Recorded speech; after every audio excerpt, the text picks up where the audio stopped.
excellent question. So I'm going to be thinking about beautiful that alpine once I have lunch state. today. But that's all it was a little state. But it happened to sit Thank on you.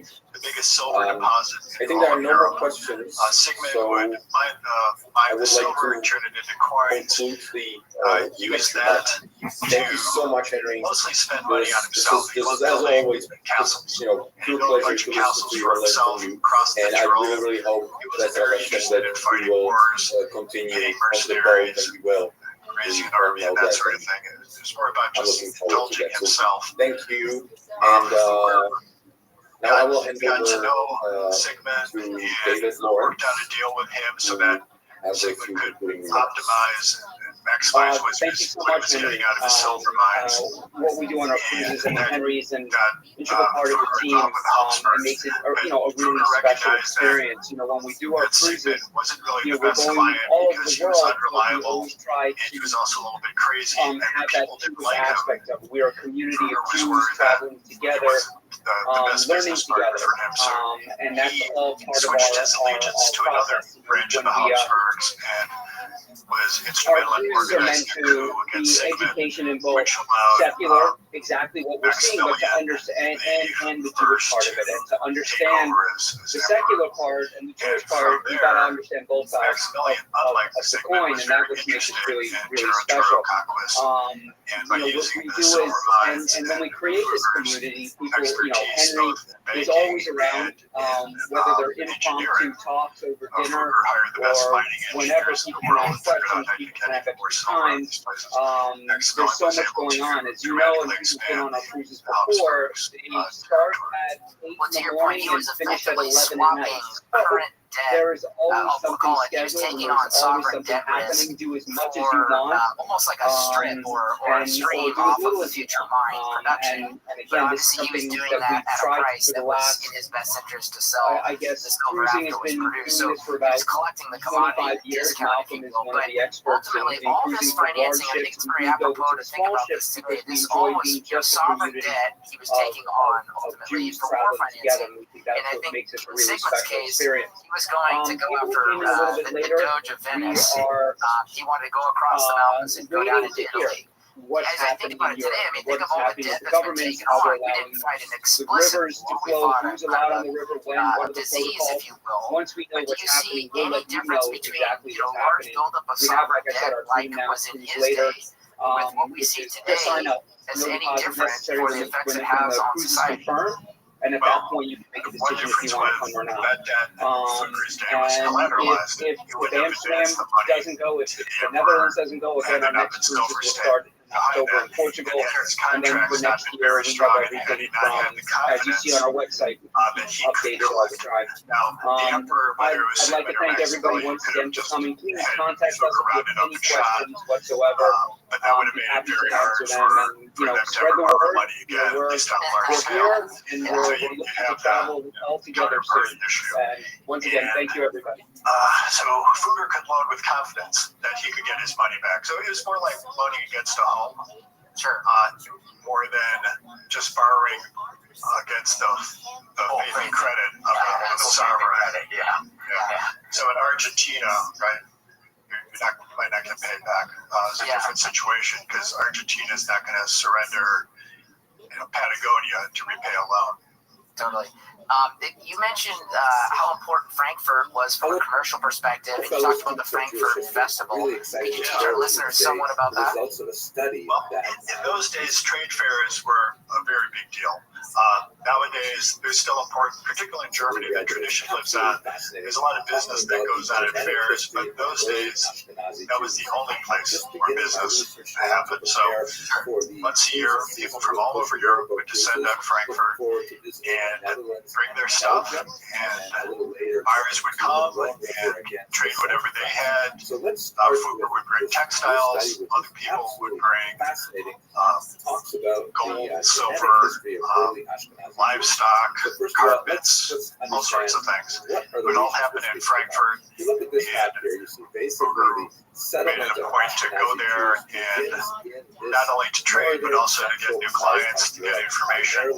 It was very important for the way business went on in those days. So the absence of communication. Maximilian and Fruger met there.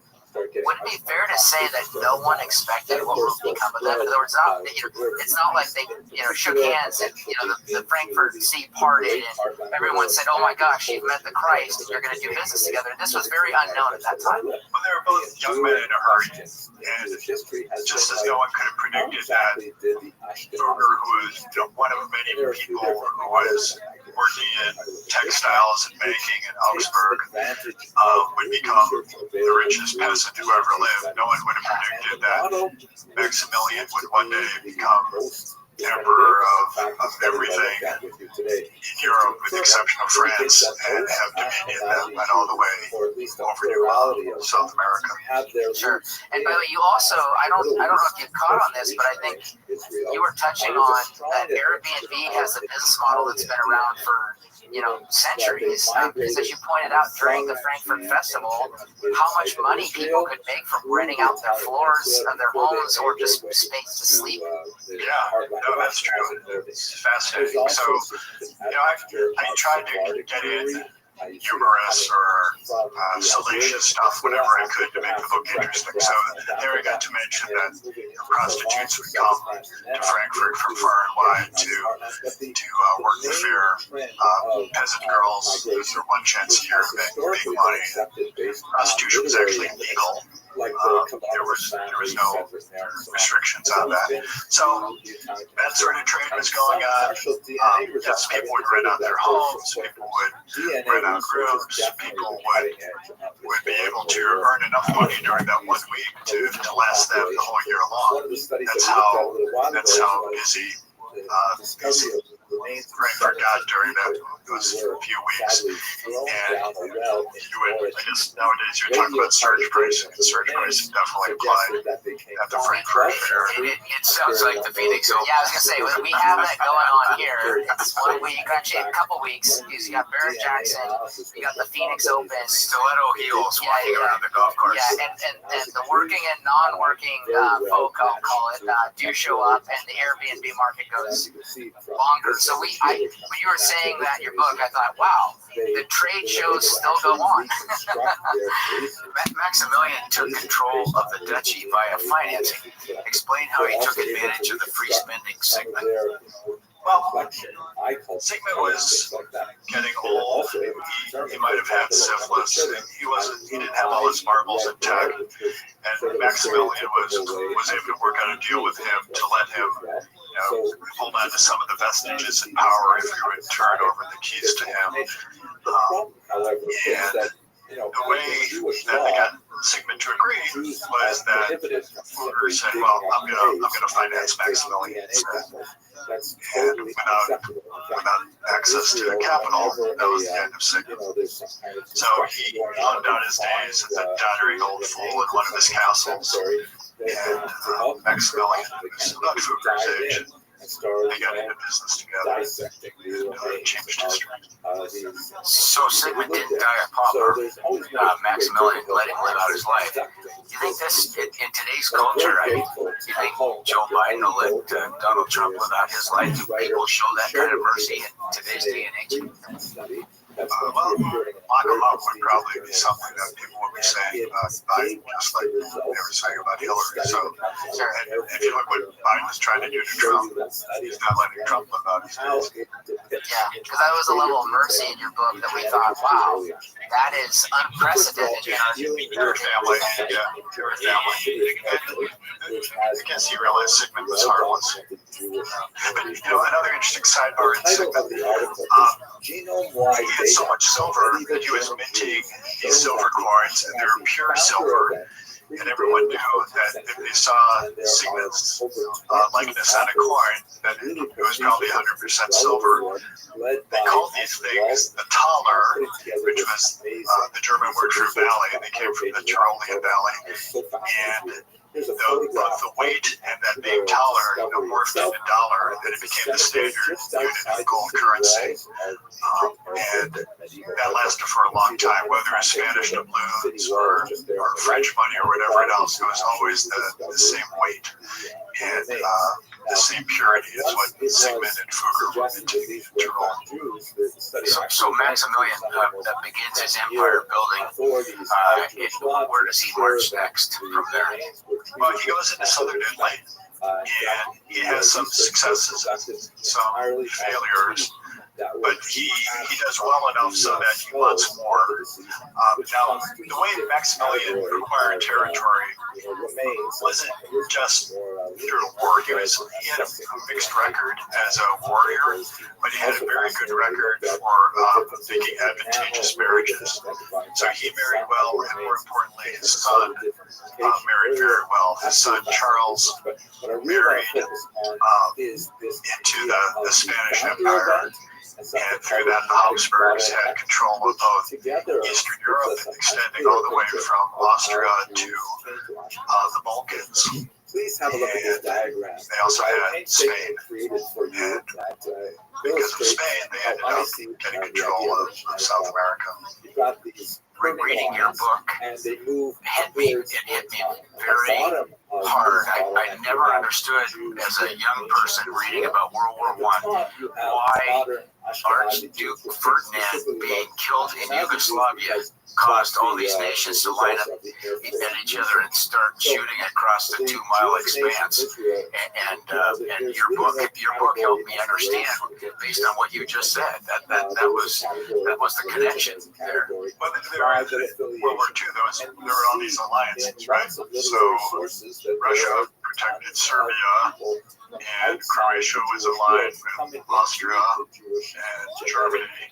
So there are these secret alliances, and once it was like NATO, it's the same thing as NATO. If there was an attack on a NATO country, everyone would rally and defend that NATO member. And that's what was going on in World War I.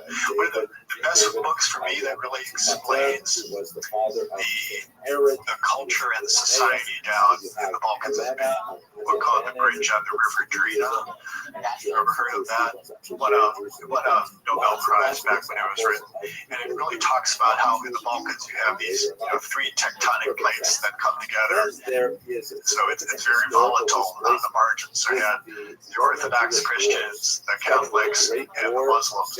They all come together right in the Balkans. So every 50 years or so it goes up in flames.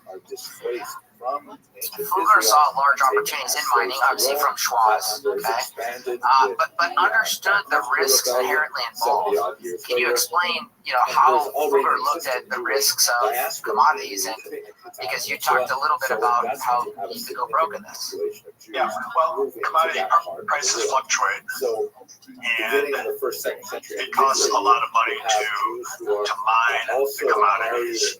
You're very prone to having flooding in the mines. You can ruin everything. The way that Fugger did a couple things to minimize this risk. One, it wasn't just the mine in Schwanz, the Tyrol, which was the biggest silver mine in the world. He was involved with other mines. Hungary was very rich in copper. There were other silver belts in Europe where he was involved. Again, all under the protection in relation to the Habsburgs. So there was some diversification there. He also, I think I mentioned, he hired the best mining engineers in the world to keep his mines from flooding. And he also created demand by reaching out to buyers all over the world, including as far away as India, where they just didn't have the resource that was available in Europe.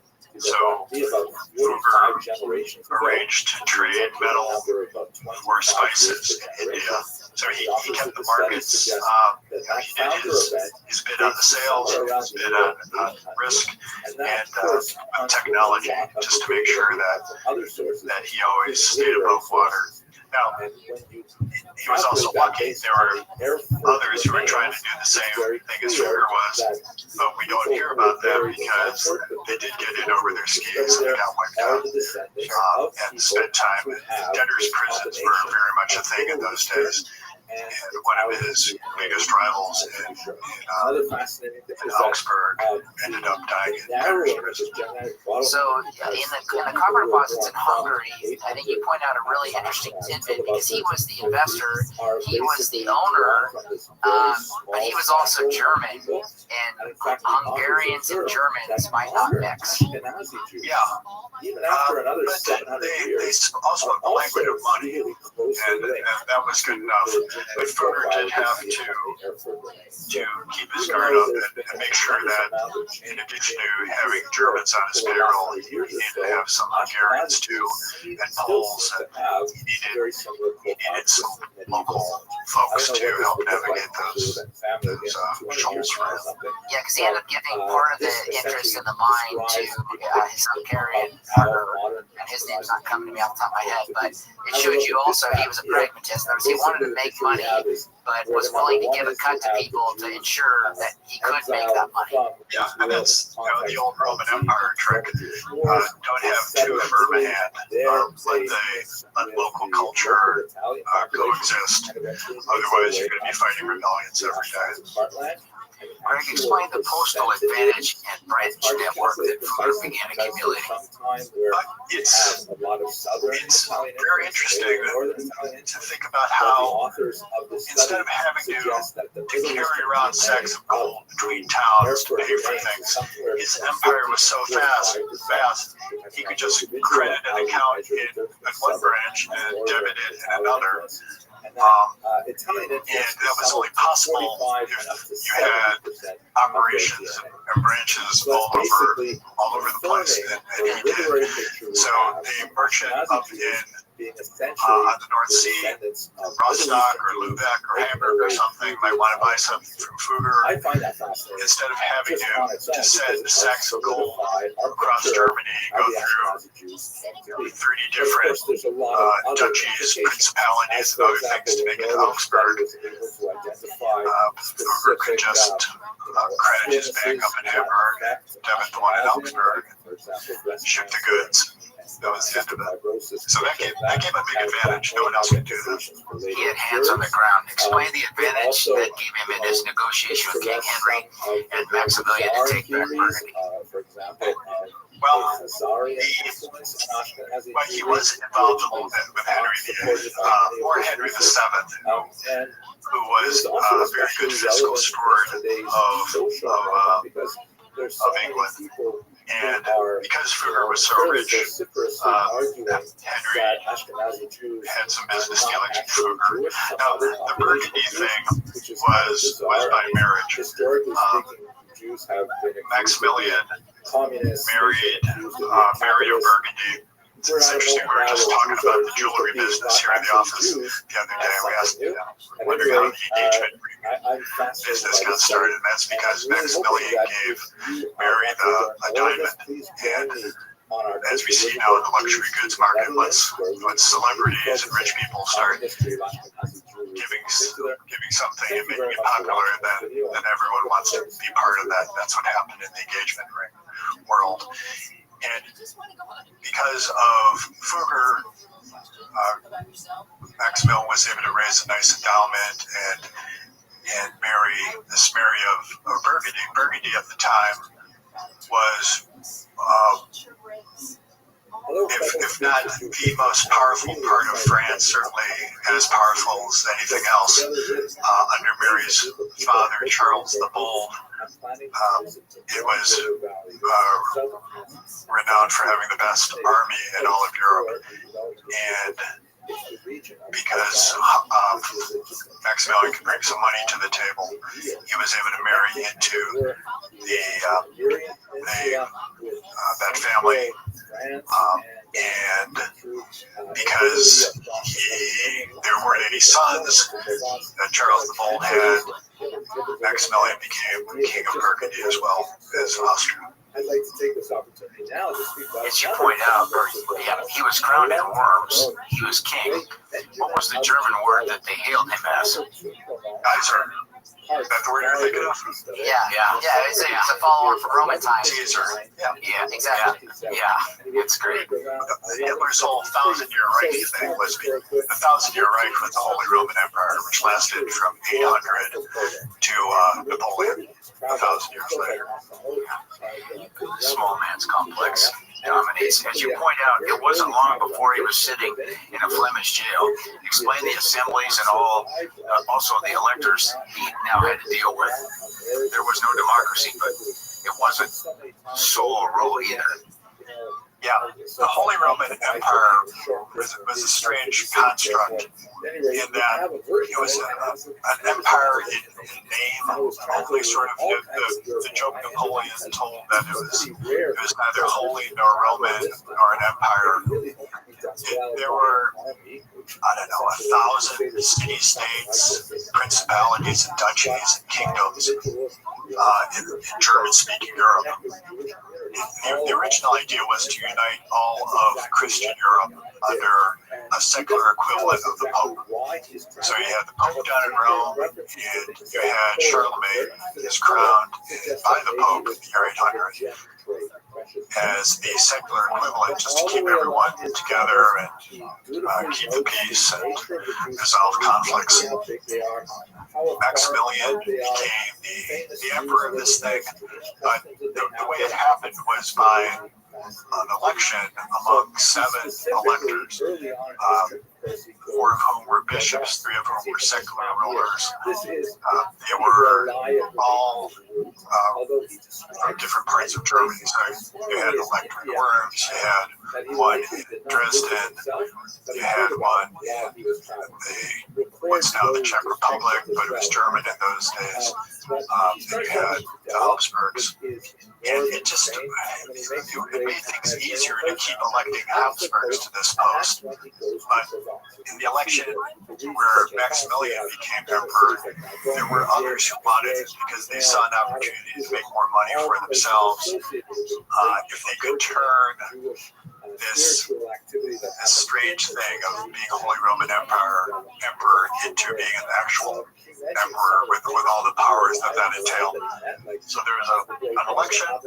We had Henry VIII put his hat in the ring. We had Maximilian put his hat in the ring, and there was one other. Do you remember who that was? It was France. It was Charles. Yeah, Francis the First in France. And they all wanted it, and it became a contest who could bribe the electors the most. And because of Fugger, Maximilian was able to put up the most money, and he seized the day and won the election. He understood the power of precious resources. Did it become a winner-take-all business from here on out, from Maximilian and the Habsburg dynasty? Yeah, well, he was extremely ambitious, and he thought that God was on his side, so he kept fighting these little wars, mostly in Italy. Didn't get very far. The Pope was able to keep him out of Rome.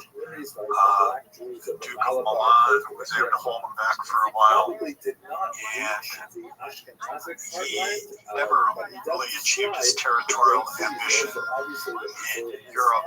He was never able to wrest that much power from the other big monarchs in Germany and the other electors. And in some ways, being emperor was a ceremonial title. He could try to claim that he had more authority than the others, but when push came to shove, he really didn't. Although the people, the peasants working the fields, they thought that he was divine and would come up and touch him, thinking that he had magic healing powers and all that stuff. But again, what his best successes were with marriages, and how he was able to get France for Burgundy for himself, and how he was able to get Spain for his son. Yeah, to your point and Bill's point earlier on World War I think of it as like World War I was actually a family split where you had cousins going on one side of the line or the other. Ultimately, and maybe that's why family starts with an F. So to another F, let's go back to Fugger. You make the case he was an intellectual long before there was such a group, in call it the Renaissance time, or what we now know as kind of college-educated intellectualism in America. But you point out now that that's mainstream. He was also a fervent Catholic who believed that God had a plan for him, and God had blessed him to do what he did. There was a purpose. He was there on earth doing what he was doing. That is not mainstream today. So I guess this mix of pragmatism and business and providence seems like a big driver for him individually. In other words, he could go out with purpose because he was trying to solve something and he had God on his side. Well, yeah, who knows how far skepticism went in those days. There's so many unknowns. You had the plague in the 14th century. You had, life was very fragile. It was completely uncontrollable. Couldn't explain things. Everyone, almost everyone, at least said that they were believers. What Fugger really believed, I don't know, but he certainly acted as if he believed there was a good chance that there was a God. And you see that most in the way he, on the 11th of February, one of these WA members was hurt and prepared for the afterlife. The Nazis reacted. He knew that he was violating commandments. He knew that he was, by lending money, that he was in violation of not just the usury ban, however Roth might interpret it, but also the words of the New Testament. So when he wrote his will, he was very clear that he wanted to give money to the church. He wanted to make sure that people were praying for him after he died, and he was just doing everything he could to atone for his sins. Like a lot of rich people, he was able to rationalize what he was doing. Probably did think that he was doing the Lord's work by making money for himself. He might have taken the billionaire's pledge, you might say, right? Yeah, he didn't have children of his own. Sure, it's interesting. So he just. Let's pivot to you use a very interesting term in explaining him.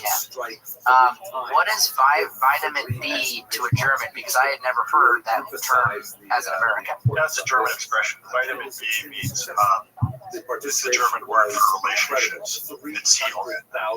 And in those days where you really had to rely on trust, much more than you do today, because you have contracts, you have rule of law. Trust was a big deal in those days. And connections are what made the world go around. They still do, but even more so in those days. Without the proper introductions, they get nowhere.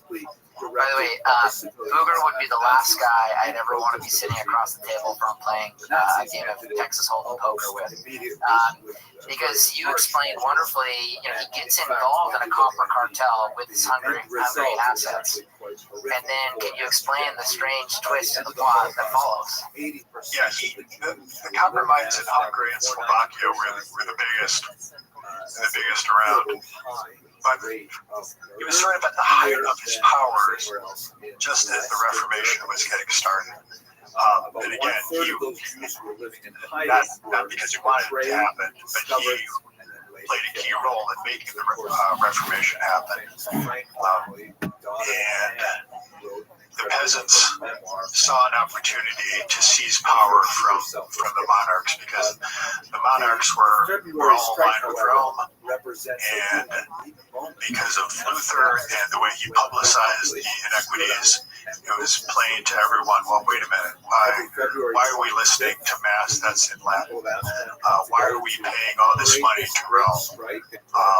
Who's to say that the priests are the only ones who can interpret the Bible? And they seem to be inconsistent. They seem to be actually doing things that the Bible says you shouldn't be doing. Enough of this. And there were rebellions that spread out all over Germany and also in Hungary.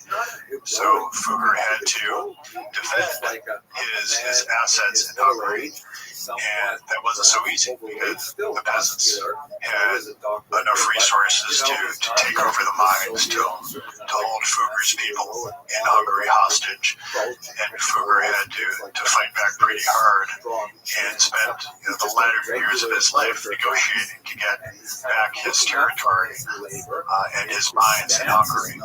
There were rival politicians who aligned with the peasants and took over these properties.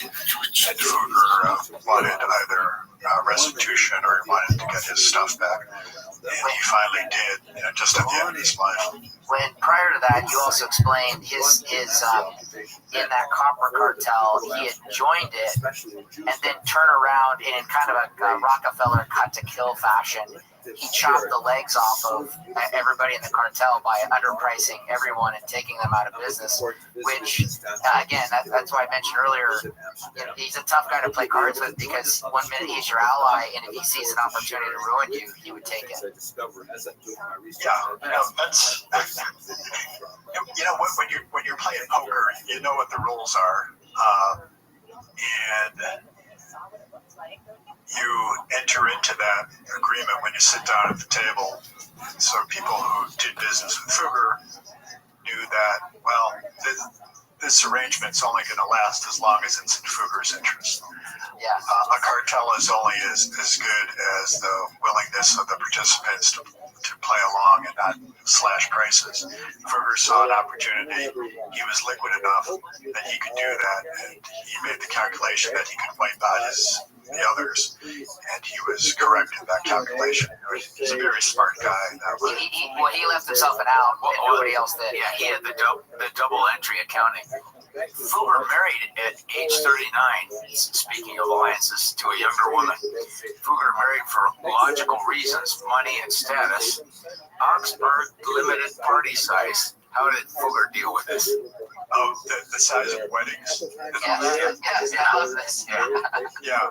Well, that anecdote, I forget exactly what happened. Maybe you can refresh me. I know he did have a big party, and he brought in oysters. He had a wedding in January because the oysters would stay fresh. Correct. Yeah, I remember that. But I think it was there was a certain limit. I don't remember the number in your book.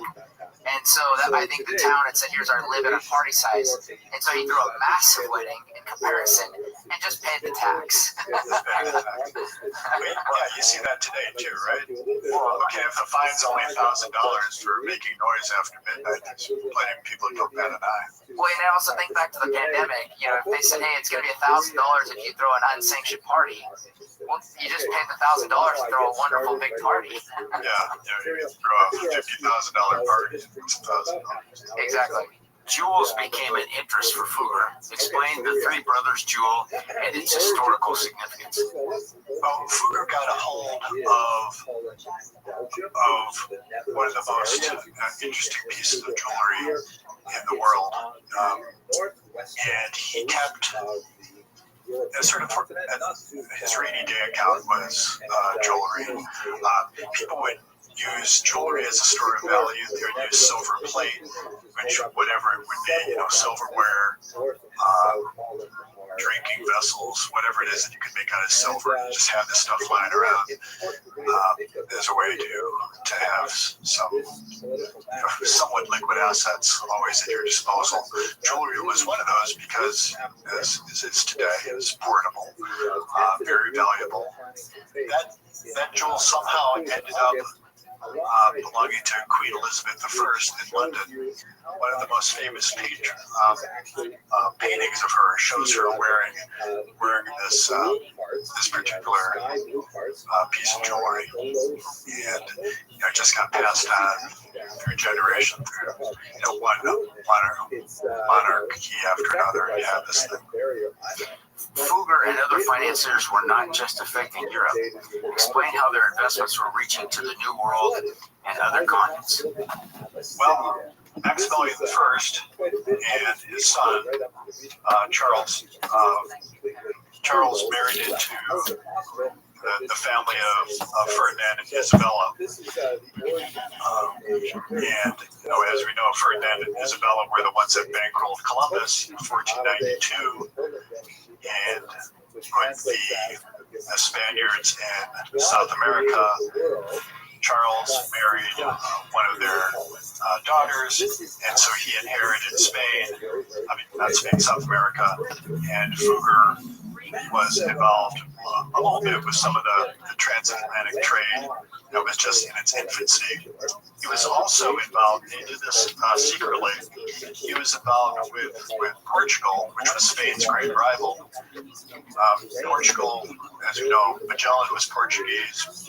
Portugal paid for Magellan's round the world journey, all of this stuff. And Fugger was the one who secretly bankrolled this adventure, thinking, okay, I'm going to not only have commercial dealings with the Habsburgs, make a lot of money off them, but I'm going to hedge my bets a little bit in case Portugal ends up being the winner in South America.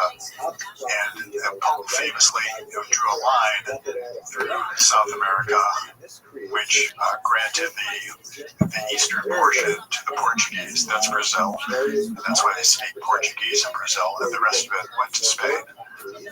This was all happening during Fugger's time. Fugger sent copper and silver to Portugal. What did they send back?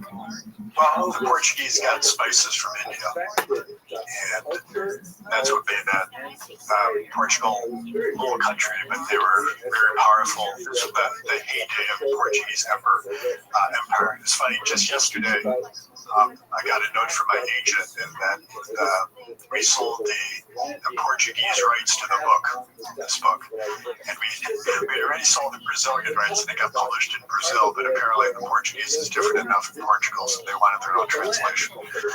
So. Well, it also proves that Fugger proved a long time ago that Germans love their spicy curry. If you've been to Berlin, you know that, right? Correct. Very close. Yeah. Exactly. So, forced unsecured lending on Fugger was no way to bargain, right? No one was going to show up to your discussion earlier about the poker table and tell Fugger to lend, and you have no other option. I'm going to quote your book here. Quote, they fail to understand that it is for the common good that honorable, brave, and honest companies are in the realm.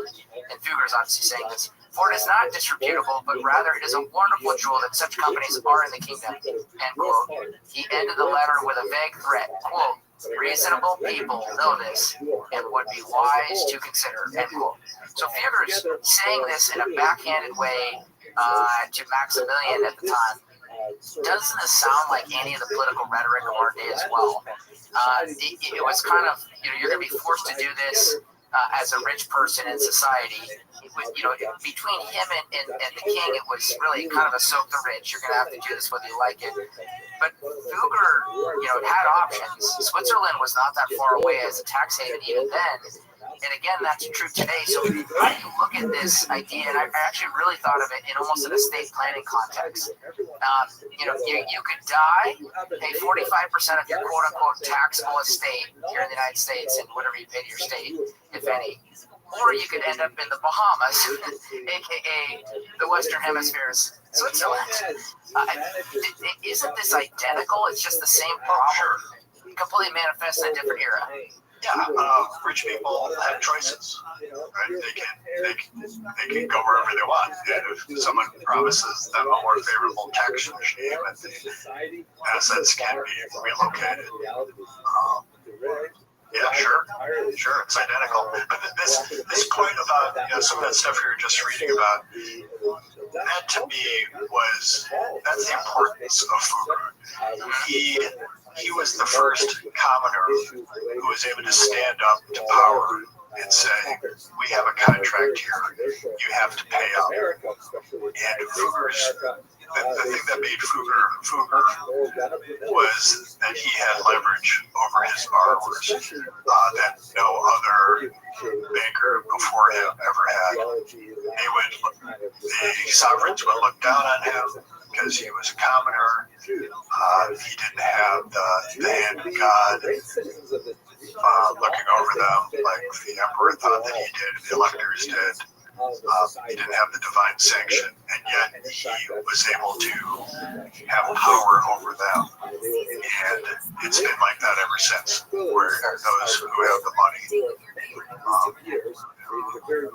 You talked about Argentina and sovereign debt before. The creditors have a lot of power.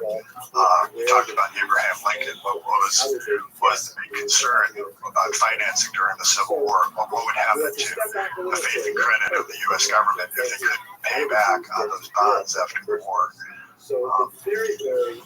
This sort of thinking, the ability of someone with a contract to get a sovereign to pay, force the sovereign to pay, just did not exist before Fugger. He was the first one to really stand up and make it work, and then open up the doors for others, emboldened others to loan to sovereigns.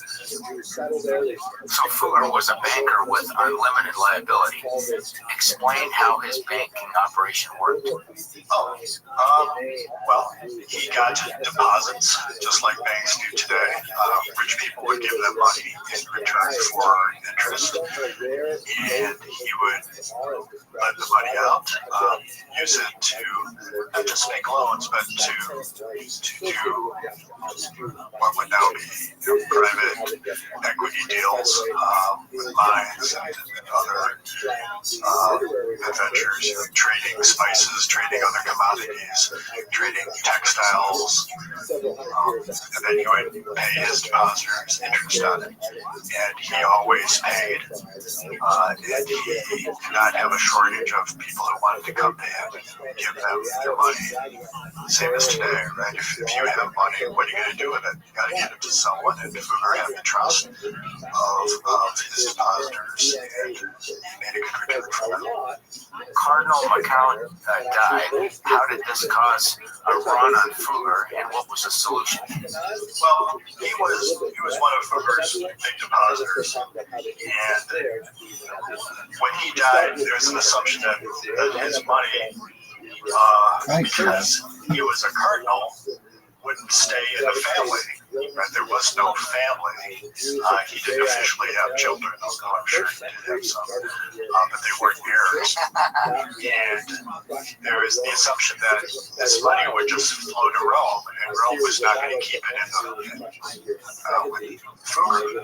So there was a run on the bank, and Fugger,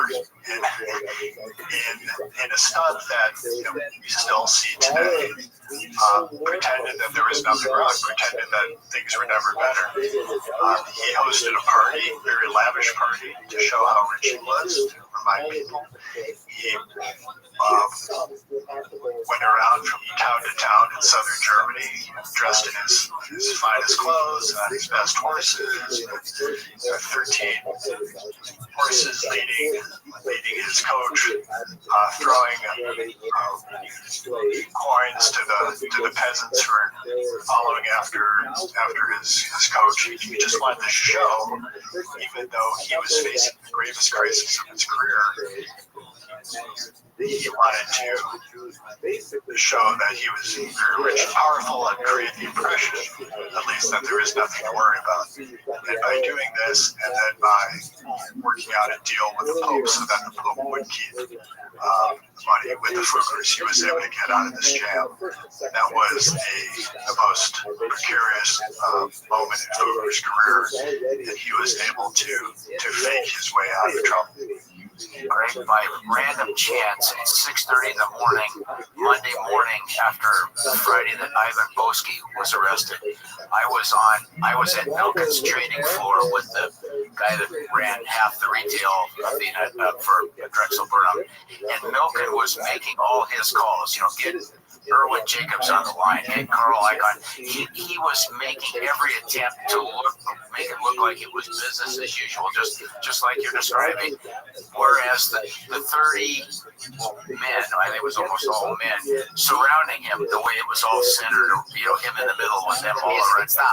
You could hear a pin drop in there. I mean, they weren't saying anything, and so it's a very analogous situation.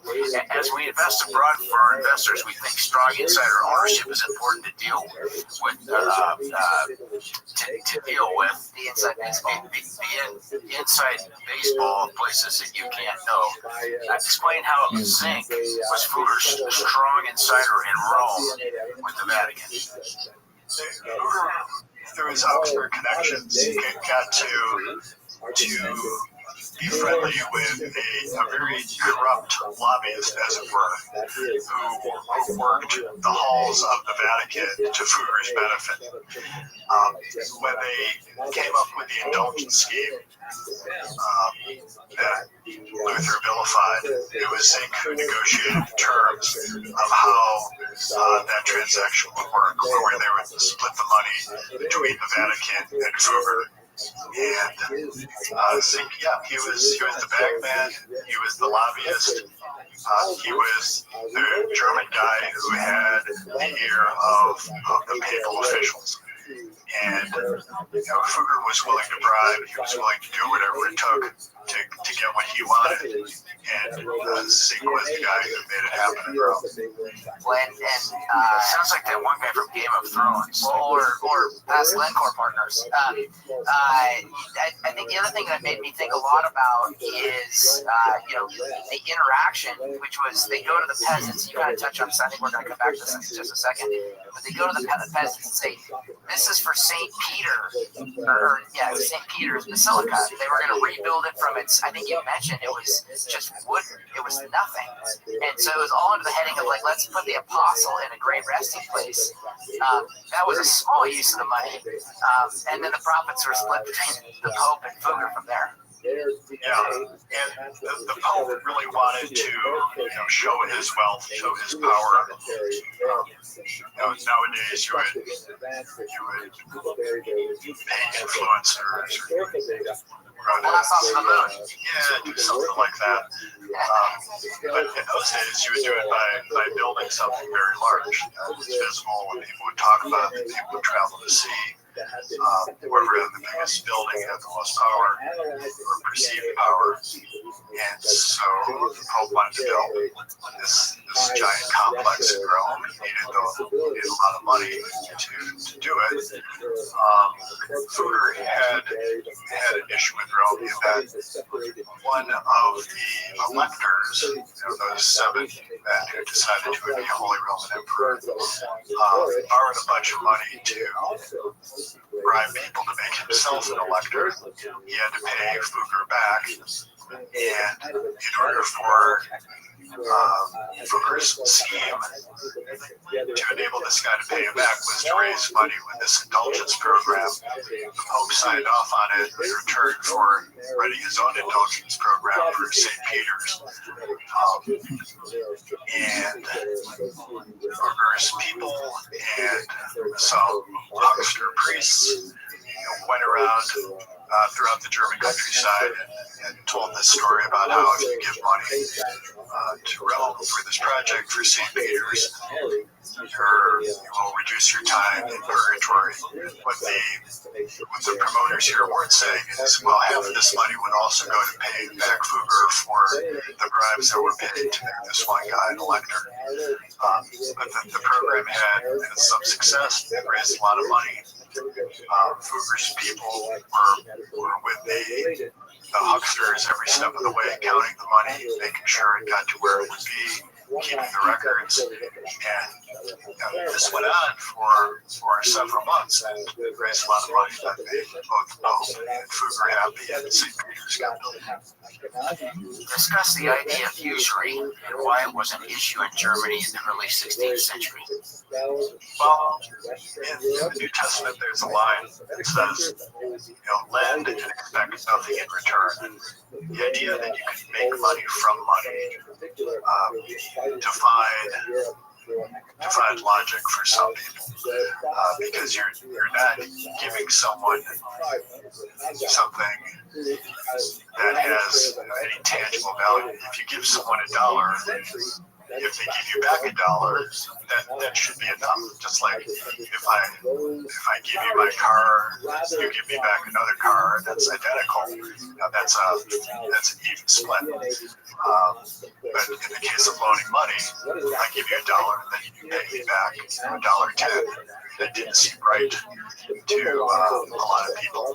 And the church didn't like this because the church wasn't all evil. There were some things that they did that were very good, and one was that they tried to protect people from getting ripped off. And this was one way that they did it. Money changers were common, and there were people who charged very high interest rates, and they would ruin their borrowers, and the borrower wouldn't pay back. So it was in Rome's interest to try to protect the peasants, and one way of doing that was to outlaw usury. And the fact is, borrowing is what makes the world It's Aquarius. despite How you living, girl? Kicking ass, taking names. Kicking ass, taking names. Are you ready for me?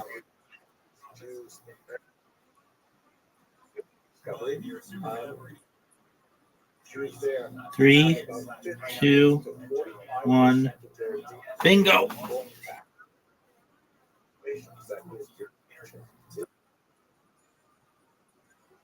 Oh, I win every day, girl. Oh, look at you. That one just... That's the way to start. All right, get this one. Oh, you game is close. Yeah, you. Perfect. That's what I'm talking. That's how you start.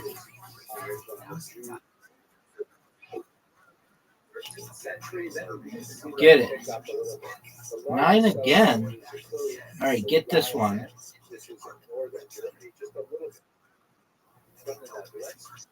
It's a tough one to get.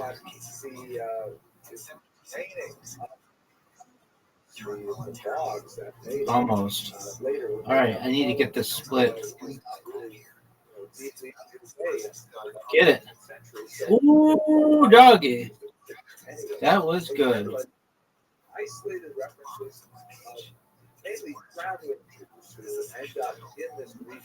All right. You can get this split.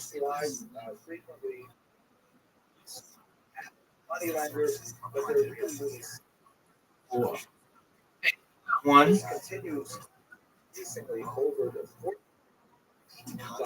Get it. All right. That's all right because I'm definitely going to get two. No doubt, no doubt. Easy peasy. That's what I'm talking about. All right. Here you go. Get this spare.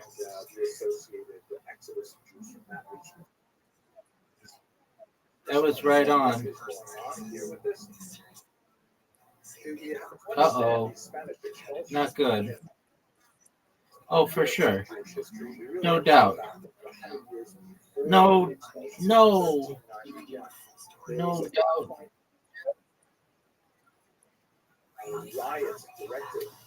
I'm doing okay. I'll take it. Oh, but look at you. Don't call it a comeback. 2 more. Okay.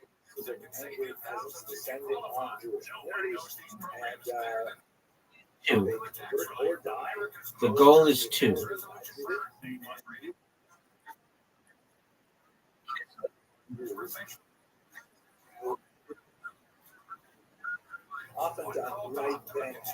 I'm going to get these 4.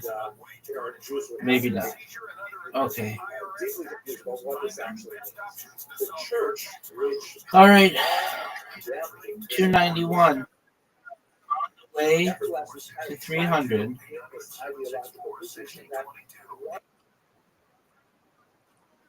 All right, Aquarius.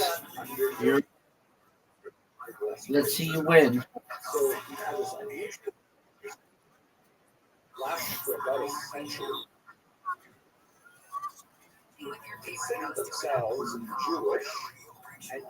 All right.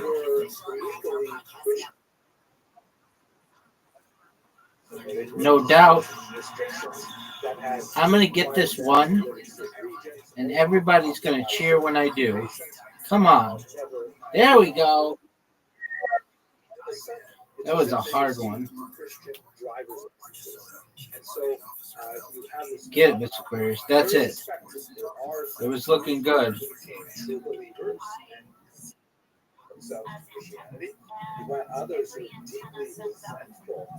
Get it. Oh, that was almost it. In secret if necessary, and then you had people in between, people who were willing to go along to get along, but still Oh no. very Jewish. And No. other crypto Jews, or as they were called, conversos or Christians. So Jews actually, I'm talking about crypto Jews, they actually succeeded under this social environment because they were no longer Almost. by these artificial restraints. Society is placed That's, well, every area of that's what I'm talking about, Miss Aquarius. farming because they were organized, they had a very high level that they placed on education, and so over the next 100 years, Get it. until they No doubt. No doubt. All right, now this is a serious split. people who trace their origins back to Jewish roots and may have been extremely Oh, come on. in Gotten it. That was enough. That was the shot. Spanish society and even in the church. So when we get closer to the end of the 15th century, the church decides. Get this, girl. Ground You got it. decides that they've got to Perfect. above this, and they insist Perfect. on Inquisition, which was not technically speaking directed. Get this. at Jews who were Get this. baptized. It was directed at in baptism. You made a nice comeback. They were not believed to be behaving in this manner. No doubt. They had this whole purge-like where Thank you, ma'am. they would arrest these suspected Get it. people of Judaizing. That's all right. You win, I win. I win, you. Undefeated and undefeated in front. All right, Miss Aquarius. In bowling, undefeated in friendship. Yay is right.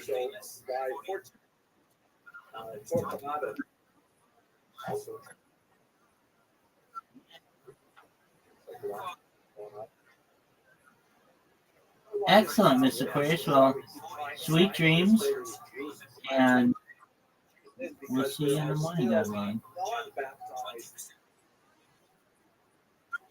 They're That's still right. maintaining schools, and they're still maintaining meat shops, and they're still maintaining, rabbinical services. And so the crypto Jews are always being drawn back.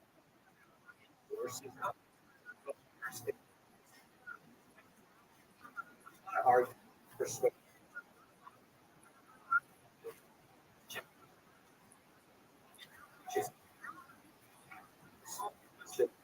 Christian.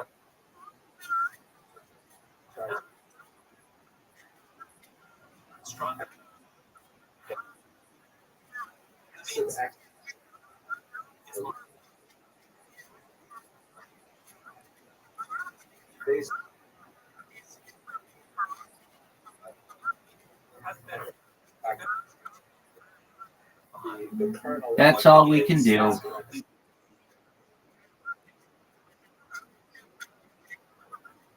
Good on you. Yeah, I don't understand.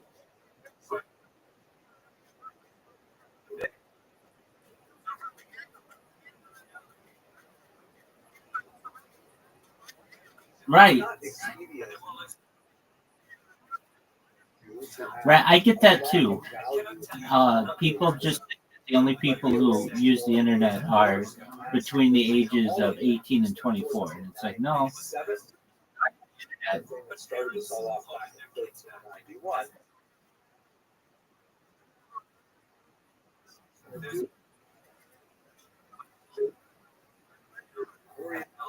That's all you can do.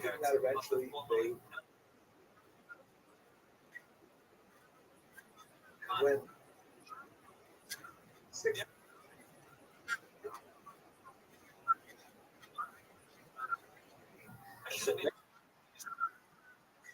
of course, he doesn't want to get paid.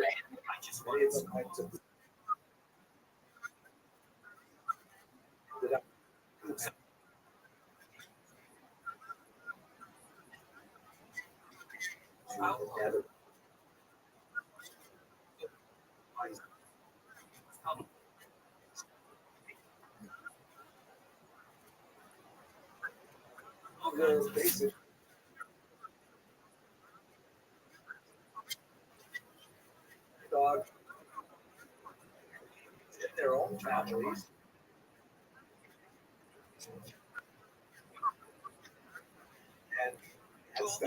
Yeah, that's why I don't talk to people in there.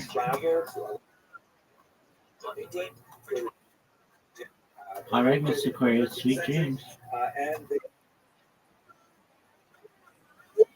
Absolutely. Connections in many of these other countries, Jewish connections, and they were extremely important for the advance of the economy. And so, if you think back to what's going on in the Netherlands, they have this idea of the indulgence, right? The illegal, but unofficially tolerated. So even though, depending on who was controlling influence at that point, and there was a lot of Spanish influence and so on, they basically said, listen, these Portuguese people, we know that they're probably doing something kind of fishy, kind of Jewish in their homes and things like that, but they're not bothering anyone else. They're not specifically involved with draining agricultural land, but they are contributing to society through their mercantile activity, keeping their head down, not bothering anyone. So why should we be persecuting them? This was also in line with the form of Protestantism that was very strong in this region, in contrast to Lutheranism, that was much more prevalent in parts of Germany. Calvinism was more of the tolerant version of Protestantism that held to kind of Luther's original position that Jesus was born a Jew and so on, and there was no reason to persecute the Jews. So these Portuguese Jews were the first to make a really strong communal foothold in the Netherlands, establishing communities there. Officially only in 1608, but most likely they had been there for decades prior. They just began to be more open about their Jewish identity in the early 17th century. And they succeeded.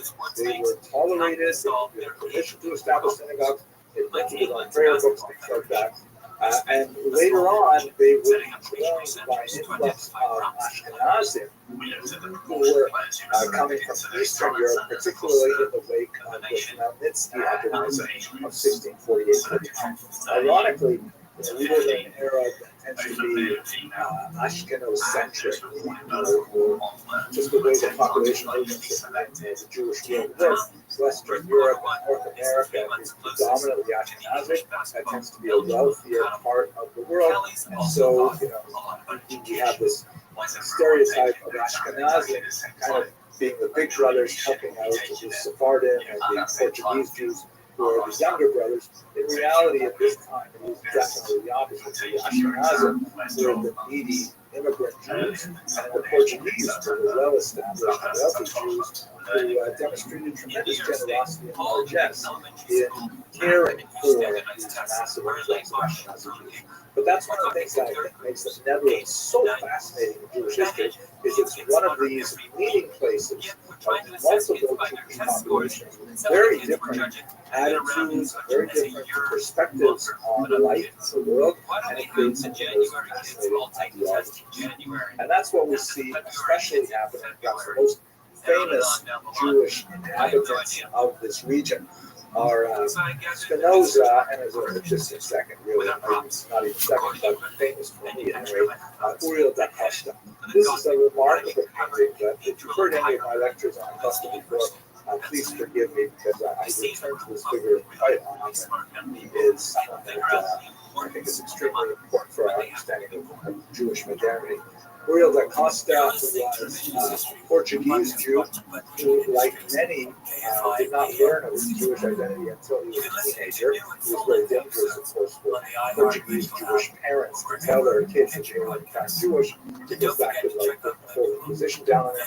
So his parents ultimately divulged his identity to him. He had already earned a degree from the University of Coimbra in theology. And he was very, very excited about it. He said, "Look, this is fantastic." And he moved to Amsterdam.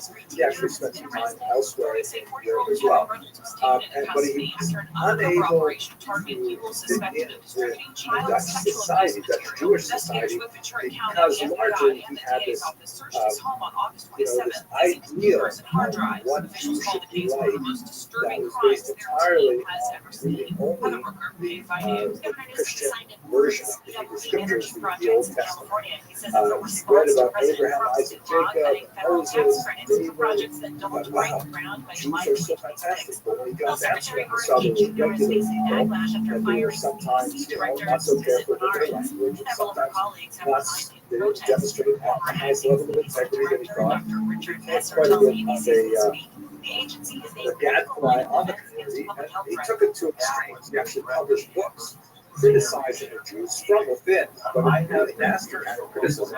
Ultimately, he was excommunicated by the Dutch Jewish community for that. And after a third, and he kept on coming back saying, "Please, I have to live in Hungary, I can't be separated." Ultimately, after a third ritually humiliating Rabbi Rothschild decided that he should rather take his own life, and he died by suicide after leaving a 12-page suicide note. Very moving document called Levi, an example of life that says a lot about what Jewish identity means in modern era. Now, sitting on his lap in this remarkable picture, you can see that the husband has this, he's all dressed in black, and he has this kind of like, floor-like grip on the edge of the chair. He's got this 1,000-yard stare. He looks very somber and a little morbid. Sitting on his lap is this carefree boy with long golden curls. He's languidly holding on to some flowers while looking askance at the text of a book. That's supposed to represent Spinoza. And in fact, they do overlap in one of his many years in Amsterdam. Spinoza went through much of the same process as Acosta did, but unlike Acosta, he was able to somehow simply say, "Well, okay, that's fine. I'm not so worried about it. I'm going to go on my merry way." And here, the same artist in 1907, 3 years later, painted this version of Spinoza excommunicated. He was a Jewish grinder who became very interested in other perspectives on the Bible, and in fact, essentially invented what we could call later biblical criticism.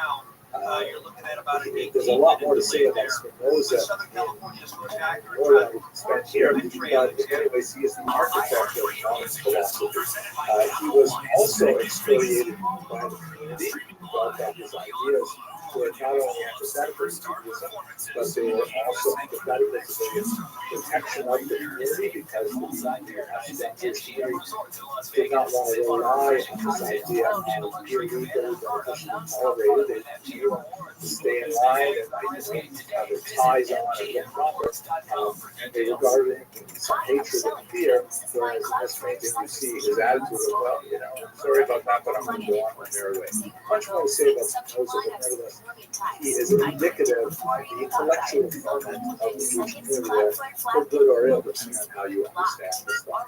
It was a place of tremendous activity, a tremendous exchange of ideas. Huge center of printing. You may recognize this from this piece from the Amsterdam Agada, which is a landmark printing of copper engravings that illustrated that Agada. He's hundreds of thousands of Jewish tables every Passover. It was illustrated by Abraham Bar Yaakov, a fascinating convert to Judaism who lived in Amsterdam.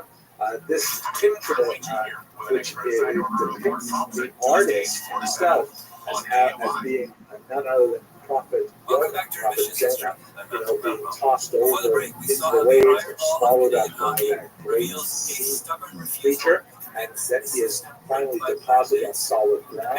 Avraham Bar Yaakov, his son, his name was at the bottom there, clearly saw himself as someone who was lost in the sea of intellectual refugeism and found his home ultimately in Judaism. He became a very important master copper engraver, and his work has been seen at the tables of who knows how many untold families here in America, because one of the most famous Haggadahs that's widely used, primarily because it was available for free from the local grocery store. The Passover Haggadah published by Max Rabbi's coffee company is essentially the Amsterdam Haggadah. It went through a couple of iterations, but for the longest time it was the Amsterdam Haggadah. So we get to the 20th century, and this is very quick overview. Jews are finding themselves very much at home in Dutch society. And one of the most heroic moments came at the lowest point in history, and specifically during the Holocaust. One of the things that is really unprecedented in Europe during the period of Nazi occupation is a widespread general strike that began in Amsterdam, specifically in protest of the treatment of Jews in that city by the Nazis. As you can see, here's the actual document that was circulated. You can even see strikes. Strike. You get a sense of the anger that average workers in Amsterdam felt over the abuse of their traditional tolerance that had been extended to Jews. This strike was, as you might imagine, horribly and brutally truncated by the Nazis, who used collective punishment, which was their go-to tool for controlling dissent, and it was crushed within a matter of days. But nevertheless, it is only one of its examples in all of Nazi.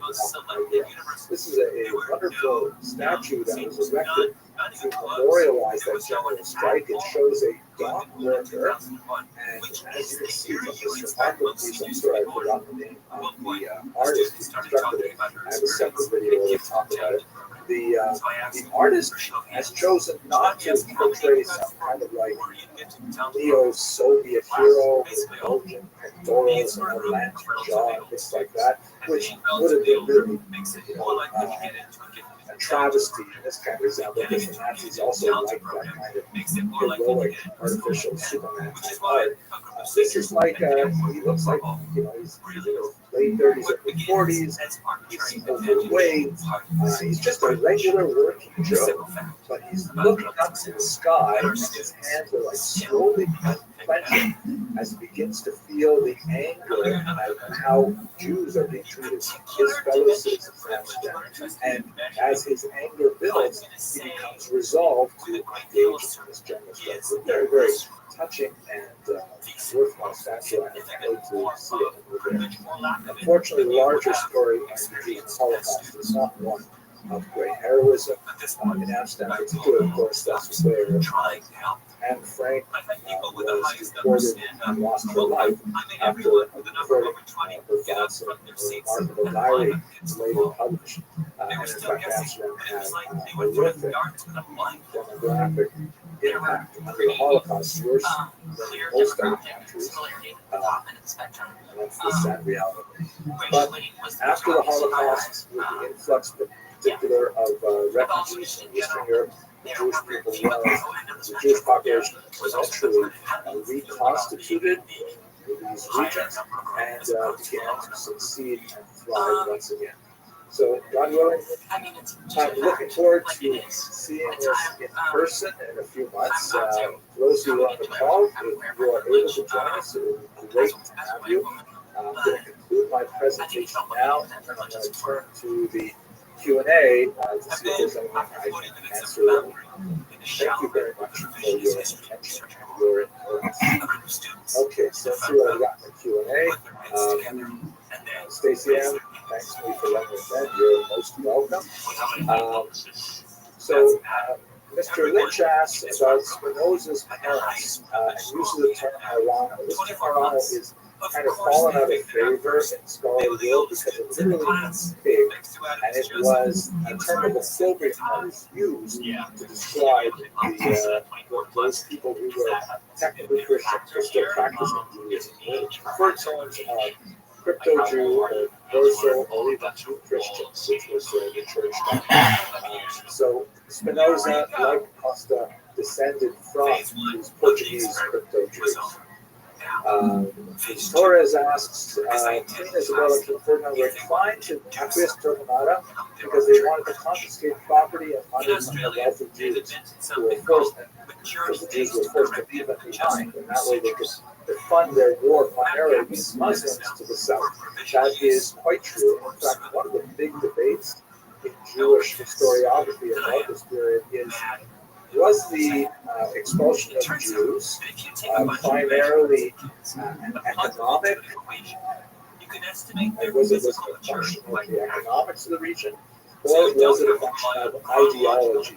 Meaning, Ferdinand and Isabella were true believers, and they really wanted to get rid of all Christians from the Iberian Peninsula. They could not only totally unite, but also Muslim and they wanted to also drive out the Islamic influence. And it's a massive debate. My humble opinion, I think the truth is somewhere between those two extremes, but the crown definitely stood to benefit from the seized property of the expelled Jews. They got into a lot of trouble later, the debts owed, and that had to be dealt with. And Christians were well entwined into many of these economic arrangements, and so it's not just a simple matter to simply steal money and keep it out. There was something that required quite a bit of investigation over the next century. Stacey M believes that one of the Jewish writers that the Spanish Jews were embarrassed by the immigrant Jews and actually pitched in to send them off to the British Empire. This is unfortunately a phenomenon that we will see from time to time in Jewish history.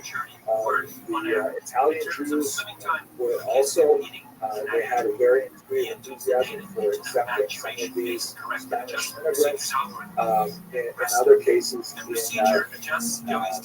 New York, for example, the earlier immigrants who came first from Spain and Portugal, and then later from Germany, didn't have quite as good an opinion about the Jews who were coming from Ukraine and Poland and Lithuania.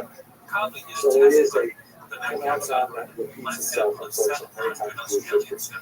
In Amsterdam specifically, the Portuguese did have a very strong consciousness of the need to support themselves and their own charities first, but the bulk of their charitable donations actually went to Ashkenazim, which is really quite fascinating. Mr. Boscombe writes, how is it possible a judgment of tolerance and striking against Nazi treatment of the Jews for the most devastating stories of the Holocaust? That is a very important question. I think the key variable that has to be isolated is the degree of collaboration of the local populations in the destruction of the Jewish population. And that's something that is not at all simple to answer, particularly in a short Q&A like that. We should recall that the Nazis had a very different attitudes towards how they occupied states in the West, which they regarded as their racial equals, and how they treated states in peace, like Poland, for example, which they regarded as their racial underlings. And the degree to which the local population was willing to cooperate with the Nazis was highly correlated with the treatment they received from the Nazis. It was very, very different. So, your question requires here's the latest. California's governor's race. Let's get a new heavyweight contender, Senator Alex Padilla. Will the recording be made available on YouTube channel? Yeah, I intend to put it on there. And Mr. Barron asked my opinion on Columbus being Jewish or controversial. Please have a look at my channel. There's a huge lecture there where I discuss in great detail. Okay, that's it. Not too bad for timing. Thank you all very much for joining me. I think it would be great if we could work together in person on this cruise. If that's not possible for you, I'm very happy to communicate my research as I go through it over the next few months on my YouTube channel. Thank you very much for the webinar. We all have a fantastic day. Hi, I'm Shelly. And this is my Cloudflare cybersecurity month story. It looked like a normal client invoice. Same logo, same subject line I've seen a million times. I clicked it before I even thought about it. Luckily, within seconds, Cloudflare flagged it. Malicious. All the systems were compromised. My customers were just one thing. But Cloudflare stopped it. Thanks, Cloudflare.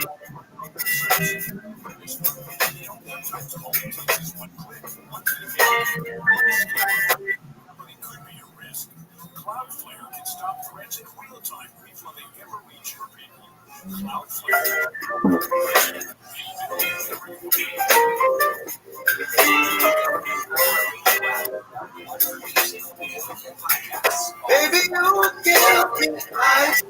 Hello, fellow students of Jewish history. I've been doing a lot of research lately in preparation for our visit to the Netherlands with kosher riverboat cruises, and I came across this one individual who was so fascinating that I have to share his life story with you. His name is Rabbi Rothschild, and he also had an alias named David Truviel. And the reason for his alias is specifically because he was a crypto Jew from Portugal who went to Amsterdam, decided to start living as a Jew, and he became a very prominent individual on many different planes of his career. So let's go into his story. First of all, he was born in Lisbon, Portugal in 1594.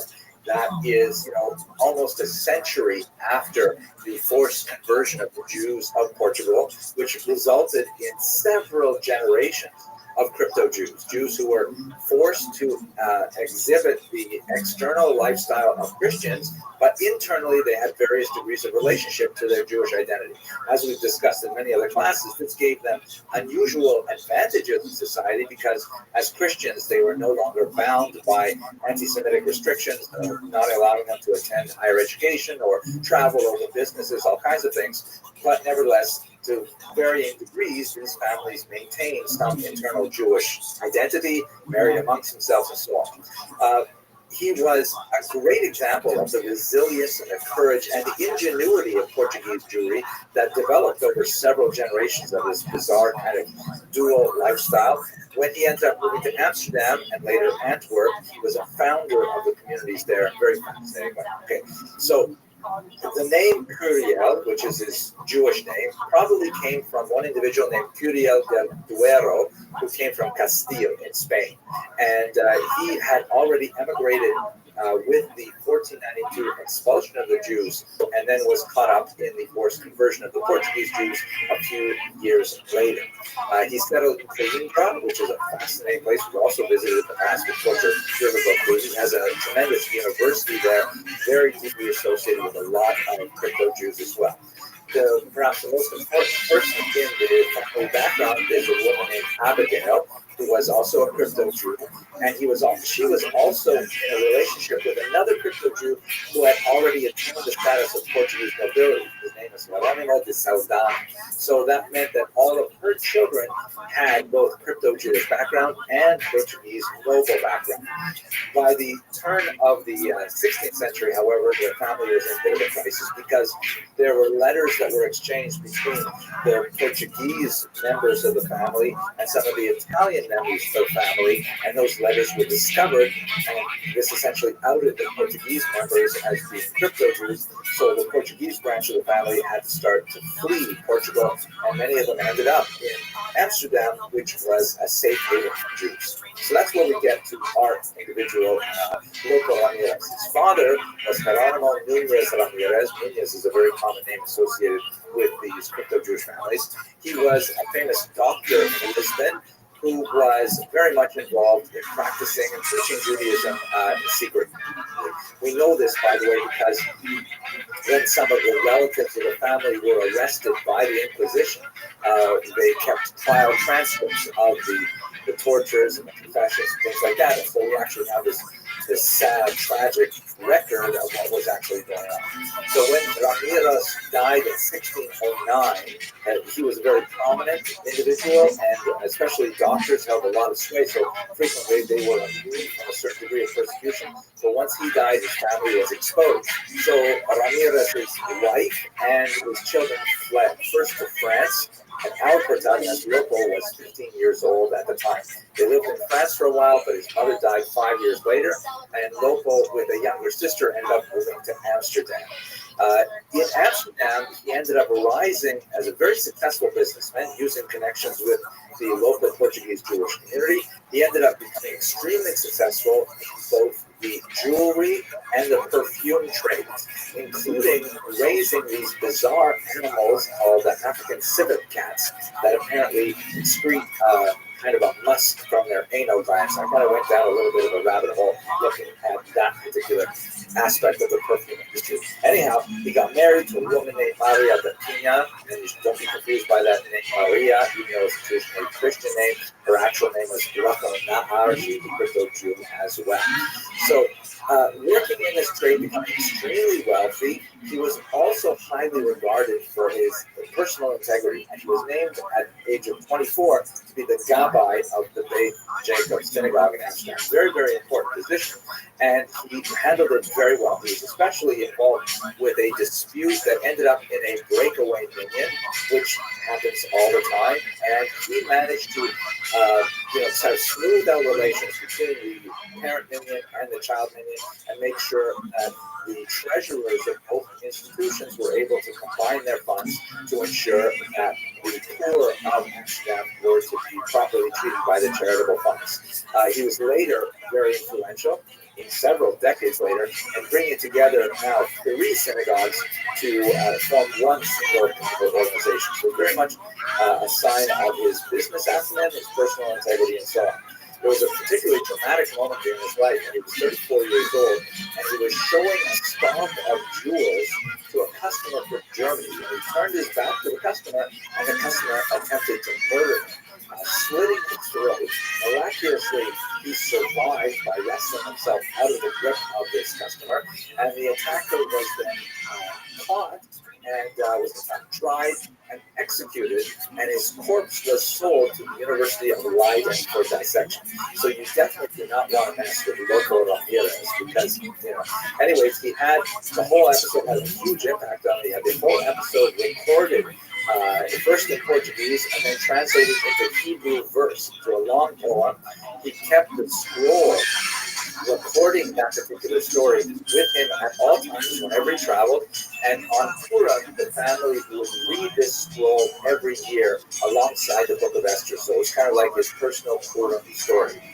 Perhaps the reason why he was most famous, however, going well beyond what he did in the Jewish community, was that he ended up becoming very deeply involved in high-level diplomacy involving Spain and Portugal, which had significant tensions at this time. He was very much involved in lots of international affairs, working with both the Spanish and the Portuguese governments, and especially when Portugal seceded from Spain in 1640, Lopo became a major promoter of his estranged homeland. But we see an unusual phenomenon here that actually shows up several times with these Portuguese Jews, that even when they are estranged from their land, not able to return because of the Inquisition, they still bear a tremendous love for their home country. And in fact, in this case, Lopo was knighted by the King of Portugal. He was made a formal knight, Caballero Fidalgo da Casa Real, but he could still not return to the homeland where he was officially a knight. Another great example of this is Rodriguez de Castelo Branco, who the Latin name Amatus Lusitanus, very famous Jewish doctor who was originally a crypto Jew, and his pen name Amatus Lusitanus means in Latin lover of Portugal. So once again, even though he could not return, he still had great love for his homeland. Now, the services he rendered to both Spain and Portugal were not always appropriately appreciated, even though he was named as a knight. The King of Portugal was advised, like that would be from Germany, do not mess with Loco Ramirez. And he was told by ambassador, whatever you do, make sure you pay Loco Ramirez on time for his services because he can be quite dangerous. Where we would see this, perhaps, this other side of him is in a controversy that occurred a little bit later in his life. I don't want to go into too many details here, but you can look at the little information box on the YouTube that will give you the link to an article where it's discussed in great detail. Basically, there were 3 Jewish men who married 3 sisters, so 3 brothers-in-law to each other. Loco Ramirez is one of them. One of the other brother-in-laws, a very wealthy man, died in 1641, and he left his massive fortune to his orphan 4-month-old daughter. His wife had already passed away. And he named his 2 brothers-in-law, including Loco, as the guardians of this unfortunate child. So here's Loco and his other brother-in-law taking care of this 4-month-old daughter, who is hugely wealthy because her father left her a massive amount of money, but none of the estate was left to the aunt, the 3 sisters, or the 2 sisters. One of them, of course, passed away, meaning Ramirez's wife and his sister-in-law. So at a certain point later on, the brothers-in-law sought to use a legal technicality to try and claim some of that money for themselves. This was viewed with tremendous disdain by the Amsterdam Jewish community, and the Mahamad, which is essentially the formal Tehillah organization, formal community, placed both of the brothers-in-law, including our Loco Ramirez, in Nidui, which is a form of ostracism that is 1 level short of keren, which is a much more stringent ban, sometimes called excommunication. In general, the Amsterdam Jewish community used Nidui and keren quite frequently. You may be familiar with the case involving Baruch Spinoza, Uriel da Costa, and others. So this status Nidui lasted a very long time, and Loco Ramirez himself, because he was a very proud man, tremendous achievements, very wealthy, he ended up organizing for himself the possibility of living openly as a Jew in Antwerp. This was something that was not done at all, but he had many connections with the ruling authorities, and even though the papal nuncio himself opposed allowing Loco Ramirez to move to Antwerp and to set up there, he nevertheless was allowed to do so. He was not allowed to, however, go to the synagogue there, but he could have, yes, so on, and in fact, some travelers have even had all kinds of people coming for Sukkot, and they lived in tents openly during that holiday. Well, fascinating. Eventually, the whole case was resolved, and after 13 years, Loco Ramirez came back to Amsterdam. He apologized. He paid a massive reconciliation payment to make amends by donating to charity, and ultimately he regarded Amsterdam as his home. He was passed away in Rotterdam, but he was taken to Amsterdam for burial. Fascinating story. Loco Ramirez, David Video. Okay, I hope you enjoyed this, and I hope you'll be able to come with us on this trip to the Netherlands, which promises to be absolutely fascinating. And if you're not, then God willing, we'll have some videos for you to enjoy again. Thank you very much for watching.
in the course of my research and preparation for the biblical reads to African ladies, I'm going to pass this wonderful story, fantastic biography of someone known as Rabbi Rothschild of Amsterdam. This story is mind-blowing. I got to tell you about it. Let me start first of all by talking about the period of time of the era of the so-called Savior Republic. This is a period of time Amsterdam was invaded by Israel. She brought with them the tremendous idea of the Revolution of 1789. Because, of course, what the federal world is the Declaration of Rights of Man and Citizen, as French have proclaimed as part of the revolutionary values. And when in 1795 the Dutch Republic became the Savior Republic, they inherited all of these ideas. And there were many local Dutchmen who said, yeah, this is great, let's do this, stay with the invaders, and let us adopt some of these ideas. The Jews at this time rather who were among most of the country. There were Jews who were very much in favor of maintaining the status quo with multitude. They were known as the Orangists. And there were those who said, no, let's adopt this new doctrine for future emancipation and so on.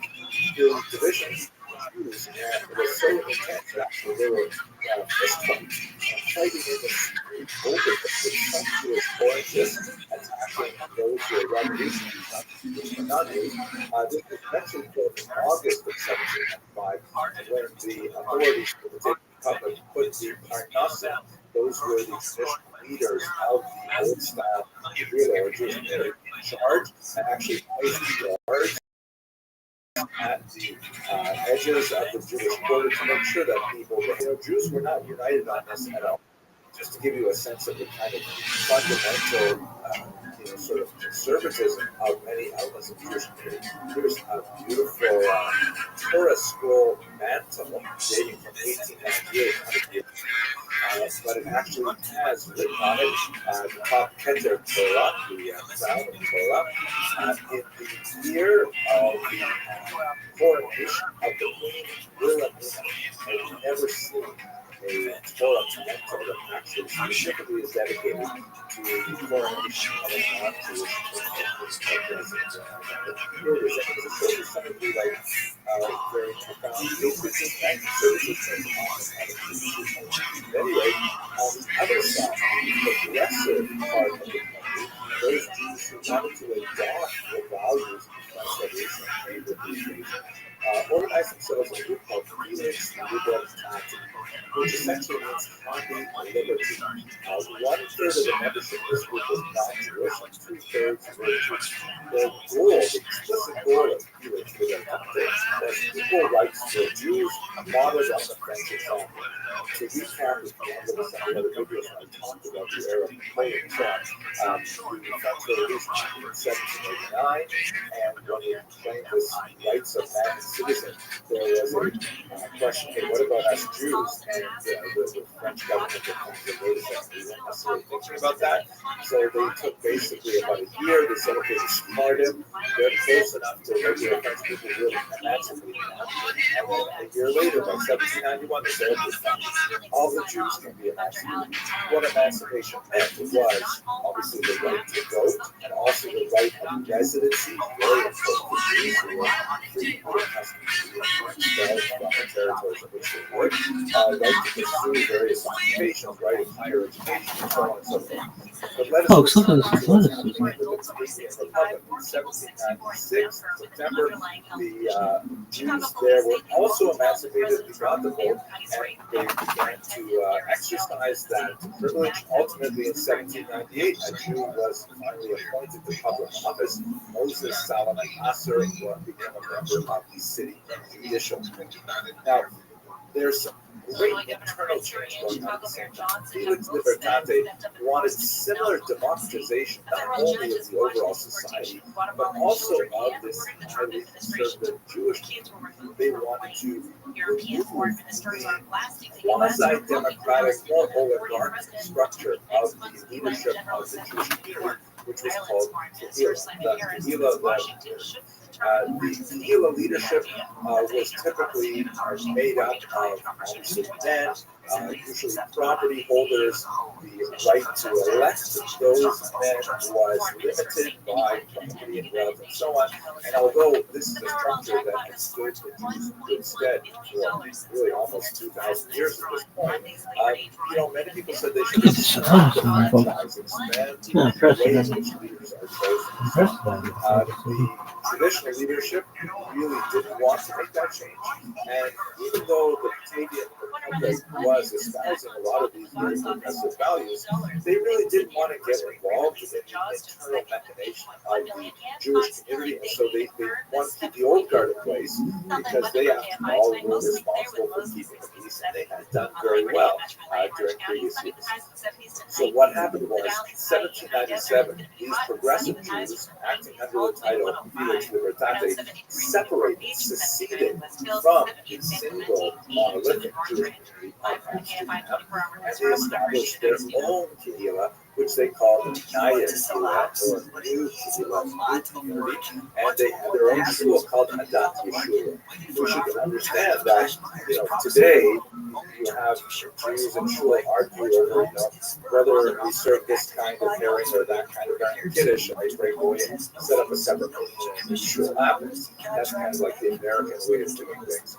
But the traditional European way, you had one community for Jews, no separations. You may have had several synagogues, but they're all sort of organized under a single, almost feudal, medieval kind of structure. And this represented a tremendous break.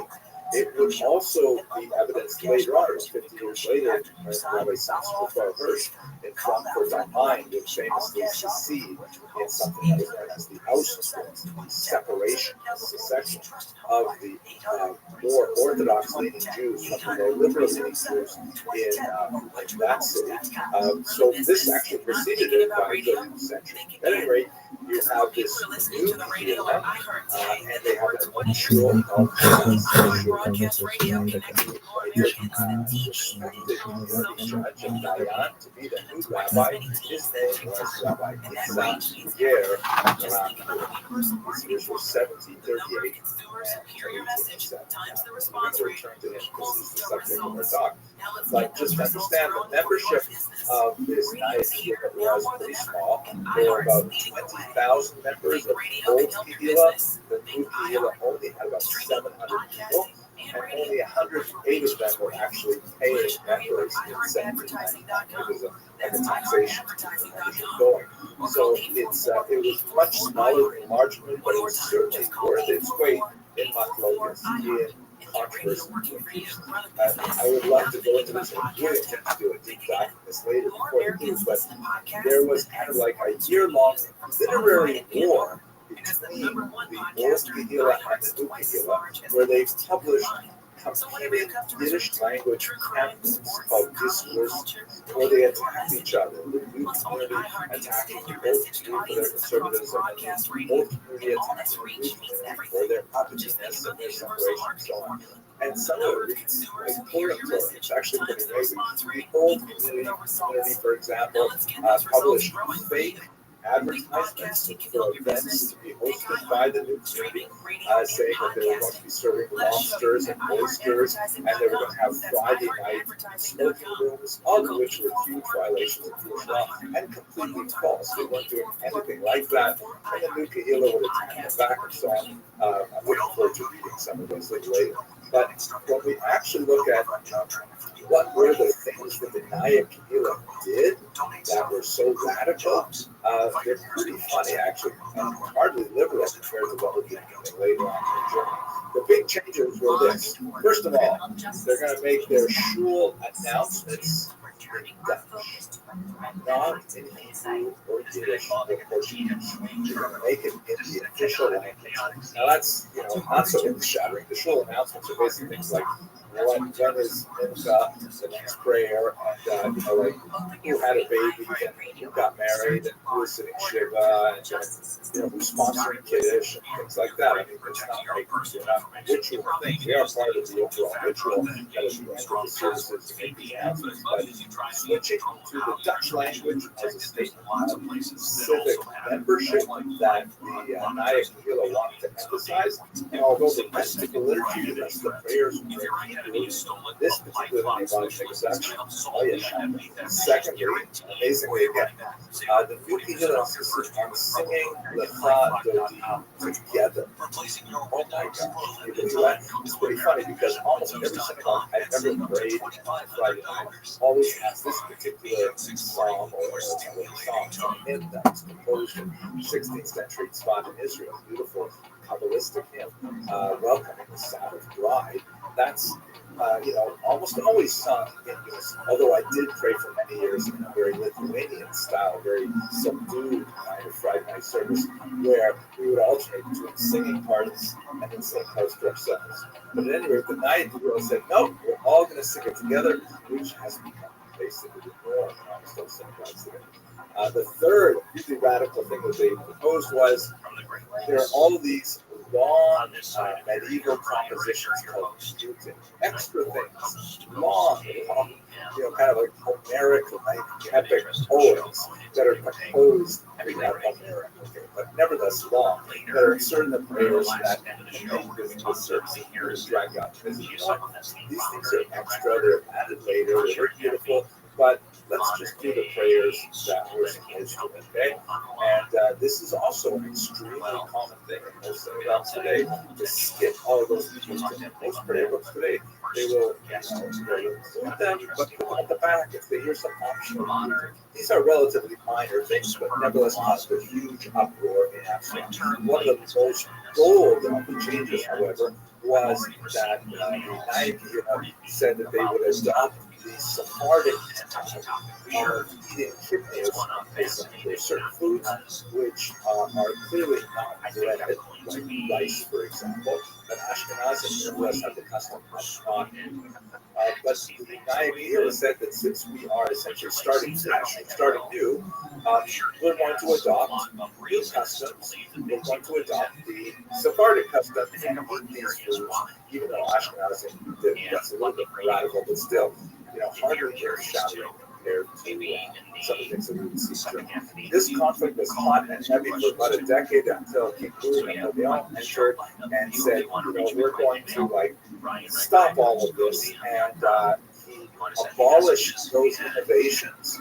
But he said the leadership of the Naya Kehillah has to be reintegrated in some cases in leadership positions in the old Kehillah, and in that context they will be able to ultimately affect the law policy. Okay, let's get back to our main topic though, which is the story of this Rabbi Isaac Ger Yaakov. So Ger, of course, is a convert, and besides the fact that there is a general Talmudic prohibition against reminding a person that they are a convert or they are descended from converts, nevertheless, this is the way this rabbi was typically known for an amazing story that relates to his background. He comes from an amazing family of converts from Sweden.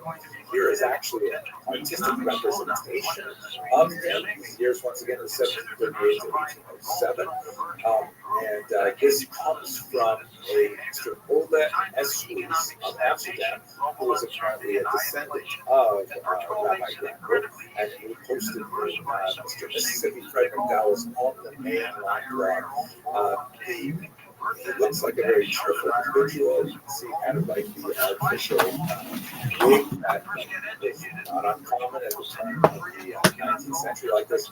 And sort of next to him in this kind of diorama, or I guess it's like a rabbi-orama, is an allusion to his book, which was Zera Yitzchak. He wrote this book in 1789. And in the text, there's a reference to the three pillars upon which the world stands. You're listening to A Book with Legs, a podcast presented by Speed Capital Management. Shout out to Speed Capital Management. Fucking geniuses over there. So one guy's gonna be like to his dad, like I told you it was a good idea. Dad's gonna be like, damn, motherfucker, we the best. Welcome to A Book with Legs podcast. I'm Cole Smead, president and portfolio manager here at Smead Capital. Look at this athleticism, At man. our firm, we're readers and book junkies. It can be said that leaders are readers, and we believe books provide us a great source of information for filtering what is and isn't important. for investors. Investing is the last great liberal art and the best way to spend a lifetime of learning. This podcast is for readers, thinkers, business-minded people, and investors who want to grow their knowledge from great authors and their writing. Charlie Munger often talks about using multiple mental models and analysis. Our aim is for this podcast to help listeners test Munger's theory in business, markets, and people. I'm glad you joined us for today's episode. I personally think we're going to have a lot of fun and hear some great stories with our guests. Greg Zuckerman is joining us to talk about his book, The Frackers, that was published in 2013. Greg is an investigative journalist with the Wall Street Journal. He is also the author of 5 other books, including his 2009 book, The Greatest Trade Ever, and his newest book titled A Shot to Save the World, The Inside Story of the Life or Death Race for a COVID-19 Vaccine. Before introducing Greg, I'd just like to tell listeners that I believe Greg's book, The Frackers, is a seminal book to understanding how we got to where we are in the energy business in 2021. And why those businesses, in many cases, have the current sentiment they do among investors. So, with no further ado, Greg, thanks for joining us today. Hey, great to be here. So, Greg, you're probably gaining. I'm probably the biggest fanboy as it pertains to your book. I really enjoyed it, and I have to ask. You live in New Jersey. What inspired you to write this book? That's a good question. I'm an East Coast guy, and my wife's from the West Coast, so I'd never been to some of these places. Little towns in Oklahoma, Texas, Louisiana.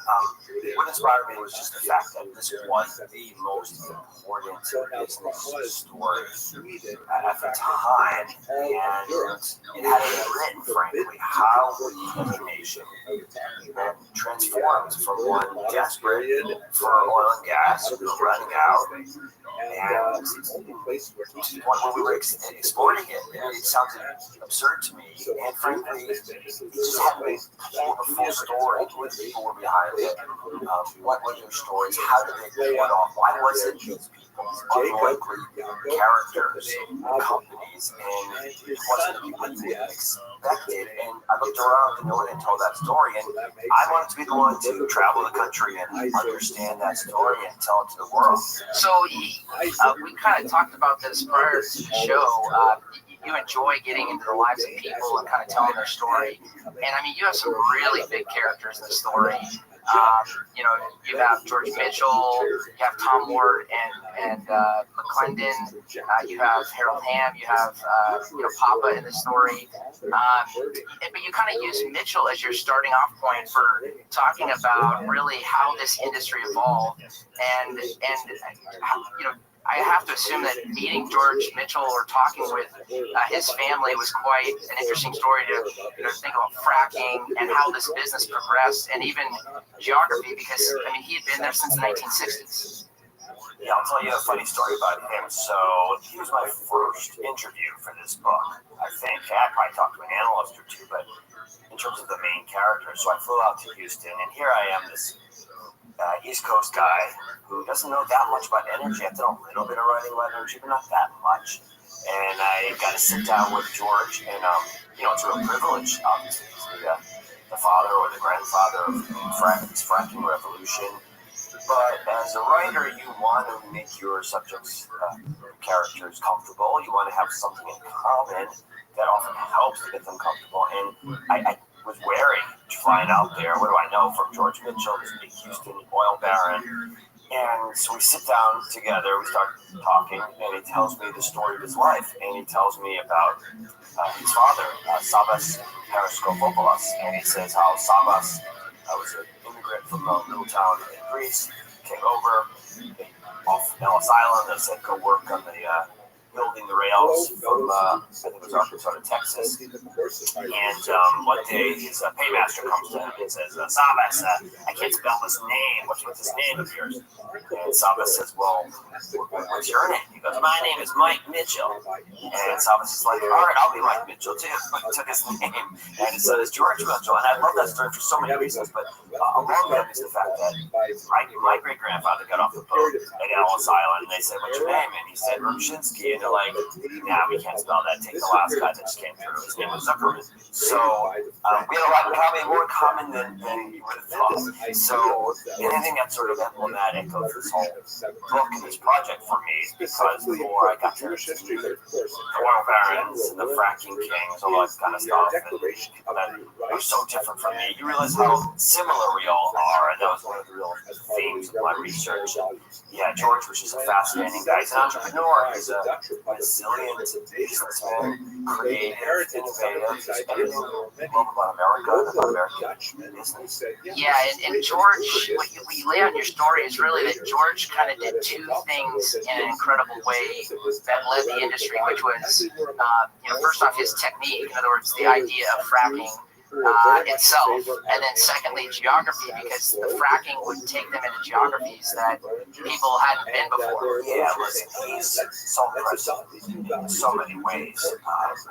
His perseverance, again, he's that sort of true immigrant story, his family, but just the fact that he had to persevere over, forget about outsiders and skeptics who said, yes, fracking, and we understand shale. Shale's always been there. We know there's a lot of oil and gas packed into shale, but don't waste your time on it. He had skeptics within his own company. His own president, Bill Stevens, opposed fracking in the Barnett Shale. The president of his own company. Sometimes he had to work behind his president's back. And frankly, he was approaching 80 years old when they had their breakthrough. He had survived cancer. His wife had Alzheimer's. He had different problems, debt problems. Couldn't pay his charitable pledges. It was embarrassing. I just love that perseverance, that resilience. The idea of energy independence, 20 years ago, that was thought as impossible. As we talked about, even 15 years ago, that no one thought that was possible either. Are you blown away that we've gone from this conversation of we'll never be energy independent, we'll always be dependent on foreign oil, to we have maybe the world's greatest glut of energy and have to take it somewhere? Yeah, I don't think the average citizen is aware or appreciative enough of how much things have changed. I still have a vague memory of being in the backseat of my parents' car in 1973 on a long line to get gas at the pump. To the Arab energy boycott, oil boycott, and it was just an understood thing as I was in school, high school, and college, that we were dependent on others, and that there was no way out. And even we had a president who was an oil man, and he didn't suggest any kind of revolution. It was the offing, and it was just sort of conventional wisdom that we were running out of oil and gas in the United States. And then today we're at the point where we're exporting it. We have so much we're exporting gas, even oil. We're exporting crude to the Saudis a few years ago. It's a crazy concept that I don't think people probably appreciate. Yeah, so in your book, one of the most interesting characters for this idea of exporting is Sharif Suki, who you tell a story, like you said earlier, classic American story, Lebanese immigrant who gets this idea to, in effect, import natural gas under the heading of we don't have enough here in the United States. Could you kind of teach our listeners, that story out of your book? Because I think it's fascinating to see the pivot and the about face that you had to do. Yeah, there are really fewer more unlikely characters to lead the U.S. energy revolution. Sharif Suki, he's an immigrant from Lebanon who spent years as an investment banker. He retired to go ski in Aspen. He started some bars and some restaurants there in Los Angeles. And he started a restaurant called the Mezzaluna Restaurant, which is pretty well known for a while, or infamous, I should say, because that's where that the O.J. Simpson murder was centered around that restaurant. And Nicole Brown Simpson was in that restaurant one evening and left some glasses there in the restaurant. And a young man brought glasses to her home, and then O.J. Simpson allegedly murdered them both. that restaurant for a while was just world renowned. People came from all over the world to go there afterwards. And Shusuke was kind of sickened by the whole thing. He's like, you're coming here not for the food, but because there was a burger associated with my restaurant, and he just needed something new. He was running out of money, and he thought at the time the oil and gas industry, there's a lot of underinvestments. This is around the time of the dot-com boom and bubble, around 2000 or so, and he saw the money was going elsewhere to technology and other kind of shares and companies. Not enough was going to oil and gas, so he said, all right, maybe I can focus on oil and gas. He started an exploration company to make it work. But then he said, okay, well, what if we start importing gas into the United States? Because all the experts say we're running out of gas, so maybe we should be importing oil and gas. And he's a really persuasive, convincing individual. He raised billions and billions of dollars to build these huge plants in Louisiana to import natural gas. And here we are on the eve of the early parts of the U.S. energy revolution, and all of a sudden we have this surplus of gas that's developing. And he talked to people like Aubrey Clinton, and they were like, yeah, we're producing so much gas in this country, so much of it. I don't know why you're importing it. Can you imagine importing gas when there's a glut coming in? He was in trouble. He and his company, Cheniere Energy, were truly in trouble, and they didn't really have a solution. So Shusuke and Cheniere were in trouble. They were about to import natural gas amid a glut of it. So, to his credit, Restream could have just said, all right, we're done here, I'm going to move on to some other industry, some other approach. But instead he said, I'm going to try to figure out a solution. And the solution was, well, hold on a second, guys. If you're saying that there's going to be a glut in the United States due to all this shale production, maybe instead of importing natural gas, we should be exporting it. And his investors, he was lucky because the stock was so cheap at the time. His investors had no solutions, and they had written down their investments. So they're like, yeah, sure, if you want to give it a shot, try. And he did, and he basically raised billions and billions more additional capital to turn their facilities into export facilities. It's not so easy to do, and I really am impressed by that resilience, that perseverance, and that creativity. And yeah, they've turned Cheniere to the biggest gas exporter, so it's an impressive story in my view. Yeah, to your point, the 99-2000 period was kind of a central period for a lot of the businesses and people in your book. As you mentioned, Suki had they had to deal with this in effect what was thought to be a scarcity and then a glut, but it was tough to raise capital for a lot of these people, whether it be Harold Hamm, George Mitchell. Looking, I'm kind of cheating ahead on this, but a lot of the parallels of then seem like they're kind of ringing in our ears now, and I don't know if that's something you've kind of paralleled with that period in the oil and gas business. It's a great point. I hadn't thought about it, frankly, but yes, in many ways there's similarities in that it's just hard to get capital. If you're in the oil and gas business today, both of the banks from the investors, and frankly, there's been a change on the part of there aren't any independents anymore. Those independents, while there's such, just have difficulty. In production, it's not all about production, it's about cash flow and earnings for the first time in forever. So yes, there are a lot of parallels, and I think there'll be opportunities too. When an industry has underinvestment or lack of investment, by definition, those who have capital should be able to see opportunity. Yeah, because you go through some of the cycles of this industry. You talked a lot. I remember catching parts of your book where you highlighted how Harold Hamm, this figure that we haven't talked much about so far, who was obviously poor Oklahoma kid, comes from very simple means, and ends up getting it in the drilling and fracking and oil business. But he does that both of the drilling and the oil side, and then ends up selling kind of fortuitously his drilling business at maybe the best time an Oklahoman's ever seen. Yeah, Harold Hamm is a fascinating character. He maybe the most interesting in my view in the book. Just the rags to riches story. He grew up the youngest of 13 children. He couldn't even start school each year until after Christmas because his parents were poor and he had to help them. They were sharecroppers and he had to help them work the fields. And only by the time around December, late December, Christmas time, it was so cold that he couldn't help anymore. He was no longer needed in the fields. So, I mean, he was so poor that he told me a story that he got his first pair of shoes, his first pair of new shoes was when this little shack of a home burned down and his neighbors chipped in and got him a pair of shoes. And you could see in his face it was sort of a positive story. It burned down, so they had to step up and people chipped in and he got a new pair of shoes and he remembered the a positive one. But most others would kind of see their home burning down as a negative experience. And then he didn't have a geology degree in any kind. He pumped gas for $1 an hour after earning high school credits.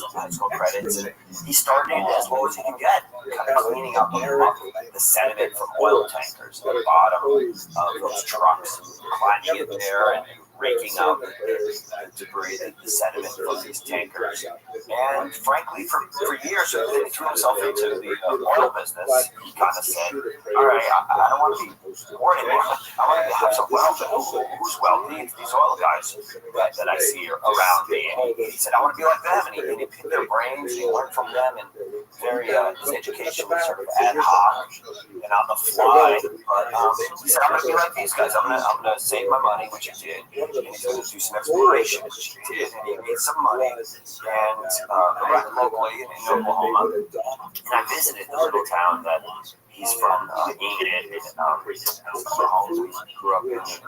His father was a local pastor, and I got to experience it, just talk to people. It was just a privilege and a pleasure to go to see some of these towns that are kind of birthed revolution. And anyway, Harold Ham, he started this company, and people snickered. People made fun of him. He talked rough. He didn't really.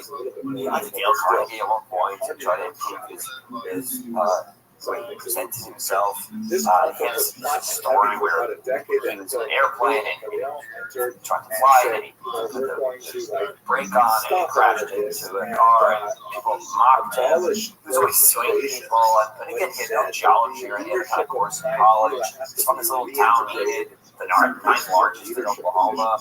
But he heard about the Bakken, and he heard about the promise of the Bakken, and he kind of believed in the tight limestone there, and that area in North Dakota, Montana, and he thought it might yield a lot of oil, even though the experts said don't waste your time there. And he went up there and made this big bet on the Bakken when other people could have. All the Exxon, the majors, they didn't give it up on America. They were offshore, they were in Africa, they were in Asia. They weren't betting on America, and Harold Ham and the other people in my book, the Frackers, were. And I just love that belief in both this country and the promise of the natural resources, but in what we could do, what we could innovate, how creative we could be, and that's what he was. And listen, part of my book is about gas and the people who use gas. That's all in the Clinton and Tom Ward and others, but oil is even harder to get from shale and from some of these type rock.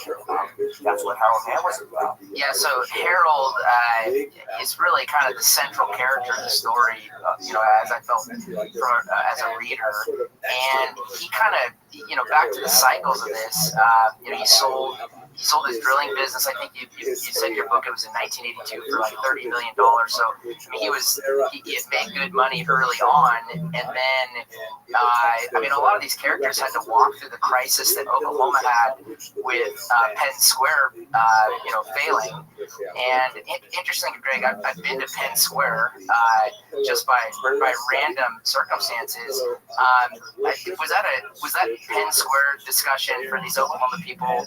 I mean, was that as big of a tipping point in the local economy and the industry as your book led on to be?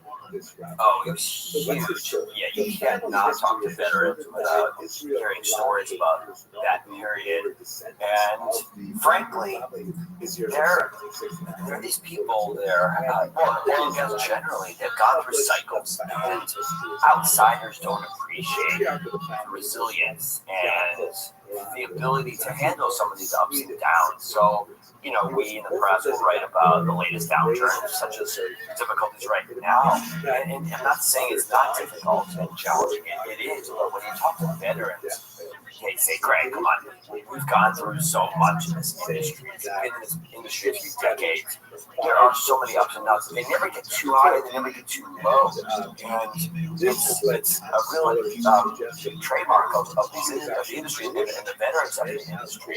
They've been through it all. And they don't blow their money in some ways. They like in some other industries. They're not buying, sometimes they're buying the ocean liner kind of things. Even sort of the landman, when they're making a lot of money, they seem to save it. I'm not saying they don't enjoy themselves as well, but they save a little bit more because they know right around the bend there's going to be some downturn. It's an ups and downs volatility that I think other people couldn't handle. But when you talk to veterans, they sort of they know it's a ride. It's a volatile industry, and they're prepared for that. Yeah, you pointed out in your book that oil went from $36 in 1981 to $15 in 1986. I know the late Boone Pickens had put a quote on the front of your book. But that was kind of a Boone Pickens era, and I know your book didn't talk a lot about that. But in many ways, the people that survived that were really the seeds of your book, because that's who got to finally build the energy independence in the end. Yeah, that's exactly right. You survivors have the capital, they have the experience, the knowledge, and I think you can say the same thing today. Those who do this period will do quite well. This industry is full of ups and downs. There's another downturn right around the bend, but there's also another upturn, and it's all well.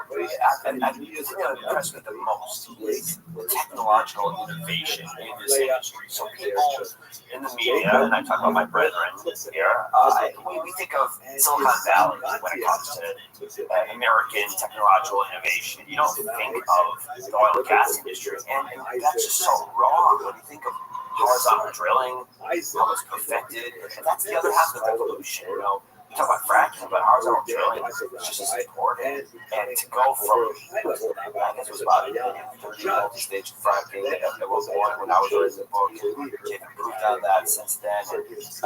That's so innovative, and people don't understand. The average layman doesn't understand the creativity in the industry, and it's a technological revolution as well. So you kind of get into some of the interesting history of the idea of breaking up rock. You talk about Civil War situations and others that kind of created some of these original ideas. Why do you think that fracking and horizontal drilling took so long to catch on? Was it just the unique geographies that people ran into, or was it just stupid thinking in the industry itself? It's a combination of two things. First of all, it's very expensive, so you need high oil and gas prices to justify investing. So listen, we all knew, everyone knew shale was packed with oil and gas, but it was just too far down there, too challenging a rock, too expensive to get at, and so it took higher prices. But part of it also is just conventional wisdom in an industry. It's not just the oil and gas industry. I talk about it a lot. I mean, I just wrote a book about the vaccine revolution and how we develop these effective vaccines to save the world.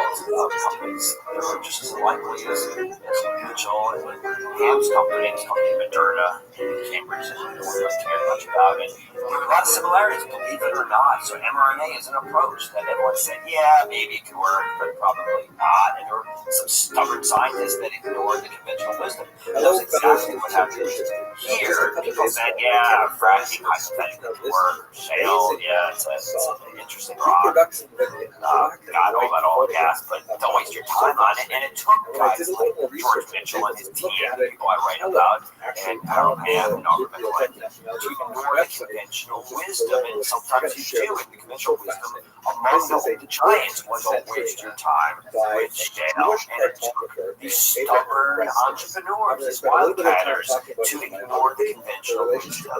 When everyone else preached, go to Africa, go to Asia, go anywhere but America. I mean, Exxon's headquarters are literally on top of ground zero for this fracking revolution, the Barnett Shale. It was Exxon exploring in the Barnett? No, they were going anywhere but their own literal backyard. And it took George Mitchell and these other stubborn entrepreneurs to ignore the conventional wisdom.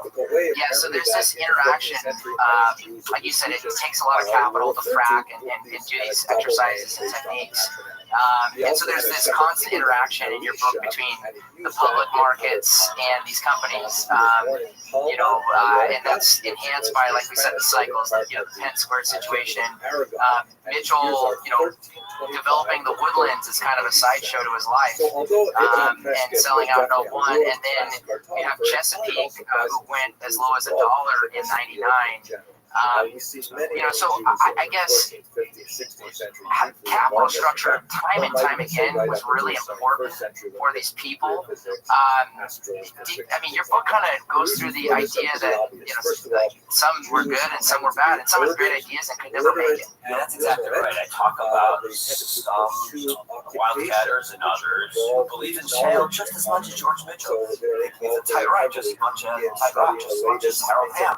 I can go on, and yet they didn't make it, they didn't succeed. And abject failure, embarrassing failure often. And I think it's important to tell their stories as well, just to show that it wasn't just about the idea and not just about seizing on shale and similar kinds of rock formations. It takes a lot more. You got to have investors that are lined up, that believe you, that will stay with you, has capital, that won't flee at the first sign of failure.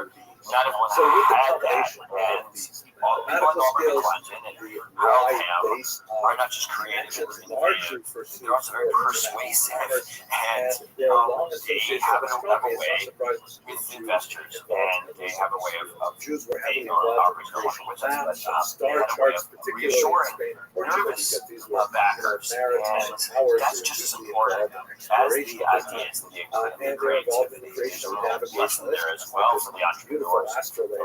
Thinking about starting companies or looking to back new ones. Yeah, to your point about McClendon, if there was ever kind of a love child between Wall Street and the oil business, Aubrey, he seemed to be that. His family's background that he kind of lay out. So I'd love you to take listeners just through a little bit about Aubrey, because he maybe understood the public markets better than anyone. Aubrey McClendon was such a fascinating guy. People said to me after reading The Frackers, Greg, I really like the book. I just don't know if I like these characters. Sometimes I do, sometimes I don't, which is a fine reaction. And it's not a bad one to have. They're great characters. No one more so than Aubrey McClendon. Who was born to Oklahoma oil nobility, sort of. His mother's family was part of the Carnegie family, but not the right side of that family. So they had money, but not a ton of money.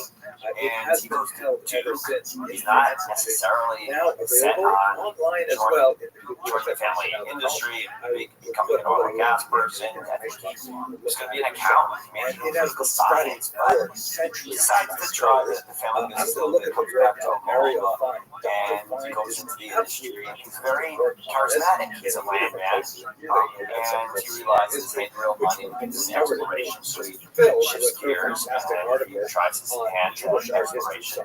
And frankly, he's a fast follower of shale. Not like George Mitchell. He didn't come up with the idea of targeting shale. He realizes early on in the revolution, hey, I think there's something going on here. I think that this country, we can produce a lot of gas. He was all about natural gas at that point. And he says, I'm going to do it. And it's a land grab like never before seen in the nation. He bought himself borrowed personally money to buy shares in his company. He believes, he's a believer. I love that. So, in other industries, sometimes you see people selling on the way up. He was buying on the way up. No one believed more in his approach, but in this nation and the possibilities of natural gas from shale normally is more than Auburn itself. And as natural gas prices climbed in early 2008, he was worth about $3 billion. He's part owner of the Oklahoma basketball franchise. He brought them to Oklahoma. He enjoyed the limelight. He was a little bit bigger, more outgoing and charismatic than Aubrey McClendon. And the problem was he believed too much. He went back and borrowed even more on the way up. And then when he was a victim of his own success, he found so much gas. He and his colleagues out the company too. He found so much gas that gas prices collapsed. It went from about $13 to about $2 in 2012. So the stock dropped. His dad had to deal with it. He basically was tossed out of his company that he founded. So in some ways, he was a little naive and he believed too much. So I have a soft spot in my heart for Aubrey because, and it did not work out eventually. Sadly, he died in mysterious circumstances. But we have him to thank in a lot of ways. He and his colleagues talk more than others for believing in this country, believing in innovation, and gobbling up all that land and producing so much gas.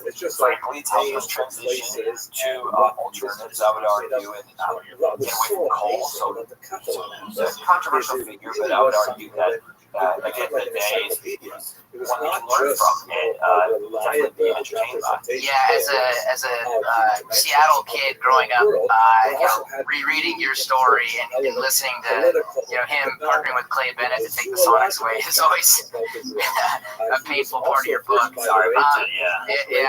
And like you said, they were having so much success. It's the kind of stuff that's prone to cause issues. Could you?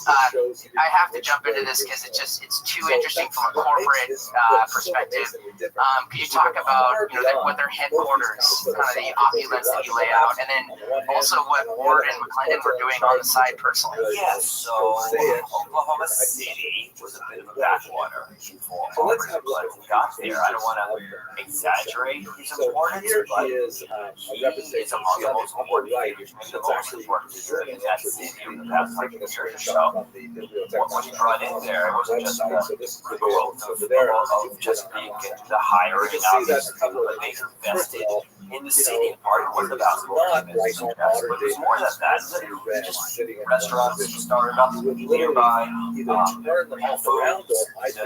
The headquarters itself was an impressive place. People wanted to work there. It kind of put Oklahoma City on the map, and it's a pretty cool city. I've been there, spent time there. I like it a lot. So, people still give him credit for that. And Tom Ward is something too, but Aubrey had this vision and a confidence and a charisma that is just unmatched in other industries. Maybe you get it in the high-tech world to some extent in Silicon Valley, but only the oil and gas business really has these kind of outgoing salesmen. And I say that in a positive sense, not a negative terminology, but you've got to convince investors, backers, that there's something deep down in the ground, well below the surface, be it oil or gas or both, and that is promising. And they can't see it.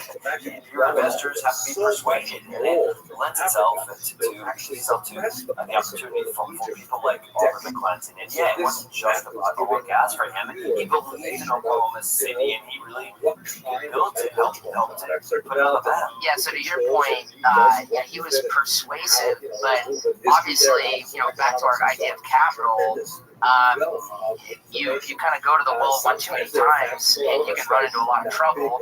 Obviously, many people did that. You talked about Devorin in your book, who did that Oryx, ran into that tough stretch. A lot of this is still that interaction between, like a charismatic salesman and a banker and these investors at the end of the day. And kind of the question that cropped up in my mind, to your point about a visionary, is what does this mean for investors? What was your, as an investor personally, what did you take away from a lot of this? Was it something that interested you, or is it something you just left and said, if this good salesman, I might not want to be at the table? So it's really interesting. The era of the frackers in my book is about these companies, it's about these individuals, the characters, and I really just spend a lot of time focusing on geologists, people who don't get a lot of credit, but are responsible for this revolution. And I would argue that net benefited this revolution. All the oil and gas that was discovered benefited the nation so much in terms of jobs, in terms of the types of cities, types of towns that benefited. I traveled through the country. It's often places that were down for the count, and they didn't have an industry. And all of a sudden, people were buying up land, people that were losing farms, staying on their farms, and their properties. People who benefited were veterans, a lot of veterans benefited from this industry, from this revolution. So the country benefited as a whole, the economy did, and you have to remember, it was right on the heels of the housing collapse. So to have a shot in the arm, as it were, from this industry in terms of hiring and the production was a true benefit. So the country benefited. You could also argue, I would argue that net it helped the environment because we were able to shift away from coal and embrace natural gas. Now you could argue that we didn't keep fast enough. We haven't done a great job. They really have not done a very good job in terms of escape of natural gas in terms of production. You travel around North Dakota like I did, and you see the flaring at night. It's beautiful, but it's very troubling. But again, the nation benefited, the characters benefited, people, cities like Oklahoma did. But to get to your point, the investors did not. And it was almost like a Robin Hood kind of thing. I felt that people like Alvin and Clinton were, I wouldn't say stealing, they were not stealing, but they were taking from the rich, broadly speaking, the investors, and I don't want to say give it to the poor, but giving it to others, sometimes poor people. But the investors were the ones who never saw, I would say never saw, often didn't see the benefit in terms of production. So the production they saw, in terms of profits, in terms of cash flow. And it always struck me as an outsider as being quite surprising because the investors at the time were always emphasizing production. And I was, I don't know, I'm a sort of old school investor kind of person. I grew up reading all these books, Buffett and others, and I thought earnings, or at least cash flow, was something that should be focused on. And people always said at the time, well, eventually we're going to shift to that, Greg. We're going to get to the period where profits matter, revenues matter, and cash flow, free cash flow matters. And I did see that in the cable industry years earlier, the same kind of thing where they spend, and eventually investors prioritize cash flow. And until, I would argue, just a couple of years ago, that was still the case in the oil and gas industry. Right now, we're speaking at the end of 2021, and things have changed. So now, finally, people are very focused on cash flow and earnings, and it's not all about production. It's really hard for people like Harold Ham and others, pioneers, to shift gears. Their whole mindset forever in this industry was production is like a mantra and almost a macho kind of thing. I'm going to get more production than you. And it was not about earnings. Everything was turned on a dime. So, to your point, it's really good work that it's not so clear that the investors were the priority. They were not the priority during this revolution. Everything else but cash flow and free cash flow was important. That has changed, and they have gotten religion. I have to say, people like Harold Ham, they say that it's changed, and for good reason. He owns a lot of shares. They all own a lot of shares. They're all big believers in their own companies, and they realize that maybe production shouldn't be the emphasis. Maybe if we could just keep it steady and slow, and we can make a lot of money, we can all benefit. Yeah, to your point, I mean, the excitement, that whole energy independence that we talked about earlier, that excitement was just a kind of a theme out of the people that bled into the country, in effect, and I'm sure you remember, like I did, that was ultimately the pitch for investors, was this idea of energy independence. When you see that kind of excitement, does that just kind of scare you personally as an investor? Because, in comparison, we kind of sit at the opposite end of that excitement from a sentiment standpoint. Yes, as an investor, as an individual, as a citizen, Right, the whole geopolitics of it is very exciting too. We haven't really touched on that, but that's a tremendous benefit from this revolution. Just the fact that we're not beholden to people like the Saudis and people in the Gulf. We've got so much production and potential still in places like the Balkans and the region of Barnett and other places in this country. It's allowed us to have so much more freedom internationally in terms of geopolitics.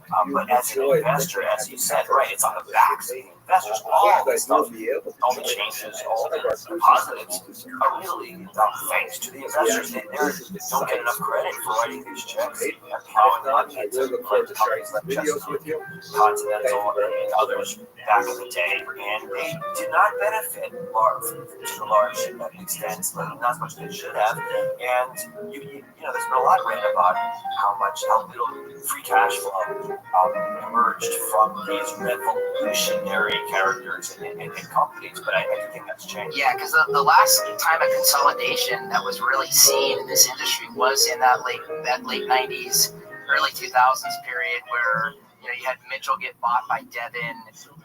You had, and then the following 5 years, you had the likes of Aubrey McClendon and Tom Ward consolidating. How did you look at the consolidation of then, kind of like today? Do you look at that as a big positive, or in studying these people, these companies, what's your take on those big consolidation periods? So, as an investor, it's really positive. As a writer, it's a negative. Why? Because the characters aren't there like they used to. There's some, but it's harder to be an independent. It's harder to step up and be an Aubrey McClendon or Harold Hamm and just persuade some backer that you're going to target some new formation.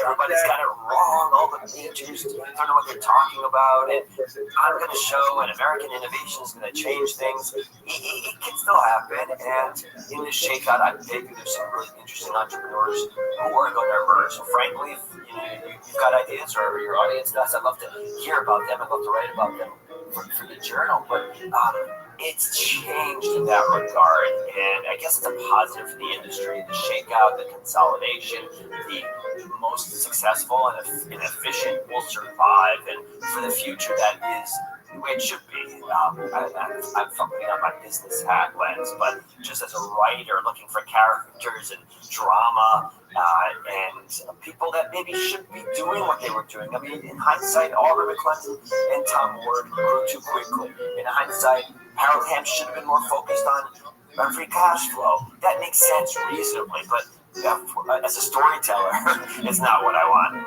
Yeah, no question. So, since, like I mentioned, I love books. We love books.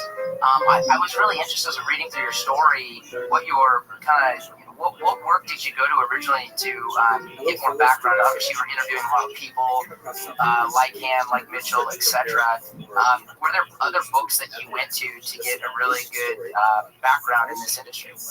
Yeah, I kind of read everything and anything at the time. I threw myself into it. Obviously, all of Jurgen's books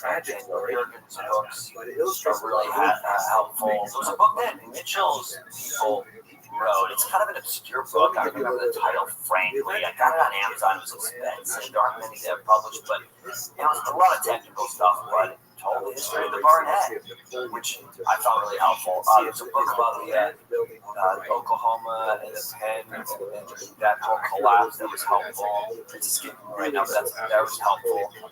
But frankly, I just talked to a lot of veterans, a lot of people in the industry who have been through the ups and downs, people who work for Mitchell. They were really helpful. I could not have done this book without them. I thank some of them in the acknowledgements of the fracker, so I encourage them to check that out. But people are much more willing to share and to help than one might think. And I do have to make the point that it was such a privilege to travel the country and go to these little towns, Oklahoma, North Dakota, and spend time in Pennsylvania, Texas, get to know other kinds of people. And we don't have that opportunity enough in society today. And it's led to this big divide. And again, with my new book, with the vaccines and people, everything's politicized.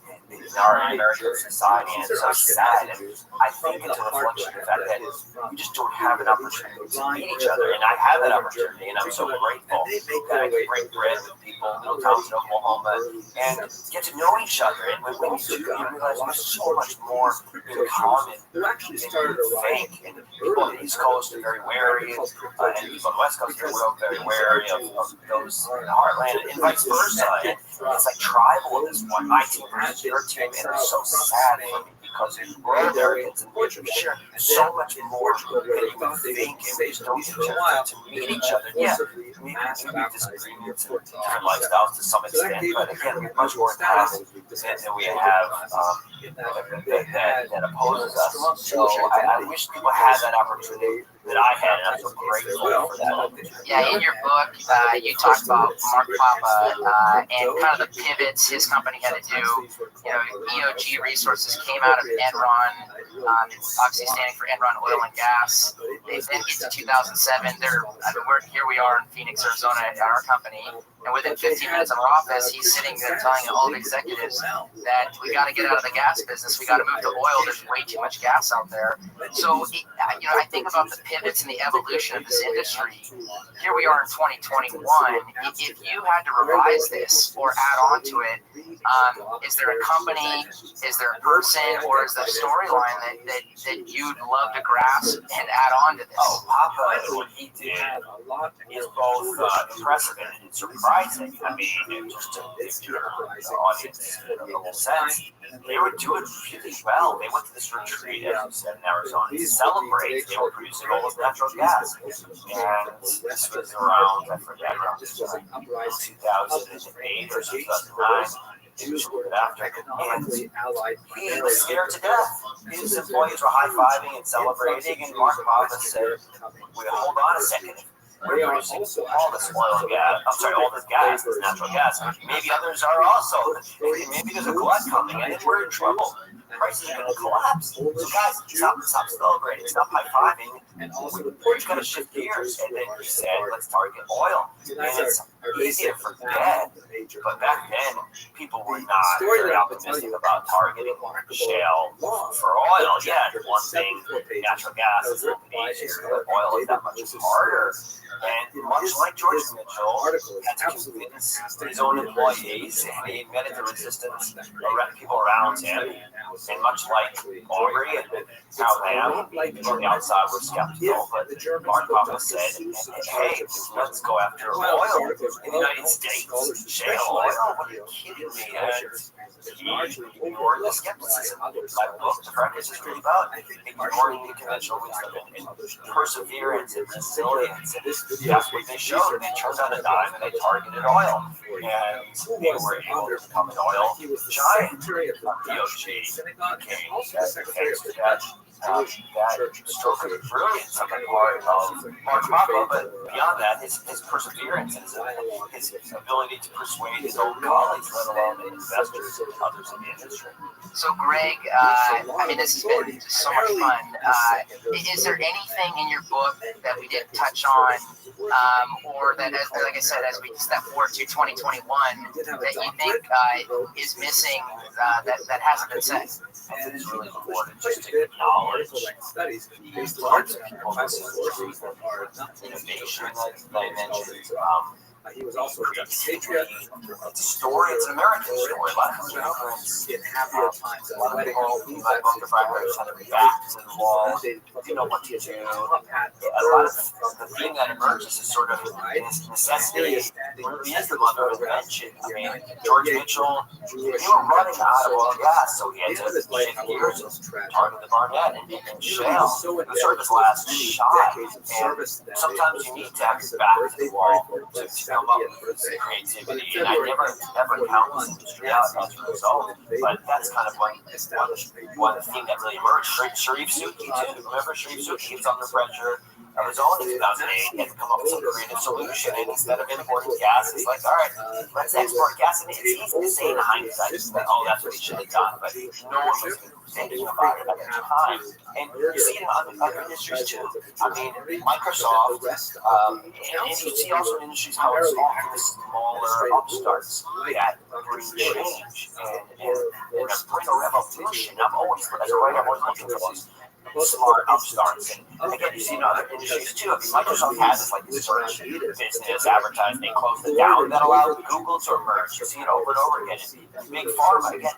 This book I just wrote, Shot to Save the World, it's about a company in Germany that ended up saving the world. You see it over and over again. The upstarts are better at innovating than the giants. You see it in the franchises as well. Well, I think your idea of back against the wall is just like a wonderful way to lead us off here, because as we've kind of been teasing about, right, we definitely saw back to the wall in the spring of 20, and many of these people had to live through that. So if I haven't said it before, Greg's book, The Frackers, is the best book I've read of how we've arrived at today's energy business and the drilling techniques used, the people in the room, the companies that have succeeded and survived.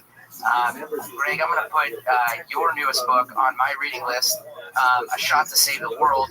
Greg, where can listeners of the podcast get that book? So, A Shot to Save the World is available on Amazon, most local bookstores as well. And I encourage people to reach out to me, LinkedIn, Twitter, email, both about the Frackers or my other work. I'd love to hear reactions, constructive criticism, even some of my best sources are people that had read a book and said, yeah, I like it, Greg, here's the point you missed. And I love hearing that. So with my new book, A Shot to Save the World, or with my previous work, I'd love to hear from people. Greg, we're very thankful and blessed by your writing.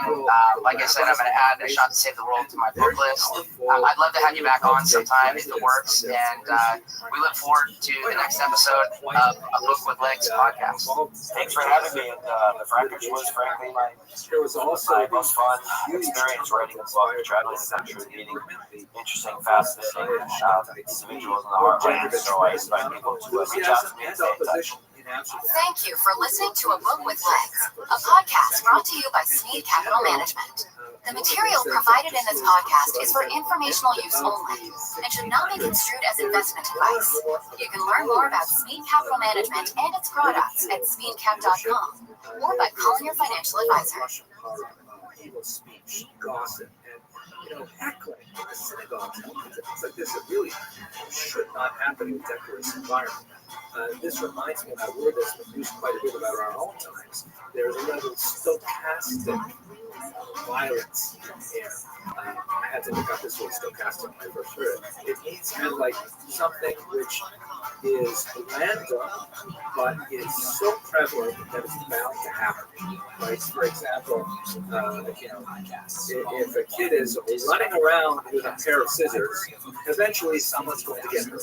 God forbid. Right? You don't want that to happen, but it's like it's almost guaranteed to happen. Or as the another Amsterdam resident from all this time, Moshe Sato put, Hello, I'm Lucy Hopkins. From the BBC World Service, this is the Global Story. This week, economic warfare broke out between the world's two biggest superpowers. President Trump announced a new tariff, essentially a tax on Chinese goods coming into the US. Now, Beijing has entered. So can anyone really win a trade war? And what will the impact be on the rest of the world?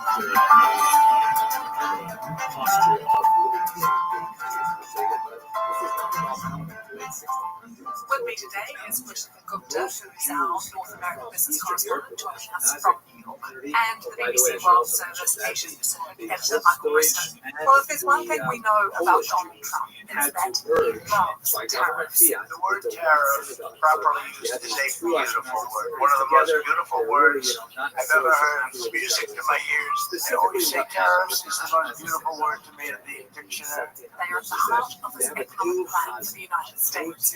During his his first term and also throughout the presidential campaign, he was very clear. He thinks tariffs are going to help make America and American richer. And he also thinks that they're a useful tool in helping to get other countries to do exactly what he wants. Before we go any further, though, I think we need to cover some basics. Like, what exactly is a tariff? You see, a tariff is a tax on imported goods from foreign countries. So Trump had proposed a 25% tax on Canada and Mexico, which have now been paused. But as an example, say you had a product that was worth $4, that would result in a $1 additional charge. So the total product cost $5 or so. President Trump repeatedly says that a tariff is a tax on a foreign country. He said that time and time again.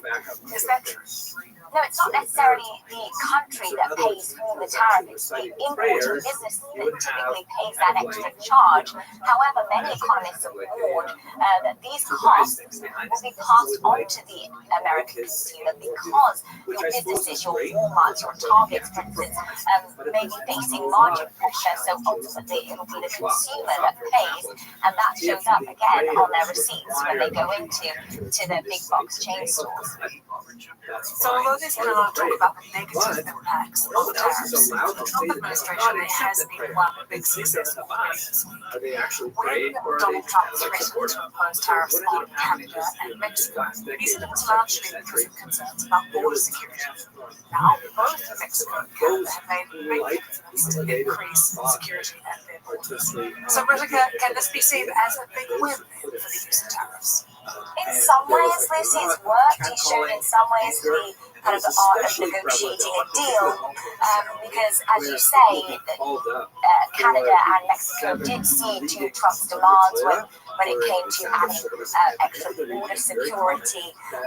But there's also the US trading off too in some ways, and many experts have said that you didn't need necessarily the threat of tariffs to get some of those things done, and it also does cause concern and uncertainty about tit for tat and the escalation of a global trade war as well, and that's what many experts and economists have been warning of the dangers of this. The biggest target of Trump's tariffs so far has been China, and economists are worried that it could be on the brink of real trade war between China and the US. This isn't a new war, though, because President Trump began the second war with China during his first term in office. Mickey, why does Donald Trump see China as such an economic? The question is not necessarily obvious why China should be an economic threat. I think first and foremost, it's just a very, very big economy. A lot of trade with the United States. We're talking about $500 billion. Also, the United States is in deficit in that trade with China. So essentially, the United States imports far more goods, hundreds of billions more goods than it exports to China. So I think President Trump, when he sees that, saw that big deficit, he wants to do something about it. It appears that China is winning and the United States is. Also, the first term in office was some very specific things which President Trump complains about China for, which previous American officials have complained before, specifically stealing intellectual property, forcing American companies to transfer technology to Chinese firms. If they wanted to set up operations in China, they could only do it, say, with a joint venture. They had to transfer their technology. Also, he accused China of currency manipulation, essentially keeping the currency at a particular level to make those exports cheaper. Mickey, China has always done what trade with the US, and then we also, back in 2017, when Donald Trump speaking at the World Economic Forum, he said he didn't want to start a trade war with China. But we didn't then see China responding with tariffs of its own in a kind of tit-for-tat way. What were they? China doesn't want to take the trade, doesn't want to trade on all. The economy is based primarily on exports. So if there's some barrier to those exports going to other countries, then it doesn't want them. I had a look back at the list of reactions that China made when President Trump was in the first term of office, and there's a whole series of them raising tariffs by 10%, then 10% again, 25% in some cases. They've also reported the United States World Trade Organization. They stopped buying some products, agricultural products, particularly outright, which really affected farmers in America. So a range of tools which China used, which incidentally is the kind of tools which it's already using now with these latest tariffs imposed by President Trump. Similar kind of tools, not just tariffs, but also non-tariff measures to try and harm the American economy. Now, although this trade war has been simmering for several years, it really is hotting up now that Donald Trump has returned to the White House. Rishika, can I ask you a bit more about these latest tariffs Donald Trump has introduced? What are the new tariffs on Chinese goods that he's introduced this week? So some of the biggest tariffs are going to be on electronics, toys and appliances, consumer electronics being one of the top goods imported from China to the US. If you look at data, that includes cell phones, TVs, your laptops, game consoles. China is also a major supplier of home appliances as well. And also footwear. You see a lot of footwear products also being imported into the US from China. And what new tariffs, Rishika, have China announced in return? The tariffs from China are actually rather minimal. They're seen as not such an aggressive approach. 10 to 15% levies on selected goods. So part of China's countermeasures include an import taxes on US coal and LNG. That's 10% and a 15% charge on crude oil. And as well as fuel, China has also slapped a 10% tariff on agricultural machinery, pickup trucks and some large cars. And they've also announced some non-tariff measures as well, one of which is a probe into Google and an anti-monopoly investigation into that tech giant. And Mickey, is there any indications yet as to how these US tariffs are Just at the moment, when the Chinese authorities need their economy, need people to be spending more money, it's gonna hit those manufacturers that sell to the United States. So it's definitely an unwelcome thing when it comes to China. But because they've been through this before, Trump work together last term, are they better prepared in a way? They've got a strategy of how to deal with it, decoupling from the US and diversifying their markets as well. I don't think decoupling is remotely possible. We're talking about trade hundreds of billions of two-way trade between these two countries every year. There has been some attempts by America, particularly President Biden, to try and not sell certain technology products, high-end technology products to China, but the two economies are so integrated that decoupling is really impossible. In fact, under the Biden administration, later on, officials stopped talking about decoupling and started using other words to suggest they're just targeting specific areas of the Chinese economy. Is China more prepared? I think he was expecting this. So before President Trump came into office, Xi Jinping, the Chinese leader, the ambassador, the Chinese ambassador in Washington, all went on the charm offensive, tried to persuade President Trump before he was coming into office, just don't do this. Nobody will win the trade war. We can both win if we keep tariffs out of the equation. So they knew something was coming. And also, to a certain extent, as you suggested there, they could prepare. There are many ways in which China can hurt the American economy which don't involve tariffs. Well, we know that Donald Trump sees tariffs as a way of rebalancing global trade in a way that he hopes that America can stay on top and remain the world's economic superpower. So is he going to be successful in stopping China's economic rise? Because China is selling goods, as you mentioned, everywhere, not just to the US. It has been the main driver of growth in the past few decades. Surely there must be a really deep concern now in China about these tariffs and the war that just started.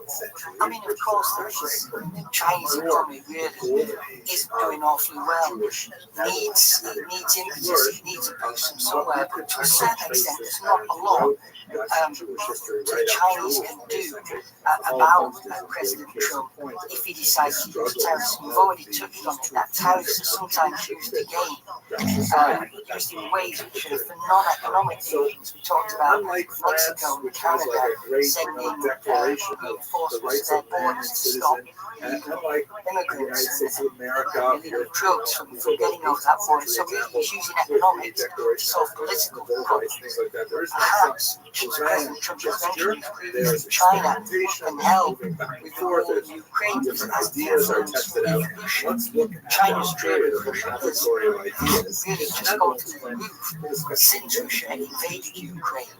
Hundreds of billions of dollars worth of trade between those two countries. So perhaps President Trump could persuade China to use its influence with Russia over the war in Ukraine in return for dropping tariffs. So that's politics being changed for economic means again. Everyone talks about President Trump being very transactional. He likes to deal. What's he doing?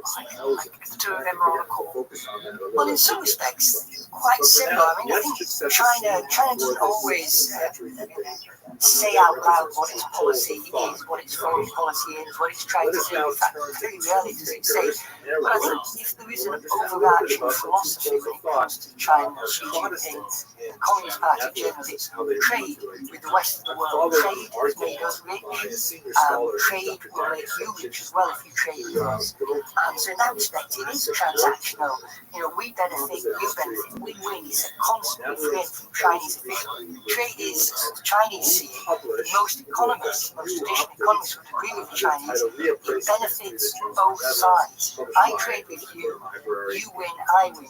Jessica, one of the things that economists say about tariffs all the time is that it creates price rises that ultimately end up being bad for consumers. Do you think that these new tariffs and the potential of big tariffs with China could really impact consumers in America?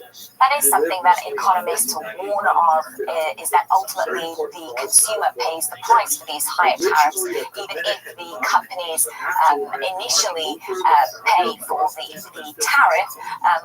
There's a lot of pressure on margins for companies as their costs rise, and then ultimately the consumer ends up paying. So there is a likelihood that is what economists have been warning, and it is also seen as counterproductive in some ways to one of the key objectives that President Donald Trump had, which was to keep the cost of living for Americans low. And then there's also the issues of the monetary policy side and what it means for the Federal Reserve.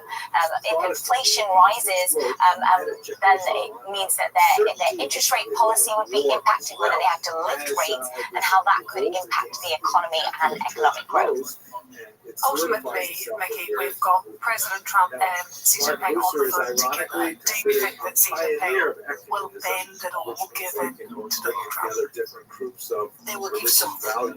Definitely, China will give something because of all the reasons I explained before. The export economy is vital to the Chinese economy as a whole. They will not want that disrupted, particularly to one of their biggest markets. And if you look back at what China did previously, first Trump presidency, they did make concessions, some kind of deal was enacted in the end.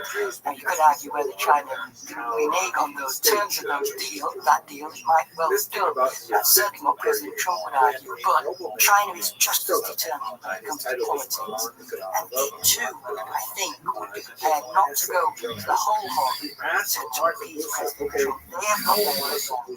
And I think they've got some really good measures, or some measures that could potentially hurt America in a way that President Trump would want. They're in it for the long haul. They don't have a limited time frame. They've got a longer time frame. So I think they would use some ground, not as much as President Trump. And I know it's been a holiday in China, so we haven't seen the full response to this, but has there been any sort of increase in nationalism? I saw it immediately in Canada with Justin Trudeau coming out, big signs coming out saying, "Buy Canadian." Canadians moving the Star Spangled Banner and such. Any kind of nationalistic fervour in China as a result? In this case, they won't want to, the Chinese Communist Party, try and promote nationalistic fervour at this early stage, because they'll hope it's all resolved without too many problems without getting everybody angry in a way which makes it then difficult for the government to back down and do some deal with Donald Trump. I think in the future, if this continues, that nationalist further will certainly play a part in stifling the resolve of the Communist Party. Radhika, thanks so much. Thanks, Nick. Thanks, Nick. Thank you. If you want more episodes of The Global Story, you can find us wherever you get your podcasts. Each day, we dive deep into one major international story in detail. And don't forget to subscribe, leave some comments. We'd love to hear. Wherever you've been watching us, Go back to thanks that so kind much. of model, or folks wondering, maybe we should give the Jews more freedom, and that will generate more economic benefit for us because we can especially tax them. So this petition that he said was given to him in some mysterious way. Get any pizza with any toppings for just $9.99 online. Try the Domino's Spiral Pizza or invent a new one. They had basically 7. This is the BBC World Service. I'm Johnny Diamond, and welcome to World Questions. Economically President active, Trump as called long it as the they're not 51st state of the USA and has threatened to use economic force to make that claim a reality, starting with high tariffs of 25%. The Canadian Prime Minister says the country is facing the most significant crisis of our lifetimes. Its sovereignty under threat, the federal election full steam ahead. We'll debate passionate questions from across this vast nation. any kind of business, and they'll be subject to the laws of how commerce is done. They should be held to the same standards as everybody else. They should be Once upon a time, the first visit of a new US president and a new Canadian Prime Minister was to their closest neighbor and oldest ally, each other, no more. The US hasn't just turned its back on Canada, it's turned on its northern neighbor, slapping down import taxes that could cut Canada's economy and taunting it over Canada's existence as an independent nation. That has unhinged politics as Canada plunges through a federal election, turning issues such as immigration, housing, and the cost of living now enmeshed in a battle for the best deal with Donald Trump. With me to debate some of the many questions we've received from around the country are Nathaniel Erskine Smith, the current Minister for Housing in the Liberal Party government. The Conservative Party was the largest party of opposition in the last parliament. Kate Harrison is Vice Chair of Consumer Strategies and Conservative Strategies. She's an activist and right of centre commentator in this election, but she's not the spokesperson for the party. Stéphane Bergeron is a founder member of the Bloc Québécois, a party that supports independence from the largely French-speaking province of Quebec. He's been the party's spokesperson on foreign affairs and international trade. And Heather McPherson is a member of the New Democratic Party, which was the fourth largest party before the election. She sat in an informal coalition with the governing Liberals until last year. She's the NDP's foreign affairs spokesperson. Thank you so much for joining us. Let's go straight to our first question, and it's from Alexandra Nimbus from the Solomon Gulf Islands. Hi, Alexandra, how are you? Hi, I'm well, thank you. Thank you for having me. Thanks for coming on. What's your question for our panel? Okay, so while most Canadians are aware that the people of the UK and Europe stand with Canada regarding their determination to remain sovereign, we are dismayed by the lack of support publicly expressed by the leaders of these state regions. Will the leaders of the regions ever express support publicly for Canada? And why is there seemingly such reluctance to upset Trump and his merry bunch of loyal appointees? Thanks, Alexander. Thank you very much. So we've got a huge number of questions in this vein about Jesus Christus ben geboren Jude the US and Jesus that response from the outside world. I'm going to ask first Heather McPherson from the New Democratic Party. Why such silence from Canada's allies? And is that the right way to deal with Jesus Christ was born. Yeah, thanks for the question, and it's a great question. I think it's something that as you mentioned, Johnny, lots of Canadians are thinking about is where are our allies at this moment. And one thing I will say is that Trump has changed everything. He has changed the world order. He has shown that Canada, the UK, Europe, the world cannot trust Donald Trump. That we can no longer count on the U.S. for trade. He has torn up the trade agreement that Canada has had for a very long time with the United States, and pushing the entire world into a global recession. Tending to hide from him is not working. Instead, all countries should stand together. Those of us that respect the rule of law, respect international world order, respect democracy, we need to be standing together, and we hope certainly that our allies in the UK and Europe will as Donald Trump continues to sow chaos and insecurity around this globe. Thanks very much, Stefan. He begins by saying 5 basic starting points. First of all, there's only I do agree one with Heather that we should be stronger together, but I think all the nations were frightened by the possibility that Donald Trump would impose on them tariffs, so they stayed silent about what's going on, what happened to Mexico and Canada, in the hope that it might help them with Donald Trump. But at the end of the day, we realized that it wasn't the case. So maybe from now we can build on that and try to present a common front against Donald Trump and try to retaliate in some matters. I must admit that as a Sovietist, we're not very in favor of monarchy, and always said that it wasn't very useful in any way for Canada, and it has been shown when Charles III became King of Canada, and we would have hoped from our king to say something about protecting Canada. Instead of that, he invited Donald Trump for an official visit, and we were a bit surprised. We weren't surprised, but I think Canadians in general were a bit surprised by that. Well, I would say two things. One is I've been really surprised by world leaders' responses. They've all said they stand by sovereignty for Canada. That's the right response. They haven't been as forceful because they couldn't, shouldn't. But I think this man's right. There was a reticence there because of fear of retaliatory measures. And look, those measures were coming anyway, whether they were or not. They were always coming. And here they are. And so I think you are going to see a more concerted, united effort across countries, across allies, across democracies to push back to say this is going to hurt all of us and we're going to stand together.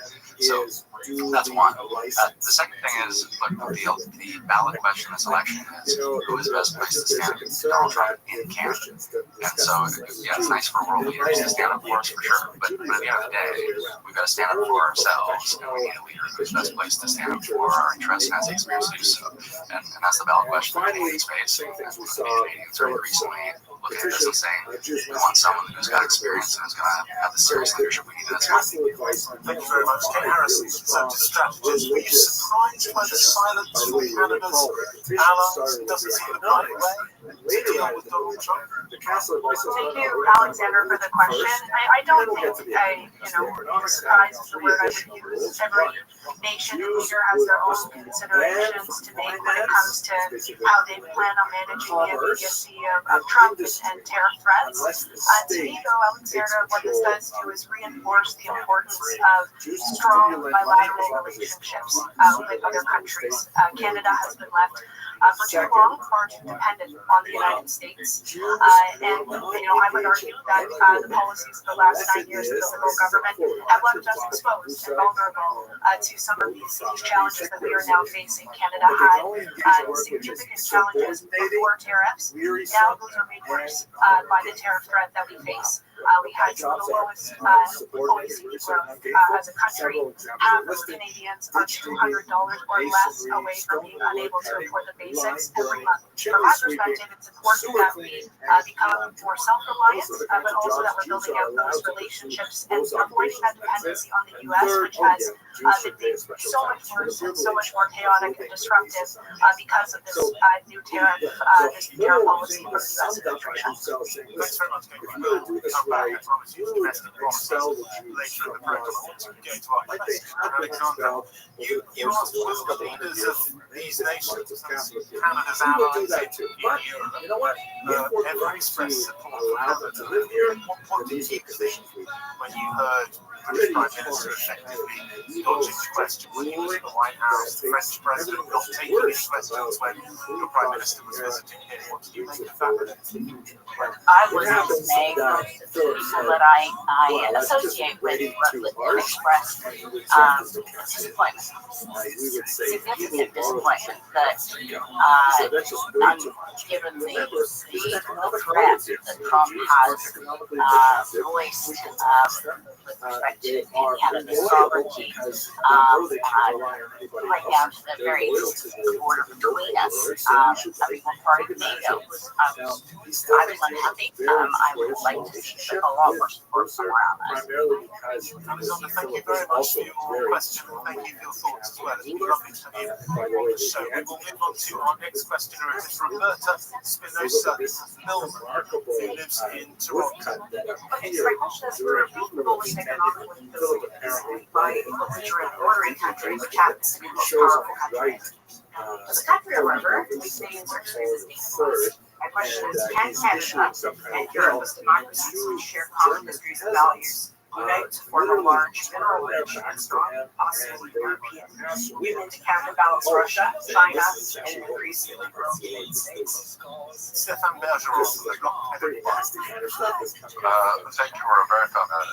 It's a very valid question. We have seen the new Prime Minister as his first state visit going to France and the United Kingdom first instead of the United States, indicating that he wants to establish relations with reliable allies. And I think it's an indication that Canada and Europe should work closer together. We have a free trade agreement with Europe, and I think the exchanges, the economic exchanges, the commerce between Canada and Europe have grown a lot since this accord, and since we have set up the conflict with Denmark over against Ireland, we have now a land border with Europe. That might mean something for the future. Thanks very much. Kate Harris, coerced both Luther and later Luther as well to go along with this second marriage, which was performed in 1540. I would distinguish between establishing stronger economic and security ties with Europe. I would say we should have been doing that prior to the immediacy of this tariff threat. I would separate that, though, from this question, which I think you're getting at in terms of perhaps joining the European Union. Just depends when we are separated by an ocean, I think there is a distinction that can be made between what that would mean for Canada, and I would say it's much more complicated than it appears. And when I even think about how we relate to other European countries on defense spending, Canada would be an outlier in that group. We're only hitting 1.3% GDP on defense spending. Most European allies are far exceeding that. So perhaps less about whether or not Canada wishes to join. What would the conditions be that Europe would place on having Canada do that? Lastly, in a time of such emotional tension and anxiety based on the relationship with the U.S., I prefer to have a conversation around European Union, anything that has to do with the future of Canada's nation and sovereignty once we're through the immediacy of such a threat. First of all, it's a fascinating kind of Renaissance man in many ways. He was at 17 years old. I think the idea of formal union 12 years is way ahead of ourselves. At the end of the day, we have a conversation in Canada right now where everyone is saying I'm proud to be Canadian, I want to stand up for this country. I don't think the knock-on answer is it lets them join a coalition of European countries. I think instead it's to say, how do we strengthen existing alliances and how do we strengthen existing relationships? And so one of those relationships is NATO, and how do we make sure we're strengthening that alliance with like-minded countries that are going to stand up for one another when we're under threat and under attack. Another example of being threat about this is we need to strengthen trade. Yes, trade with the EU, of course. Now, where I was disagreeing with Kate is we actually have put ourselves in a place over the last couple of years to realize that we have a free trade agreement with Europe. We're able to now, I think the next step is how we make sure we take advantage of that as much as possible in this particular moment. I wouldn't leave it as we've got a free trade agreement with Australia and some Asian countries that are CPTPP. And there's a huge opportunity there as well to realize people should know, look, geography, of course, has meant that the vast majority of our exports go to the United States. That's just the reality of our geography. So you see, over 7% of our exports go to the United States. It has declined, honestly. We have to make sure that we want more independence on that regard. We gotta look overseas, but not just east, west as well. Thank you very much.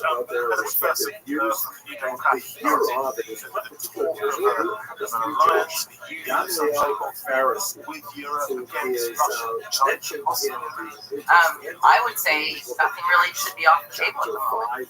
Our interests are far more aligned right now with progressive European governments than they are with Donald Trump and his administration. Obviously, there's geographic challenges there. I would say I agree with Nate that we need to diversify our trade relationships. The Indo-Pacific strategy was one example of how we are looking at Asia and South Asian countries and developing trade there. I look at the African continent. This is the fastest growing economic bloc in the world at the moment, and we should be there. But absolutely, we should be looking at European relationships. We should be continuing to build those. We can no longer count on the U.S. as a trading partner. We're not going to stop trading with the United States. That's not possible, as Nate alluded. We have a very large relationship with them, but they're no longer dependable, and we do need to act accordingly. Thank you very much. And we are unable to discern who's leading. I mean, our Prime Minister just recently made the statement that the United States is no longer going to take the lead in Canada. Well, what does that actually look like? Is Canada going to take the lead in some kind of formal way? Does that include Australia and New Zealand? How does Canada take the lead? Thank you very much. Thanks for joining us. For example, how ridiculous it is to force straight to our next question.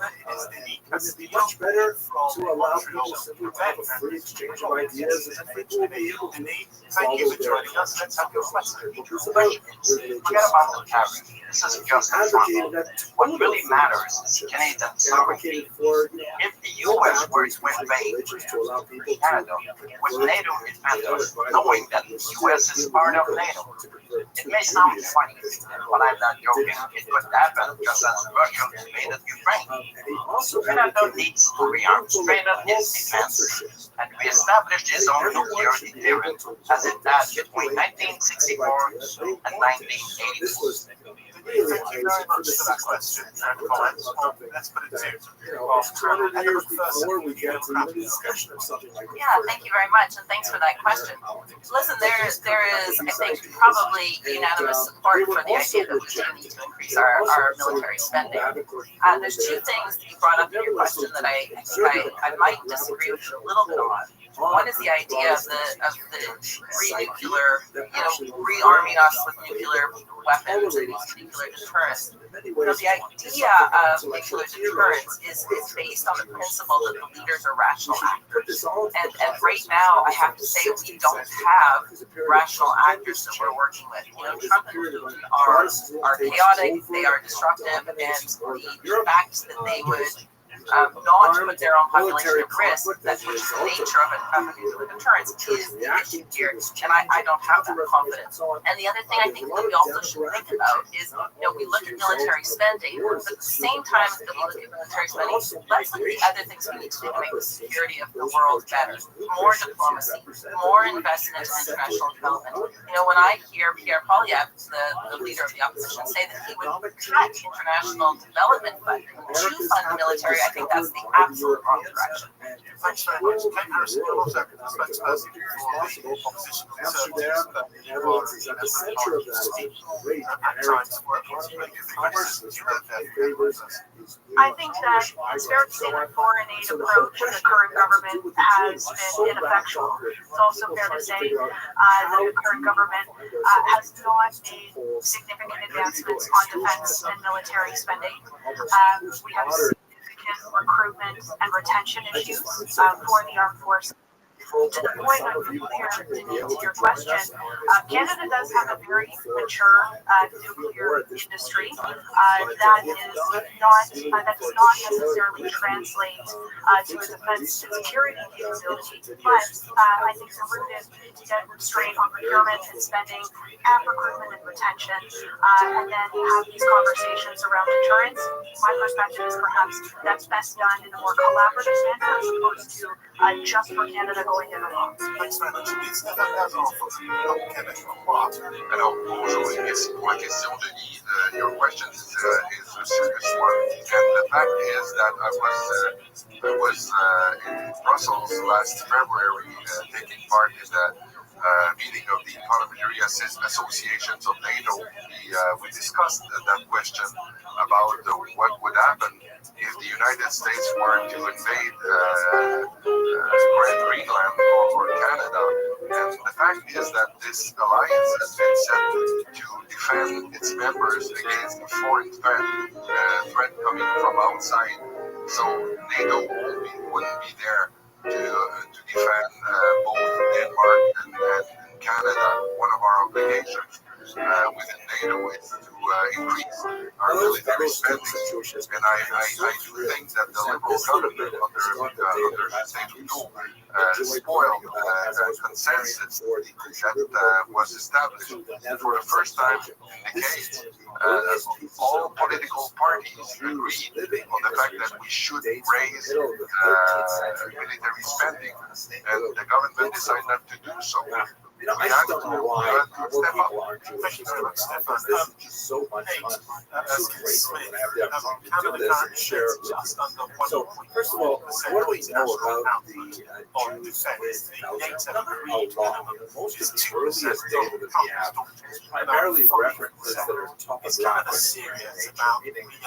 Let me say a few things. So, just to Dean's question on nuclear, that arms race is not helpful to global interests when it comes to the existential threat of nuclear weapons, especially in the hands of certain actors like President Trump.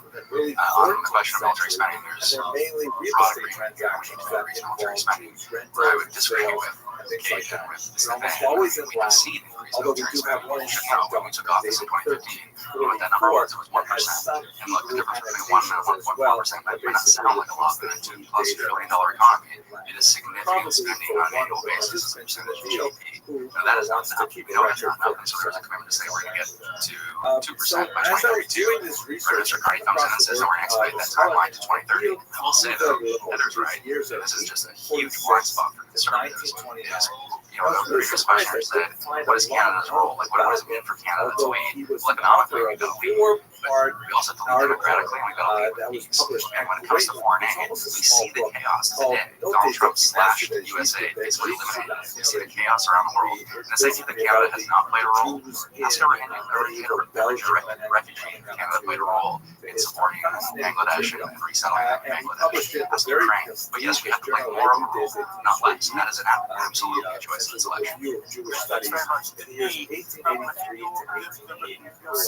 I couldn't find much much about him. This is the main work that he's cited for, although he is listed in French sources as a conservateur honoraire des manuscrits de la Bibliothèque Royale de Belgique. But he is an honorary conservator. I don't know what that means exactly, but like we are reasonable, we're the good guy and all that stuff.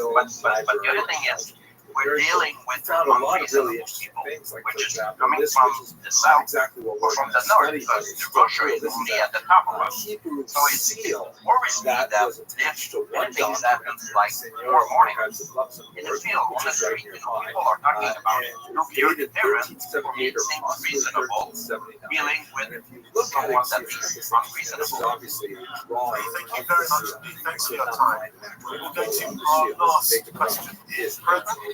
Comes from Blanche center of the seal. Prince Edward Island, off the east coast of Canada. Blanche, what's your question for the panel? Pales, Well, certainly hello with from a beard PTI. and wearing a traditional Jewish hat that was mandated Free River. after 12, 15, And when I was a teenager, every and then February, high surrounding school the seal, hosted winter carnival looking events. from On like the frozen say rivers, 11 o'clock the and temperatures were moving consistent counterclockwise, -1 and you degree. see it's all written also written down There there were at the ice bottom. fishing, snowmobile Yaakov, races. We could and then skate there 4 is an kilometers abbreviation, down the river Beit to the nearest town. Now, the river doesn't freeze at all. Yoel, and a strange word, Canada geese which he no longer translates migrate. They as stay all winter. Jacob. The seals The who abbreviation live out on Beit the ocean ice floe renders as they give birth son on the of cement the under the saint bridge. or son of And warm water holy starts to heat off our coast. and Yoel, which So would if be we his were father's dropping name. the carbon tax, Yaakov how ben are we Yoel, going to which combat would be this a very climate typical way for and Jews protect the to environment? sign their names. Blanche, thank you very much. And Thank you for the that son very of good his father's postcard from your youth. What is this To ask title? the panel Kadosh for or holy? just It's one not that thing, common. rather than their But entire environmental figure out the policy, dates. one thing that This they would like to see happen 1378, 1379. to It could be that his Canada's father, whose environment. name was apparently Yoel Goldstein. Merci, thank you, Blanche, for this question. I think we have to move fastly to stop subsidizing the oil and gas industry and starting to subsidize the green energy, because this is the future. Thank you very much, Stefan. Can I go to Nate Erskine-Smith? How's it? So it could be that Yaakov's I think the father big picture was thing is martyred. power and energy and that storage and transmission. On a local level, I would say I have one school in Iraq that has solar panels and has worked with producing solar emissions, and it's an incredible making climate action visible. Thank you very much. Yeah, thanks for that question. I mean, it's so visceral when you describe what was available in your childhood. I was talking to my children, in Alberta, they can't remember a summer when we haven't had forest fire smoke. I think it illustrates how the world is changing and how we really do need to take this as an urgent issue. And frankly, the number one thing we need to do is we need to do economic diversification. Our energy needs to be diversified. We need to start investing in renewable energies. So important. Thank you. And finally, Kate Harrison, conservative strategist. The one thing you want to do to protect Canada's economy. We should be very focused on the technology and innovation and subsidizing support for energy producers of all types to make sure that they are investing and that we are developing carbon capture storage and other emissions reductions technologies that can allow us to produce clean energy in Canada and really position the country as a leader in this space. Thank you very much indeed. Have the last word for you, if I may. Well, if I could just give one suggestion, when you're building all these new houses, make sure they all have solar panels. They have heat pumps, not oil furnaces. And this way, it's really helpful. My own house, I have solar panels, I have heat pumps, I have electric cars. I don't use any fossil fuel. And I think that, the ecological concerns have trumped the economic. That's it for World Questions Canada. A big thank you to all of our panel and, of course, all of our questioners that contributed to the debate. I'm Johnny Diamond. Goodbye. Appears to be asking, it doesn't have, for example, pay but it is always rendered as a feminine when it is default. So it should really be with a tuck. So that's interesting. Why would there be a fairly obvious grammatical mistake here? Unless it speaks perhaps to the level of learning of the community high enough that From Kuala Lumpur, Malaysia, this is the BBC World Service. This multi-ethnic, multiracial nation has gone from rural poverty to urban affluence in 2 generations. It trades with China and the US, but as they clash, which way will it turn?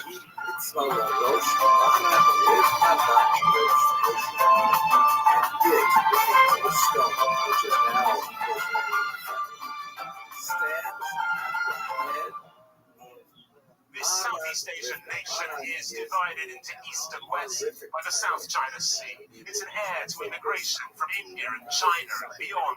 And it's a country where Islam is dominant, but freedom of worship is guaranteed by the Constitution.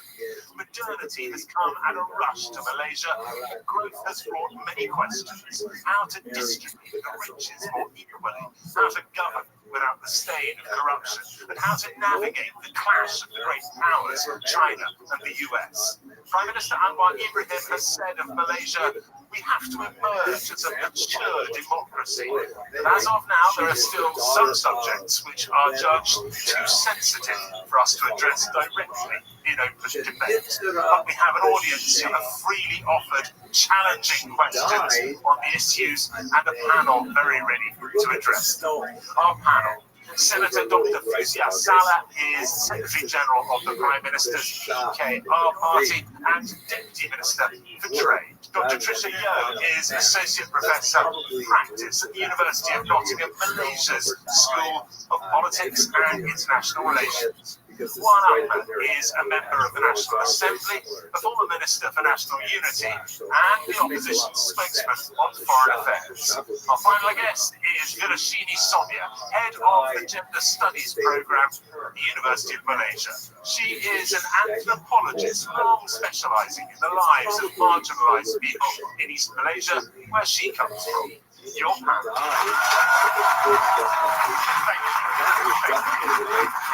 Let's go to our first question, and it comes from Judy. Good evening, Guru Najah, Pak Pujian Nur. Okay, my question is, as we can observe now, most bosses in Malaysian media corporations are men.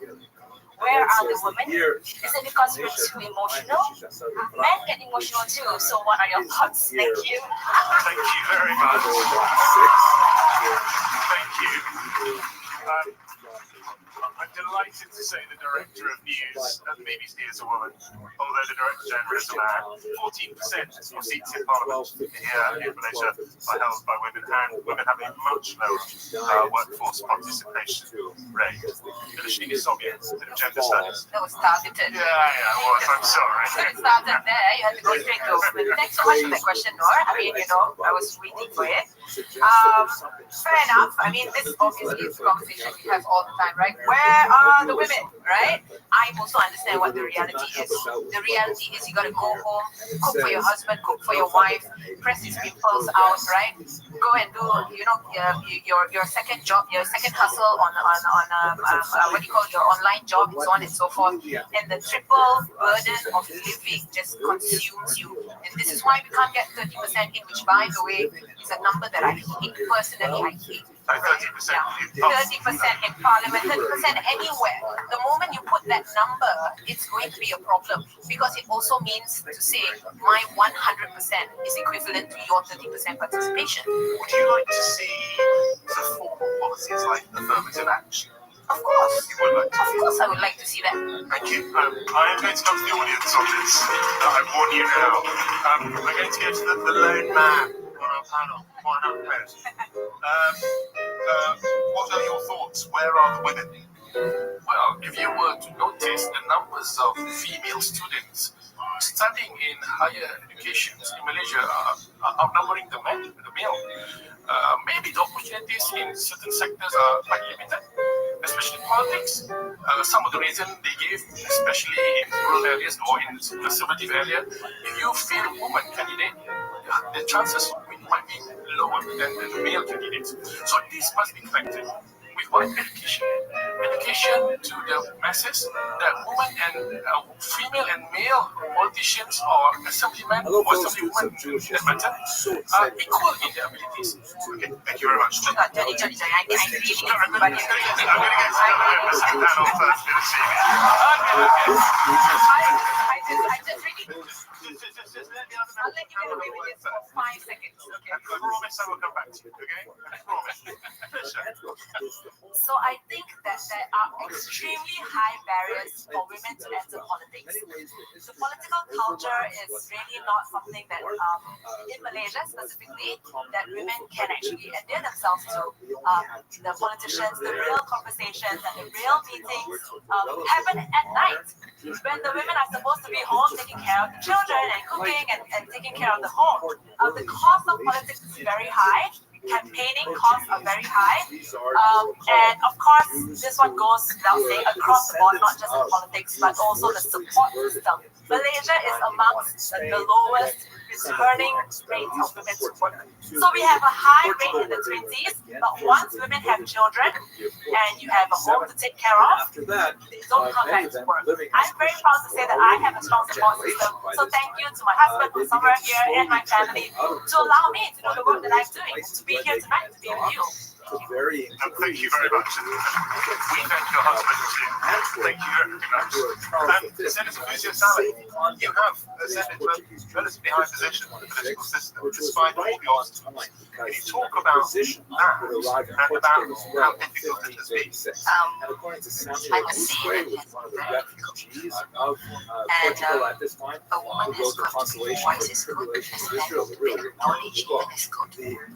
Class doesn't exist. It's not easy. And politics is a whole because, like Trisha said, campaigning is difficult. You have to lobby, you have to sit down in coffee shops, raise the funds. You have to have a very good support system, and I'm also very thankful to my husband and my family as well, who's very supportive.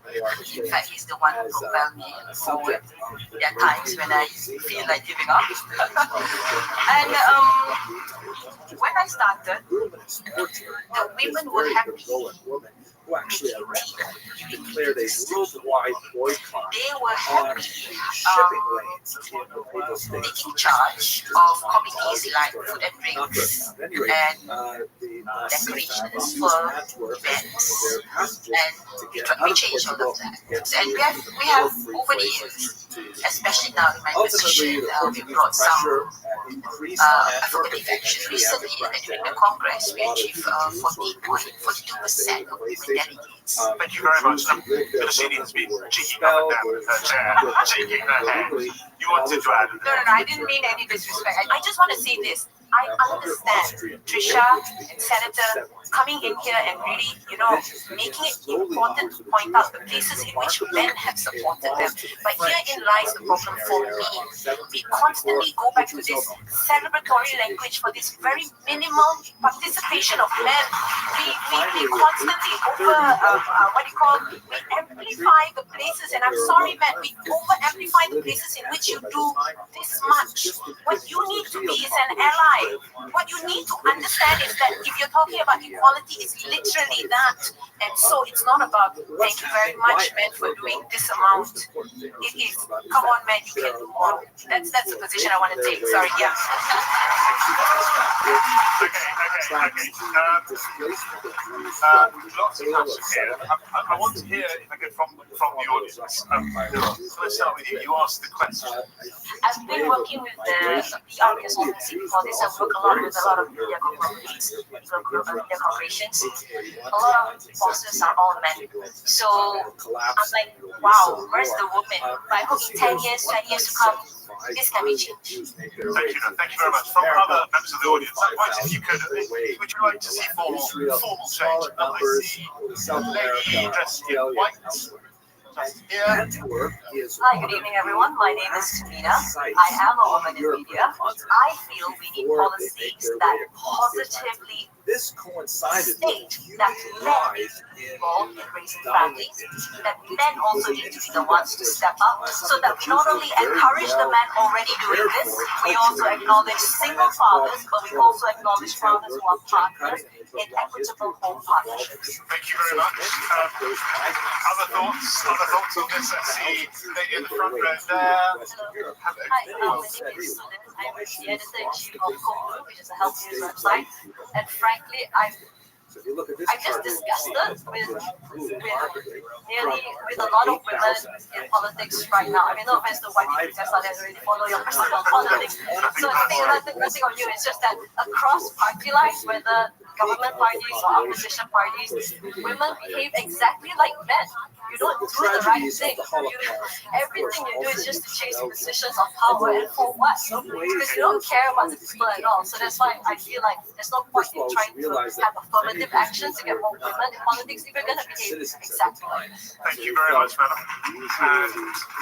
Sir, thank you. And after him, lady. Sir. Yeah, I just want to comment on the one of Faisal's statement saying that women, there are more female students than male students in the university because I teach at the university. It is true. So the reality is that when we have more women graduated from the university and then they go into the workforce, etc., they are paid lower than their male counterpart, and that makes them feel disinterested to pursue working and decided to choose being a housewife and etc. Okay, thank you very much. Lady just there. Has been, and I tend to agree with the lady in front of me just now. I'm also in media. I have my own show. My head of current affairs and news is also a woman, very powerful. So I don't think that it's a problem about getting women into the workforce. And I feel that with affirmative action policies rather, it actually reduces our talents because it feels like we need a lifeline to get ahead. So I'd rather merit all the way. Thank you very much indeed. Thank you. We are going to get straight on to our next question. And it comes from Hema. If I pronounce that correctly. I am Hema. Close. Yeah, very close. So my question is, what are your thoughts on the significant disparity in wealth between the T20 and the rest of Malaysia? Just to clarify, the T20, the top 20. The top 20 bands. So we got 3 bands in Malaysia, and this is the top 20 versus the rest of us. Thank you very much indeed. Thank you. Just a little bit of statistics to back us up here. The richest 10% in Malaysia take 38.4% income, whereas 1.7%. Let's start with one of them from your position. Well, I think one of the major issues would be the problem of access to resources, especially education. Those who have been raised in the rural areas, like in my constituency, compared to those who study here in Klang Valley, they'll be having different access to quality education in terms of teachers, materials, and support system. So until and unless those gaps being addressed, we will always face these issues of class war between those who have and those who have not. Yeah? And thank God, I mean, for the past 50 years at least, the government, this really goes to the Pakistan national government, they had managed to at least reduce those gaps through the new economic policy. It might not be perfect, but at least it worked to a certain extent because I'm one of the recipients of those policies. The new economic policy, But of course, it's particularly favoured what are sometimes called ethnic Malays. They were economically distressed. Yeah, but of course, economy is not static. Things have changed. We have new challenges ahead, and definitely those gaps have been is getting wider in certain aspects. For example, in technology. So, when it comes to these sort of issues, I believe the government has to come up with a policy to address As I was that. doing my research for Thank the you very much, Tricia, from the Department of Politics. I came across this individual who was just so inspirational. I just wanted to take a few minutes and speak about his activity. One answer, education. There are also structural issues. Yes, so our household debt to GDP ratio in Malaysia is among the highest in Asia Pacific, right? So it's about 69.3%. But beyond that statistic, what constitutes the debt? Where are Malaysians' debt? Where does it come from? Mostly comes from loans, right? Loans for housing, loans for motor vehicles. So the question for me would be, is there a better question to ask about policy around the price of automobiles? Which, by the way, Malaysia has very highly inflated costs of vehicles, and housing policy is something that really needs to be addressed as well. Okay, thank you very much. Senator Fusiyasada, Minister of Trade. One of the findings when we got to government, we knew about it leadership before that, was that we have difficulties identifying where they are, who they are, what they need. We do not have one leadership. This may sound like a cheap political point, and I'm really not trying to make that, but some people would say when you have the richest 10% taking almost 40%, that's not universal. We definitely have some good leaders, like, for example, you could redistribute that money to Warsaw, you poor. have the detailed diary. Yes, but it also gets very unpopular because even at the moment, yeah, but I do believe that you have, and even the Prime Minister believes that it should be shared. There should be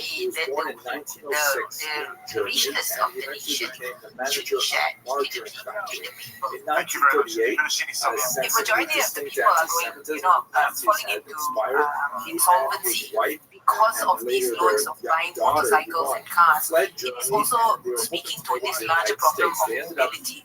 These are people who are immobile, who must get somewhere to keep their family alive. You can't even, public transportation, right? And not only that, you can't even walk on the street without, imagine if you have a waitressing job and you can't afford the bus, you have to get there and you're sweaty, right? That doesn't send a good signal, and these are the realities for many people. I also have to add that I think one thing we've not brought into the conversation is this whole thing about this sandwich generation. There's this cultural expectation that I've got to get married and start a family, but now I also have to take care of my parents. Your sandwich leads to, really huge burden, care burdens essentially, right? And this is why it's also speaking to this large conversation, and I think it's happening globally as well, about birth rates. People are taking the decision to say, I don't want children, I can't afford children. And I think once that comes into play with other larger conversations we're having about this class difference, which really is also about elitism, is that the elites and the people at the top can have 5 kids, and we can have a cat. Thank you very much. On a feline note, we'll move on. Our next question comes from Rashidi. Shady Bukaya, and I have a question about this is something that I've personally been very struggling with. My question is, how do you reconcile the ideals of Malaysia being a diverse, democratic, secular country versus the reality of Malaysia versus Malaysia's status quo prioritizing Malay Muslim hegemony? Thank you,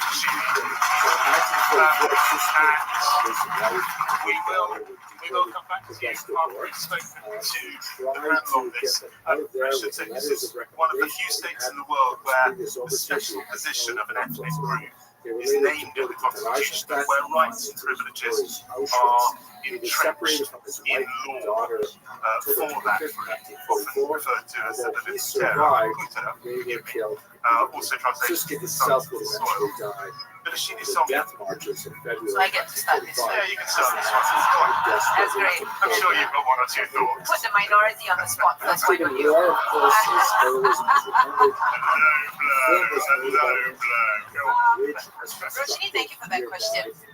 I think it's safe to say that I'm the only person on this panel who is like you, a biracial, maybe more than biracial person, that is often sort of phrased as an in-between person, right? And I get it. My concern with the way in which we constantly talk about identity in this country boils down to a very important national word, tolerance. I've heard this word since I was a child. There's this thing, tolerate, tolerancy, we call it in Malaysia. And I have a huge problem with that. I tell my students this all the time. Would you tell your girlfriend, I tolerate you? You won't, right? And I think therein lies the problem for me. And I say this as a person who has an Indian father, an indigenous mother who was born in Sabah, who is a woman who lives her life as plus size, right? And I think that there is a lot to be said about this because I constantly have to mask and try to fit in something that is a sphere above me in order to survive this country. So I think, on a global level, we want to talk about identity as a way where it's celebratory, there's a kind of a happiness about reclaiming your agency and your identity, but that's easier said than done. And I think if there's a way for us to sort of mitigate that without constantly feeling so afraid of, injuring the feeling of those here who are in power, members of the status quo, it would be an easier conversation. And I'll share with you about Let me go to the Minister of Trade. I would start by saying that more than 10 years ago, Prime Minister President Obama introduced one policy, which is called the race-based policy, rather than race-based policies. And it is a process to make people understand that it's not their right just because they belong to a certain group of people, but it's because they need it. So if a Malay gets a 10% discount on buying properties, what about the Indians who are poor? Why does the Malay who have higher earnings enjoy the same benefits? So it takes we need to reorientate the thinking. I spoke in the introduction to the program about some sensitivities, and it is the case that debate on what we are as Indian, and that is the royal family, race, and religion, is extremely limited if it exists at all. We are treading on very sensitive, and I understand that, and respect that as well. We obviously want to have a free and open discussion around the question. Let's address it, right? Article 153, the federal constitution provides for the special position. So I think a lot of people, including policymakers, by the way, get confused about what the term actually says. So it is special position, it is not special privileges. I think that Malaysians have lived too long under the shadow of 13 May 1969, and it has not been 13 May and 1969 were racial riots. So my point is that let's have some kind of a truth and reconciliation commission, the likes of what South Africa did after apartheid, because we need to close that chapter of violence. Thank you very much. Thank you. I apologize if I'm hurrying our panel along a little bit. We are short of time with lots of questions. Malaysia was not born or was not forged in a vacuum. Malaysia was a nation state that was given birth during post-colonial era of decolonization of the British Empire. And prior to that, Malaysia was ruled by the Malay Islamic Sultanates. Do you reject Rashid's phrase? Malay was I would reconfigure the word anymore. I would rather use custodianship. Why? Because, yes, custodianship means you are the majority race. Your role is to ensure peace and harmony of the nation. Meaning it's a burden, it's a responsibility, and a privilege. And also, as a Muslim leader, we were taught to be tolerant. In Islam, we were taught to understand this phrase called muhibbah. Here's an image of the stock exchange from 1670. Love thy neighbor. Thank you very much indeed. I'd like to get back to our question. First of all, thank you everyone for your kind remarks. Let it be known that you're talking about Kiba, love, and yes, in the previous general election, according to social media monitoring report by CIJ Center for Independent Journalism, PAF, one of your own political partners, was one of the biggest amplifiers for ethno-religious faith. So I hope that you are able to bring some of those comments back to your party. Many Jews and descendants of Jews I shall leave it at this. Thank you very much. Thank you very much. Well, very briefly. specifically Thank you. Definitely there are weaknesses among my family members, my coalition members when it comes to race and religious matters. But why is it not passed? When we all know very well, the MP also play the same rhetoric. They are not making both sides. This is the Chinese material. Okay, thank you. Thank you very much. Thank you. Really strong passions on this issue, as so many others. Let's move on. Thank you. We have our next question is from Sini Vijandra. but also on several Hello. Hey everyone, Vilas Vijandran. My question is, how can we ensure that rights to freedom of expression and assembly are safeguarded for young people and that their voices are not stifled by political pressures and restrictive laws? Thank you very much indeed. First, it should be said the colonial era is actually the British colonies. The sedition is cited as a very significant restriction on freedom of speech in Malaysia, restricting criticism of government figures, government and other figures throughout society. If I start by raising the Senator question, special rights to freedom of expression, the Prime Minister said he would review the decision. This major I was just commenting that I think it feels like me against the rest of the no, he's also a very funny writer. I've got a terrible time. Anecdotes, descriptions of life and Absalom is going. Really quite interesting. He includes, for example, 4 basic rules of speculation, which take their value to the present day. A lot of people really say that, and this is what it's all about. Here they are. I'll give them to you first. The first rule of speculation is never advise anyone to buy or sell shares. That doesn't sound so much like an economic idea. It's more of like how to maintain friendships with your brother. And I hope those little steps like give anyone advice. there's a working group on Basically, yellow reform that is it's all up submitted there. Things go up and down. findings and Bad suggestions advice and then give to them Azalina. I second don't rule, think it is accept fast both enough. your profits However, and regrets. Don't the manifesto simmer from each in the party awful kind of feeling of, oh, I should have are not bought that when it was cheap and things like that. I should have You're in a coalition sold government. we are in a coalition government. It's the first time Malaysia entered into a coalition government. And reflecting on what we should have And it's the done, third rule. And I really, think one of the best practices was to learn from the Germans when they formed the Grand I wasn't sure Coalition exactly what Goblin in Treasure is, but 2017. Ghost was They playing. took At 5 one moment, months it is actually to form a blueprint where they listed all the policies. On hindsight, I think if it's something that we should have done. Okay, thank you very much for this. The way I see it is that young people are greatly influenced by things that are happening on a global scale. You know, they get most of their education from TikTok, not university, right? And there is, of course, this new way of understanding the world in which if you don't reclaim and you don't seek your own agency and you don't stand up for what you believe in, then you're going to be buried in the rubble of, all kinds of, post-colonial issues. So this kind of decolonizing approach in wanting to reclaim what is important to them is necessary. And I'm for it. I understand why there is a need for it. So you can't talk about being the ideal person you want to be if you can't secure a job. And you can't talk about securing a job if you can't also talk about not just your gender and your race, but certainly, and I need to put this out there, your sexuality, your gender, right? What if you're a trans person in this country, for example? And I think, I have to agree with Trisha, is that we have not created enough of this concept of safe spaces. Thank you very much indeed. I would characterize this government as a government with iron face in a development strategy. stop giving excuses about slow reforms because we are in unity government.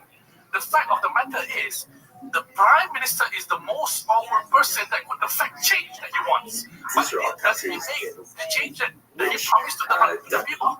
No, neither. Would you like to see had a lot of connection with the local economies and a lot of import-export going on. And Jews, in particular the Portuguese Jews who had fled the Inquisition and were looking for a new economic niche, they began to find ways to be very active in these markets. There's a whole slate of particularly we see here in New York, which of course was legislations originally that New really need to go. Amsterdam, at least once the Printing Europeans Presses and Publications Act, which it's restricts fascinating media that the local operating stories freely. are shown here.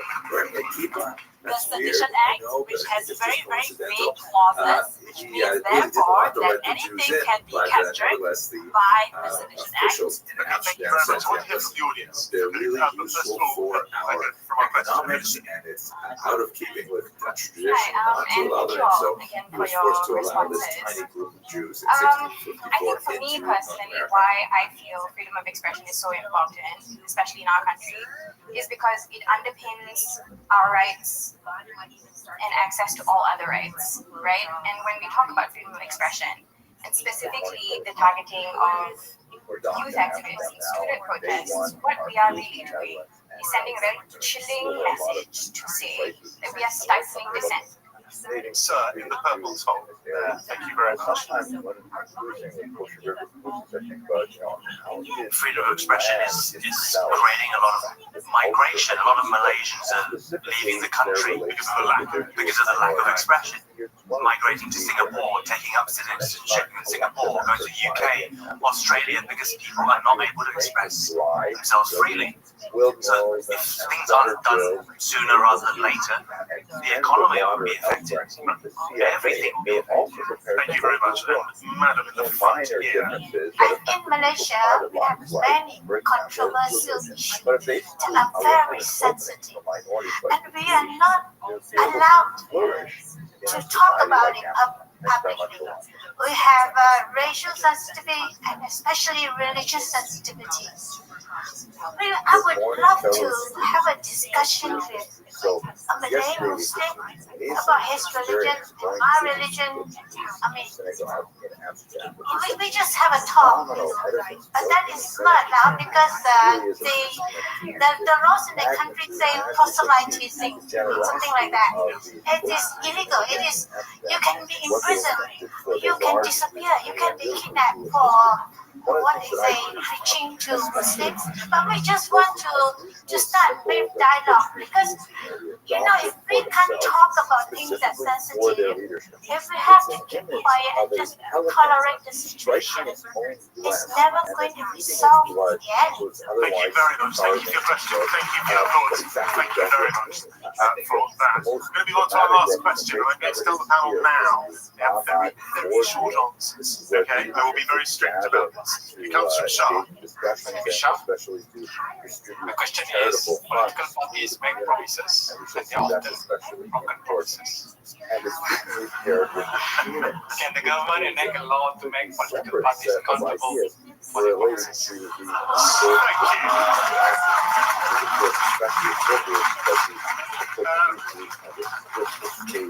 I really do mean short answers on this one. One of them, a law to make political parties accountable, yes or no? Well, I don't think a law is sufficient. I don't think it's needed. Because why? I think the experience of current political parties have experience governing the country. So we have learned our lesson not to overpromise things that we cannot deliver. Okay. Yeah. So I believe if we fail to adhere to our promises, we will be ruled out by the people. Okay. So thank you, Tricia. That's what the political party manifesto is for. Make sure you study it. Make sure you keep your politicians and the parties accountable. Thank you, Senator Fuziasana.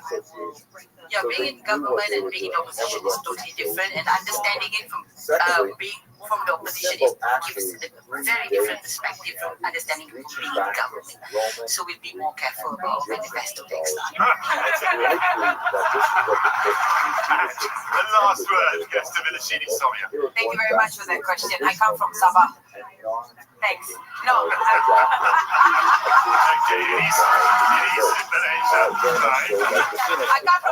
let me just finish that. I come from Sabah, so I know exactly what you're talking about. If there's any way to do it, stop voting along people who come from legacies. Stop voting for people along the money lines. Start voting for people who really mean something for people. With that burst of enthusiasm from our audience, we have to say farewell. I'm afraid that is it for World Questions Malaysia. On behalf of my producer, Charlie Taylor, the BBC World Service, and particularly from me, huge thank you to our panel. You have been brilliant, you have been patient, you have given us your time and your experience. Thank you. Thank you also to our questioners. Fantastic questions. To a brilliant audience here in Kuala Lumpur, and of course everyone listening around the world. I'm Johnny Diamond. Thank you very much.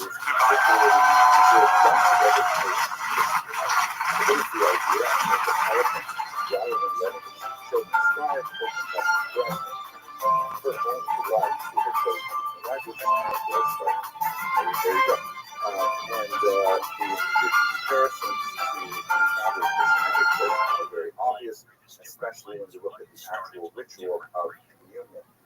So, back to our question. Why would the Portuguese adopt this symbol? They're really looking back at the pre-Christian origins of it, like they did with Welcome to World Questions Serbia. Right now, this Balkan nation is being rocked by student-led demonstrations and roadblocks. Protesters are calling for snap elections, accusing the government of corruption and democratic backsliding. President Vučić has in turn accused the protesters of being part of a foreign plot trying to destabilize his country. So, what next for Serbia?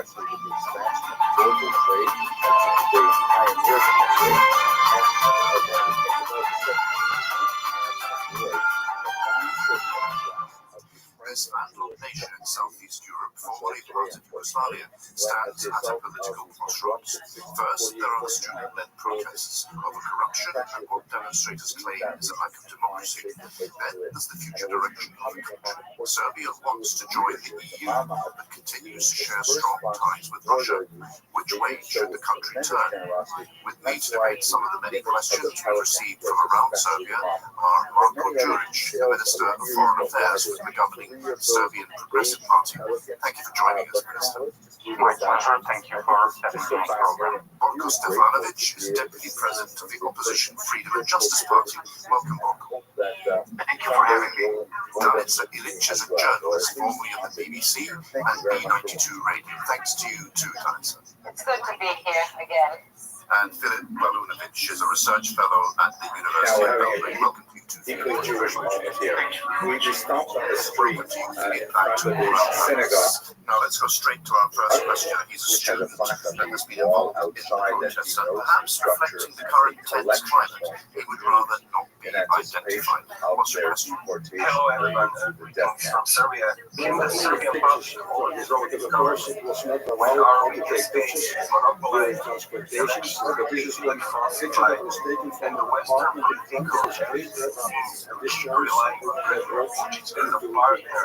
Okay, well, that way we're just looking at let's hope 300,000 people gathered in Belgrade on this year. Start playing Jewish geography here. It was like 5 languages. Hebrew, Dutch, English, Russian, every language trying to match up where everybody came from. And we're having a live that we have Serbia experience. The social actors, actually, not only opposition and the students, and also activists, NGOs, and all sorts of various spheres of our life, in order to keep it peaceful, to keep it, ardent, to try to do it in a way which is the only possible way, which is through the elections. Now, of course, our regime and Mr. Vučić are not willing to give elections, and they will try to postpone any calling for snap elections in our country. And we have to bear in mind that the elections, as we call it in Serbia, are not really elections like you have in UK, for example, because our elections are proven and documented rigged elections. It was confirmed by European Parliament resolution, it was confirmed by OSCE findings, it was confirmed even by the European Commission report. Pretty much it's now clear after 8 months of contest we took mass and now they are in the streets of every Serbian city and town. So we believe that the only way forward is to have at least democratic and free elections in our country, which means that we need to have at least the register of the voters for scrutiny. Philip Baranovic is a research fellow at the University of Belgrade. Many professors like you support protests. What do you want? I think this is a crucial point in the post-socialist recent history of Serbia, because something has been wrong not only during the time of the governance of Serbian Progressive Party, Mr. Vučić, but something has been wrong ever since the dissolution of Yugoslavia that you mentioned in your introduction. So this is a call not only for institutions to function, but also for institutions to function in a way that first of all, let's just create more just society. In my view, my reading of the protests is that the protesters demand justice. Protesters demand accountability, and protesters demand a radically different society than what we had in the past 35 years. And I'm afraid that I need to say also that the crisis of our society began in probably 1989, but the peak of that crisis has been reached with the temporary government. And I would say, it's interesting to me that many of the people who sent us in questions in preparation for this program were reluctant to use their full names or the identity watered down, where we actually saw pretty bizarre reconstruction of Noah's Ark. And shortly after it, we saw absolutely, when you see the numbers of young people, including high school pupils, being arrested, also students being arrested and beaten up on the streets of Belgrade and other smaller cities throughout Serbia, absolutely, they're taking a huge risk. University professors are as well taking the risk of losing their job and also being exposed as traitors. Let's hear from Stanis Milic. Stanis, you posted the list in the Eastern protests reflect the general mood of the country. I do believe that it was a general it's the same word that is used for the structure which people who support the student movement. I also spoke to people who idealize and support investment on teaching. So that's the Both of them are very honest. we also have an illustration of the that the general theme is that we are coming back to universal values such as justice and democracy. And for me personally, what is really important is that see that these students fight for the institutions and for the rule of law, because they do still believe that democratic principles in this country that we can get back. Just 2 years ago, he won an election with a massive vote, 60% kind of people voted. That is the Senate. Yes, but elections were not fair and democratic, and it's very easy to win the elections if you fight the game that is not fair, and that you have some sort of advantage over the opposition or other players. Okay, let's hear from the minister of this. The allegations are now piling up out there. Stolen elections, police brutality, professors risking losing their jobs. Is President Vučić listening to these concerns? Was emptied of Jews. They were Serbia is a world away from and the synagogue was occupied by Nazis. When the Allies reconquered the when I region listen in the to this, context I of would get the fighting, a impression that British we are order living in landed Bosnia on the synagogue and And in destroyed fact, it. 25 years ago, I was myself a student on the streets of By the time Belgrade the conflict is protesting over, you can see against that the regime, and I can tell you that shells we are of a world walls that away stand from where around Serbia was 25 years ago.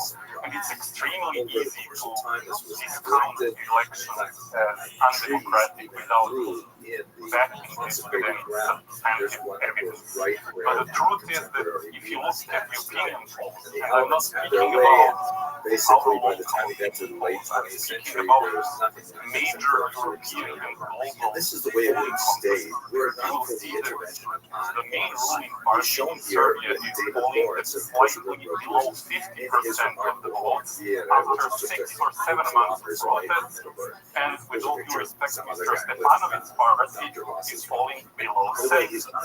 And there's a reason for this. The reason lies in the fact that you cannot have any credibility to actually claim to be fighting for a different kind of Serbia, to be fighting against corruption, to be fighting for stronger institutions, with having such a poor track record while you were in government yourself. That's one of the reasons. The other part of the reasons, which is probably even more significant, is the fact that in the past 10 years, which coincides with the time in which President Vučić was the main political actor in the government, Serbia has managed to more than double the size of its So this is just an example of meaning basic that things the that level David of Lawrence living and Coach standards has we increased. invited Are there Odd issues, Boss are there and serious Smith, issues very in many of the areas the community, that were to mentioned by, join for us example, on the ship for Mr. Shabbat. Babunovic? They came No Friday doubt night about and it. meal with us. But can a Before society Shabbat really began, resolve we heard their story. all So of the issues I have a that video have of them been telling piling the up story for of this decades, month. one or I'd like to share a little bit of Let's go back to the question and find out what he makes of those answers. Yes, thank you for your thoughts. I think the key points were touched upon properly. And what I think was not emphasized enough is that the Serbian public is seized by the massive propaganda for years. And this means about Kosovo is holding us back because we never faced the war crimes from the 9 cases committed by Milošević power forces. The same political body that is now in power, the same people, including President Vučić. But what is the most important thing for me is that 1 million people have left the country the last 12 years, 1 million of and the more than 90% of them went to Western Europe. This shows what we really wish for, and that's a well-ordered society like Western democracy, and nobody here wants to live in a country like Russia. Okay, I want to move on to question 4. Hello, Let's just and my question is, shell of a bill. when will judicial system in Serbia start to break law?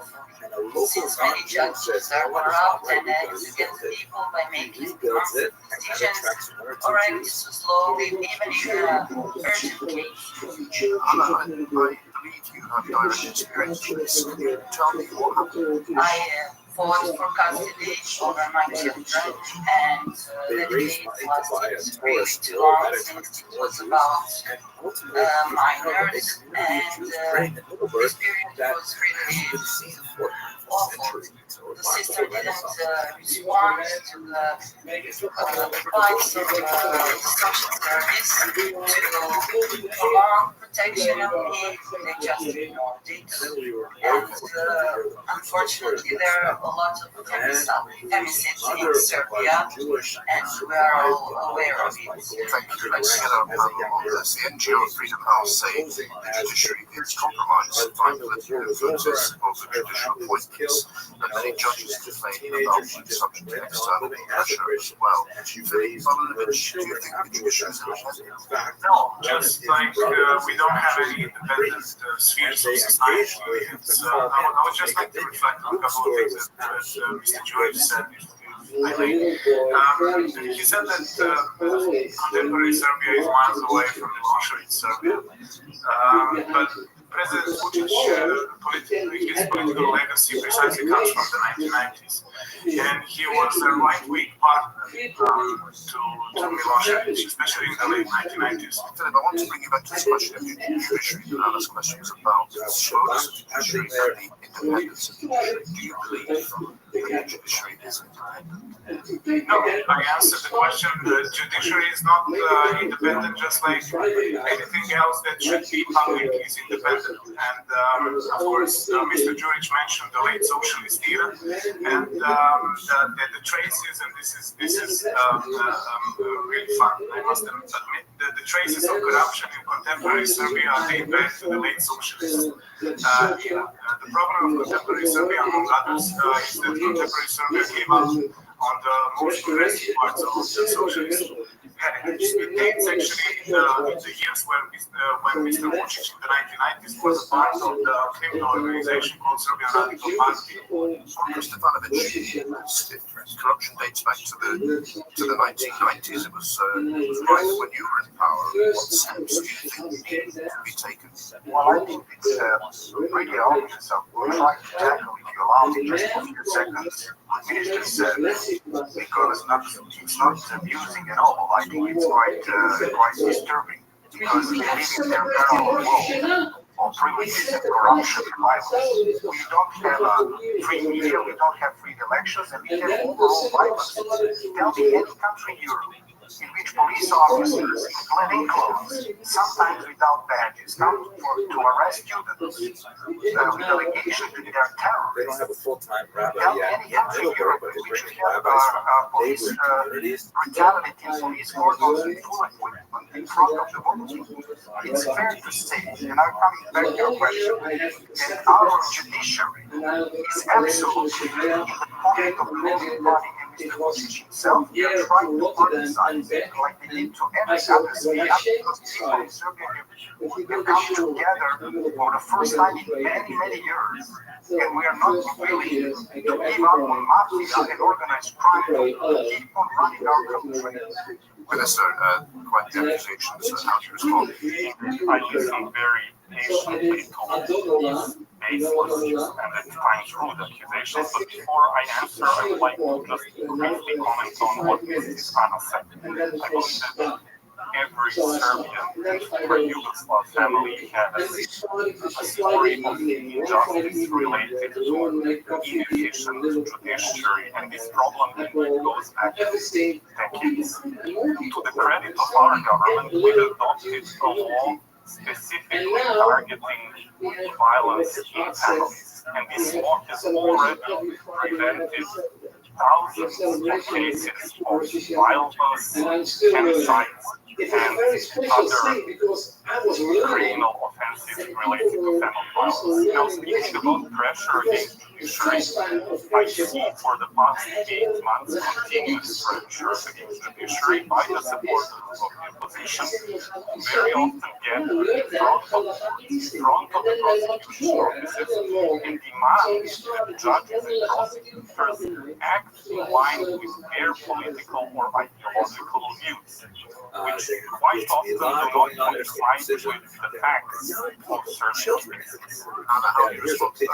Well, there is a law that protects families against family violence, but that law should develop much more, since everybody is telling you you are safe, don't worry, you're protected, you're not alone, but indeed you are alone in this fight and nobody is behind you. Not judicial system, not police. Before you get the paper, let's say the decision from the court, nobody is behind you. Thank you for your question and for sharing your experiences with us. Now to our next question, which comes from Jovan, who is at Restream. Jovan, what is your question?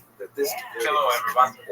My question today is why Serbia is still trying to join the European Union despite the hostile attitude from the Western countries? Okay, why is Serbia still trying to join the European Union despite the hostile attitude from Western countries? Serbia applied to join the EU in 2009.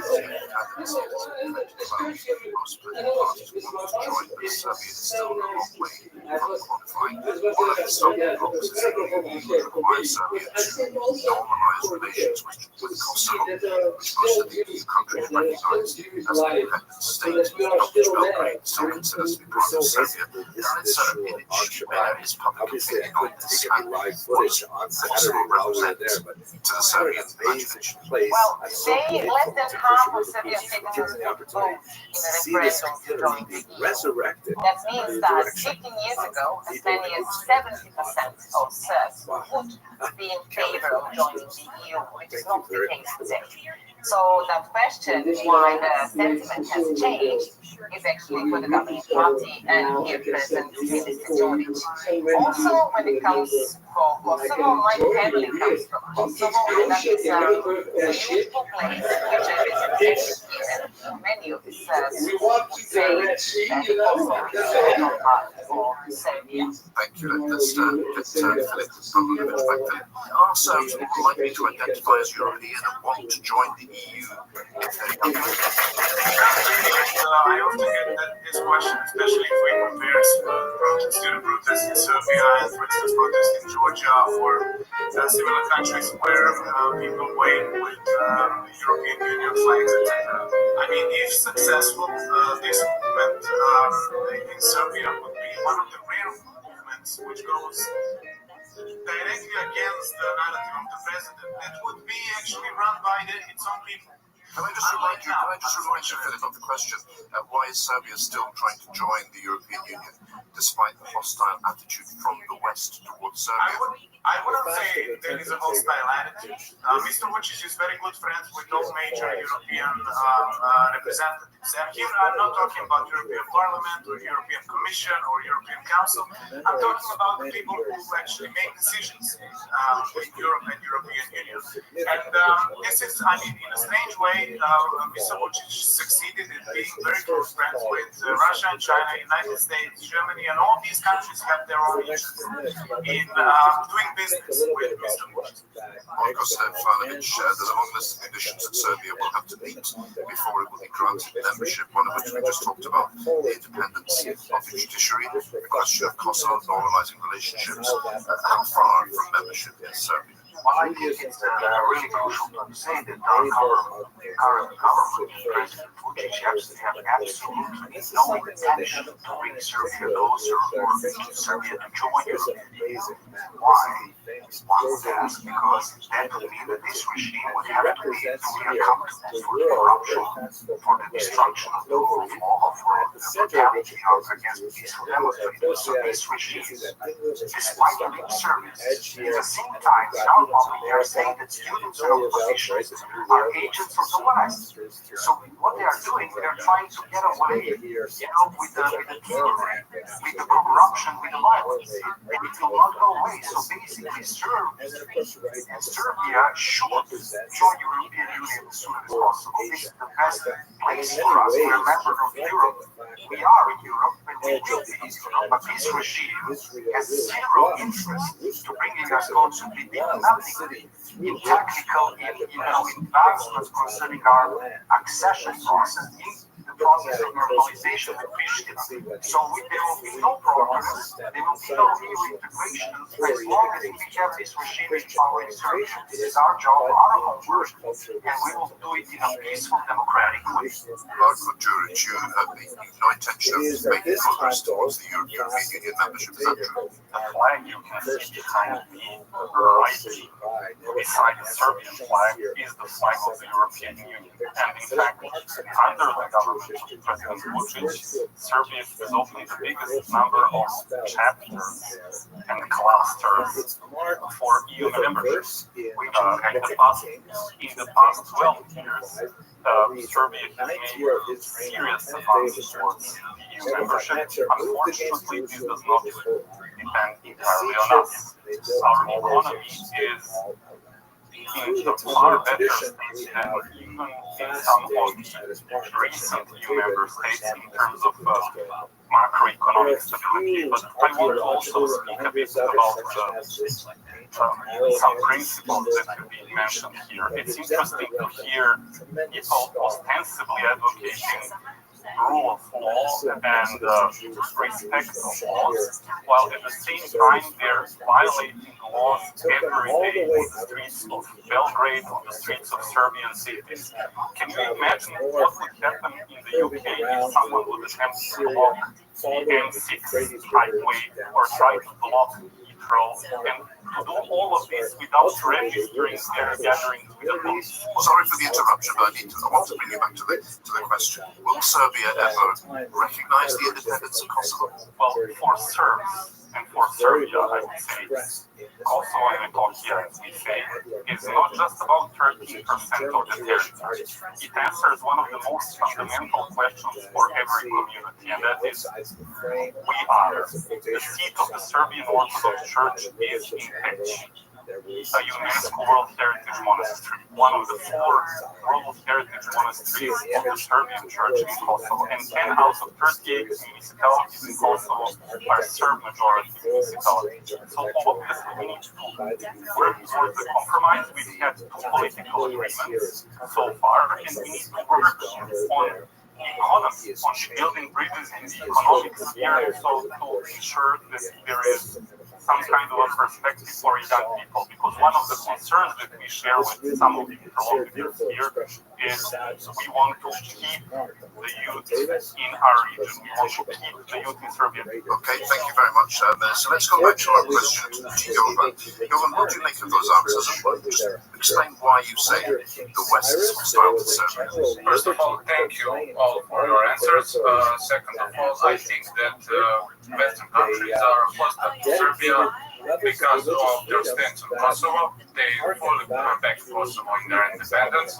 And second of all, they are a bit hypocritical to Serbian society because they profess their dedication to democracy, yet they do nothing about the decreasing state of democracy in Serbia. That's it for Wild Question Serbia. A big thank you to our panel and all the questioners who contributed to this fascinating debate. And thank you for watching wherever you are in the world. I'm Alan Little.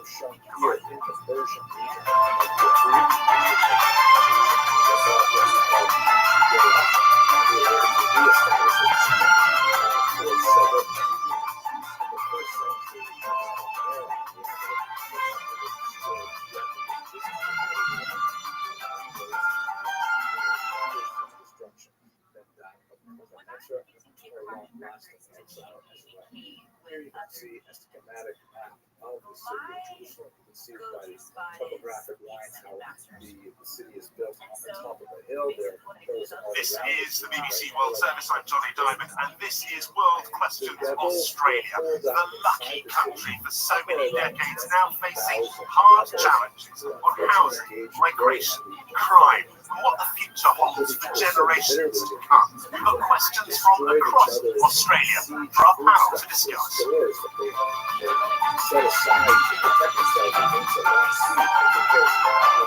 Lots of questions, let's get some answers, and let me introduce our panel. Katie Gallagher is the Minister for Finance in the Labour government. Katie, hello. Thanks very much for having me on. John Fustuto is a politician with the opposition Liberal Party. Until very recently, he was head of the opposition in the state of Victoria. Welcome to you, John. Thanks, Katie, John. Senator Sarah Hanson-Young has been a senator for South Australia since 2008. She represents the Australian Greens. Hello, Sarah. Wonderful to be here. Thank you. And we're joined by Alexandra Smith-Statement, editor with the Sydney Morning Herald newspaper. Alexandra, hello. Hello, great to be with you. Well, it's a fabulous lineup. Let's go straight to our first question. It comes from Madeline from Adelaide in southern Australia. Hi, Madeline. Hello, Johnny. My question is, we urgently require more housing. With the climate and the environment being, we should not be developing any more land. How do we resolve this problem? Thank you, Madeline. How do we resolve the problem of keeping more housing up against the needs of the environment? One of the biggest issues in Australia right now, housing is getting priced out of too many people's pockets. One example, just a few years ago, 2022, the average house price was 5 times average salary. It's now 9 times average salary. The Labour government, alongside the federal states, has agreed to try and build 1.2 million new homes over the next 5 years, but it is well behind target already on house building, which is at its lowest for a decade. Can we get our first answer from Senator Sarah Hanson-Young? That trade-off between the environment and the desperate need for new housing, Sarah. Well, thanks, Madeline, and hello to your fellow South Australian, wonderful to see you here. Look, I think this is a really good question. Lots of people will try and make you believe that the environment is a trade-off for everything, a trade-off for jobs, a trade-off for business, and this, the housing debate ends up being seen as a trade-off for housing. But it doesn't have to be like that, actually. There's plenty of places where we can be building new homes and new houses in our suburbs and already built up areas where we could be making homes that cater for the modern world. The idea that we just have to keep cutting down and pushing out further and further to the outer suburbs is actually not what's needed. And in fact, when governments end up just doing that as the easy option, you find the communities are left without the services. They don't have the public transport systems, they don't have the schools, they don't have the health access. So actually we need to be looking at how we can be retrofitting existing housing stock, retrofitting existing infrastructure, and making sure that we build houses in the right places, not just where it might be commercially cost effective. Cheaper isn't always best. Thank you very much. Liberal parties, housing is right up there at the top of the agenda but trade-offs are tough. Do you think that they are being handled? Certainly not in the case of my state. I don't think there's a parade celebrating the victory trade-off between environment and housing in any kind of scenario.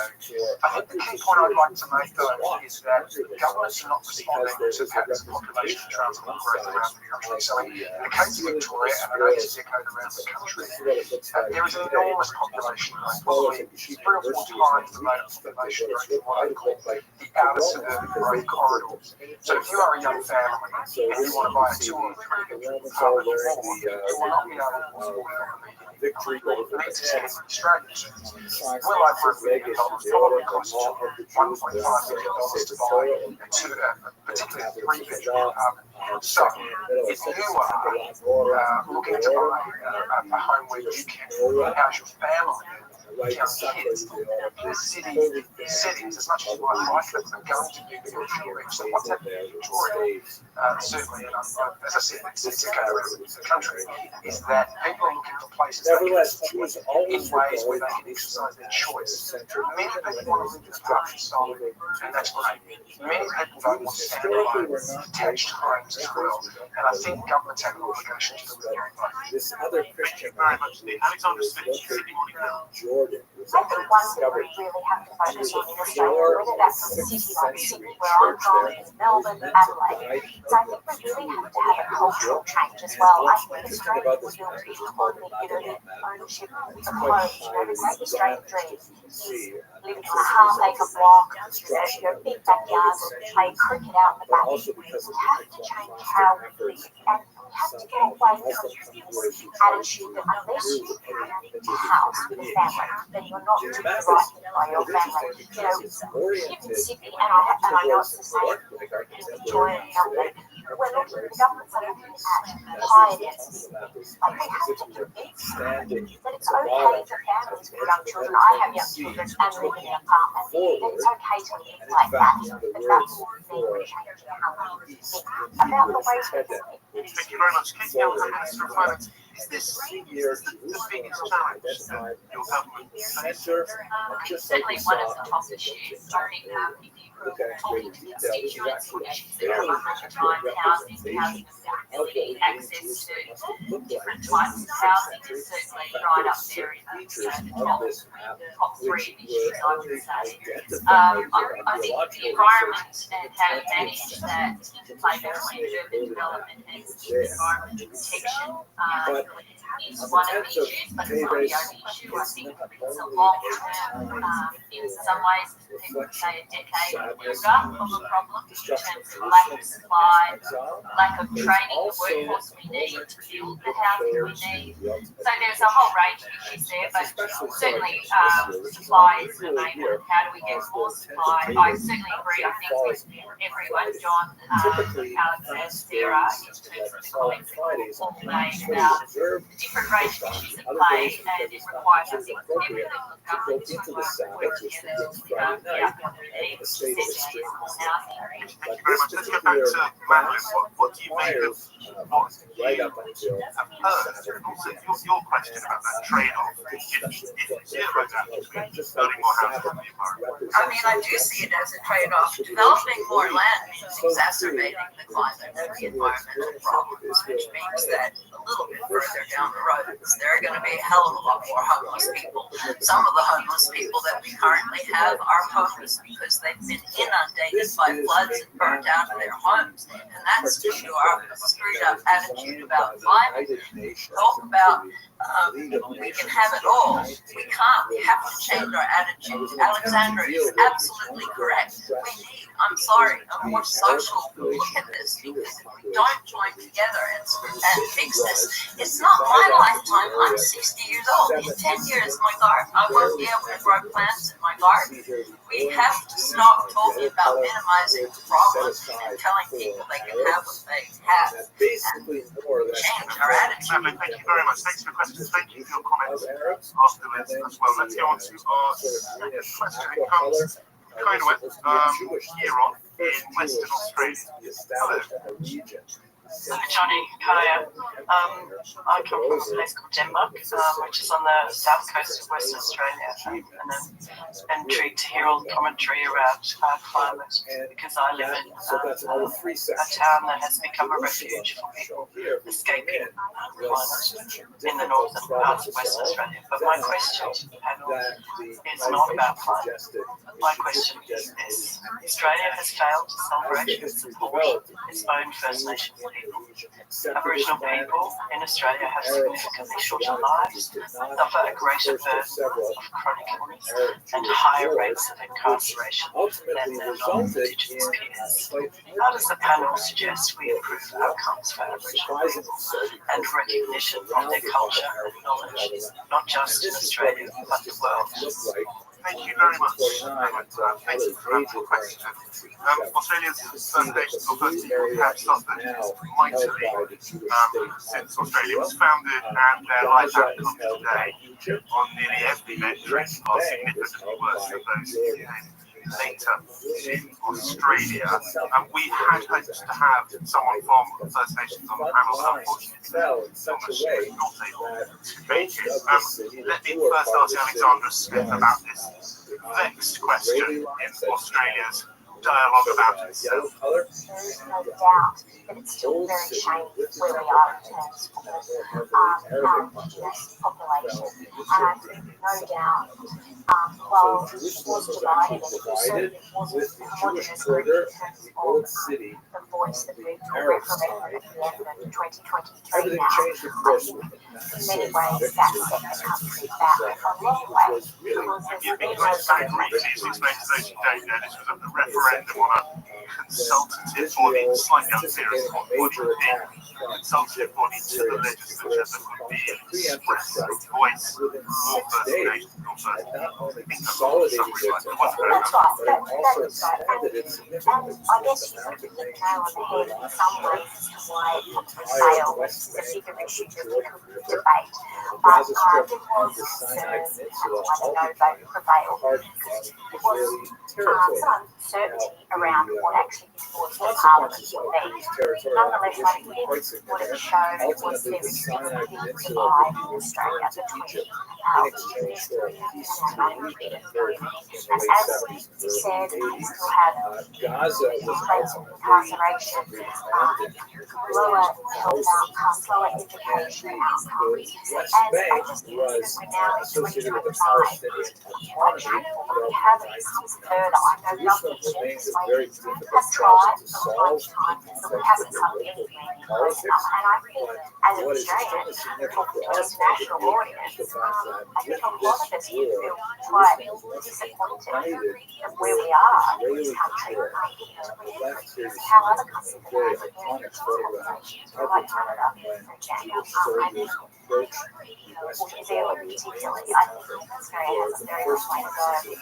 Thank you very much. The Katie Gallagher, Minister of Finance, back in 2008, there was a program, wasn't it, called Closing the Gap, that was supposed to, well, close the gap between what some people call Indigenous and non-Indigenous populations in Australia. That is widely judged to fail.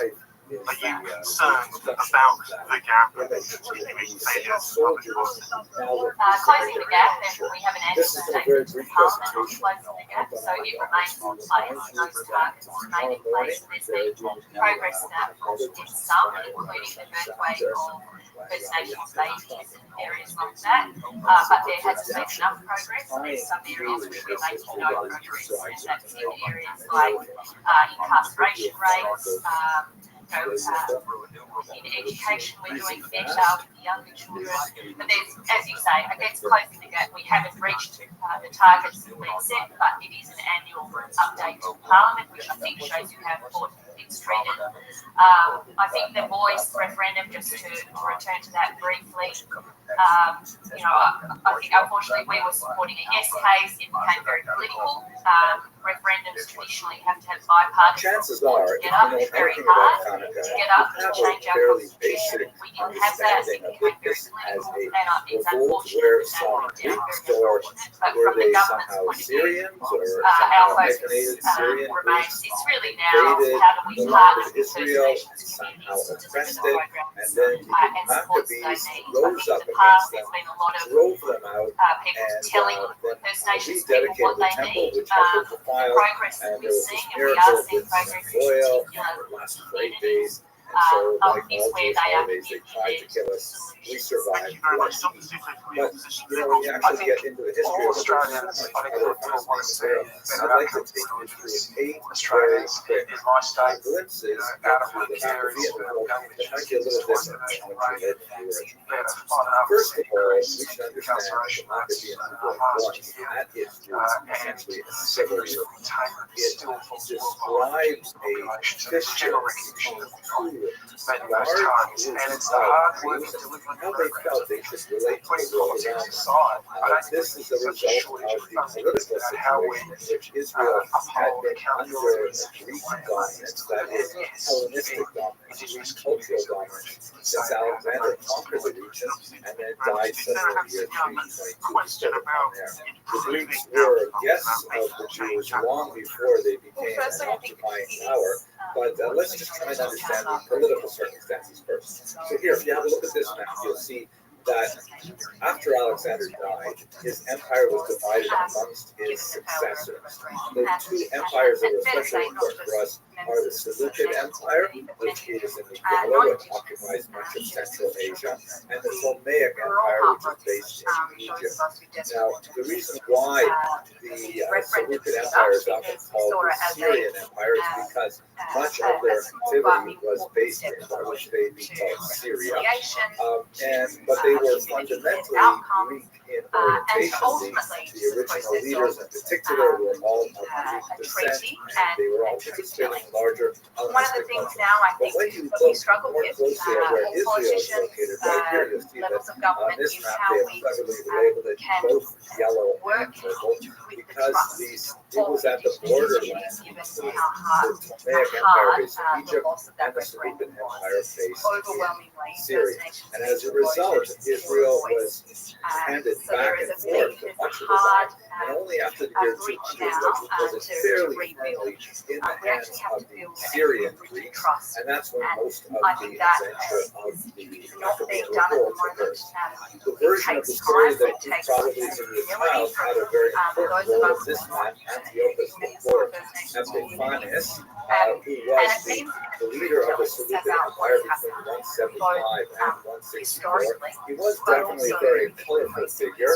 He definitely had a different approach to, shall we say, religious toleration than his predecessors had, and he was responsible for some terrible persecution in the middle of the 2nd century. He was also a bit of a madman. In fact, he had the nickname Epiphanes, God being manifest, which is kind of like a typical name that you might want to take if you were an emperor of a large nation like this. But he was known behind his back as Epiphanes, which in Aboriginal cultures. I guess the thing that resonates most with me is dress up as a commoner and go to the bathhouses and that is around truth telling and acknowledging the regular people. And I think what has happened, absolutely, it was heartbreaking for Aboriginal people. They asked us for a week of mourning after the failure of the referendum. And at any rate, what people is he did not specifically acknowledge that doing because messing with Jewish religious practice? There was a brewing controversy within Israel itself. The thing is, Antiochus inherited an internal dispute among Jews, among those who were in favor of increasing their commitment to Hellenistic values.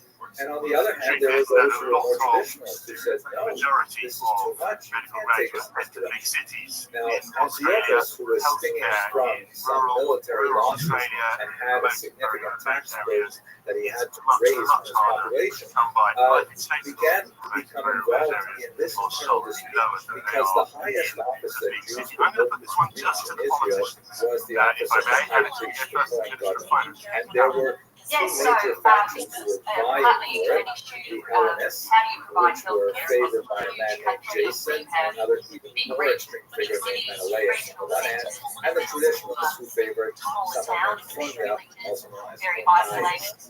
The Hellenists, first with Jason and then even more so under Menelaus, offered Antiochus more tax revenues, specifically suggesting that they would invade the temple treasury itself. And so Antiochus, who otherwise would never have gotten involved in such a suit, backed the Hellenizing party, first Jason and then another man, Menelaus, because Menelaus offered more money. And after one humiliating military and political defeat, Antiochus chose to press his advantage with the Hellenizing Hellenists by ransacking the temple himself, dedicating it to Zeus rather than to the god of the Jews, and banning many traditional aspects of traditional Jewish practice, such as circumcision and the observance of the Sabbath.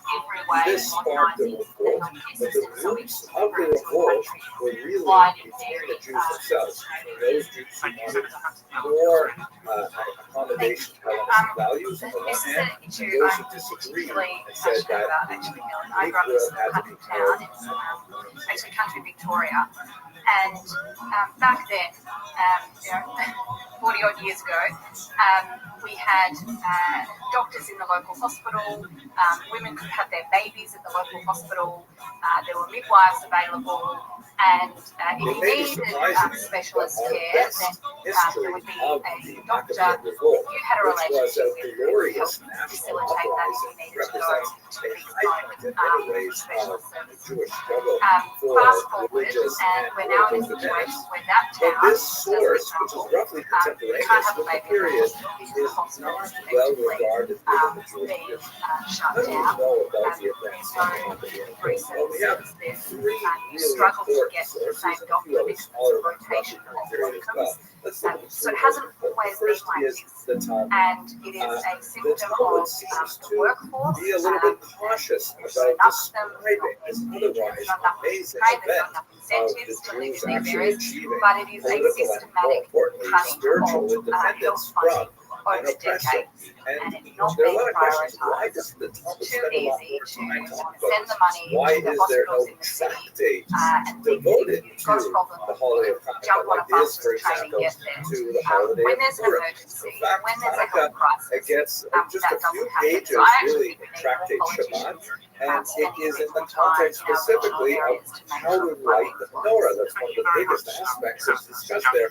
How do you ritually observe the holiday of Hanukkah? But as a historical source, it's somewhat disappointing. Another very important source, but a very difficult one to use, is Flavius Josephus, who is kind of like the Oprah Winfrey of Jewish history in the first century. He was certainly the most famous historian. He was a they in One of the issues general about babies who first aligned themselves with the rebels in the First Roman Jewish War of the year 66 to 73, and then when he was about to be captured, a very dramatic episode, he turned coat and joined the Romans.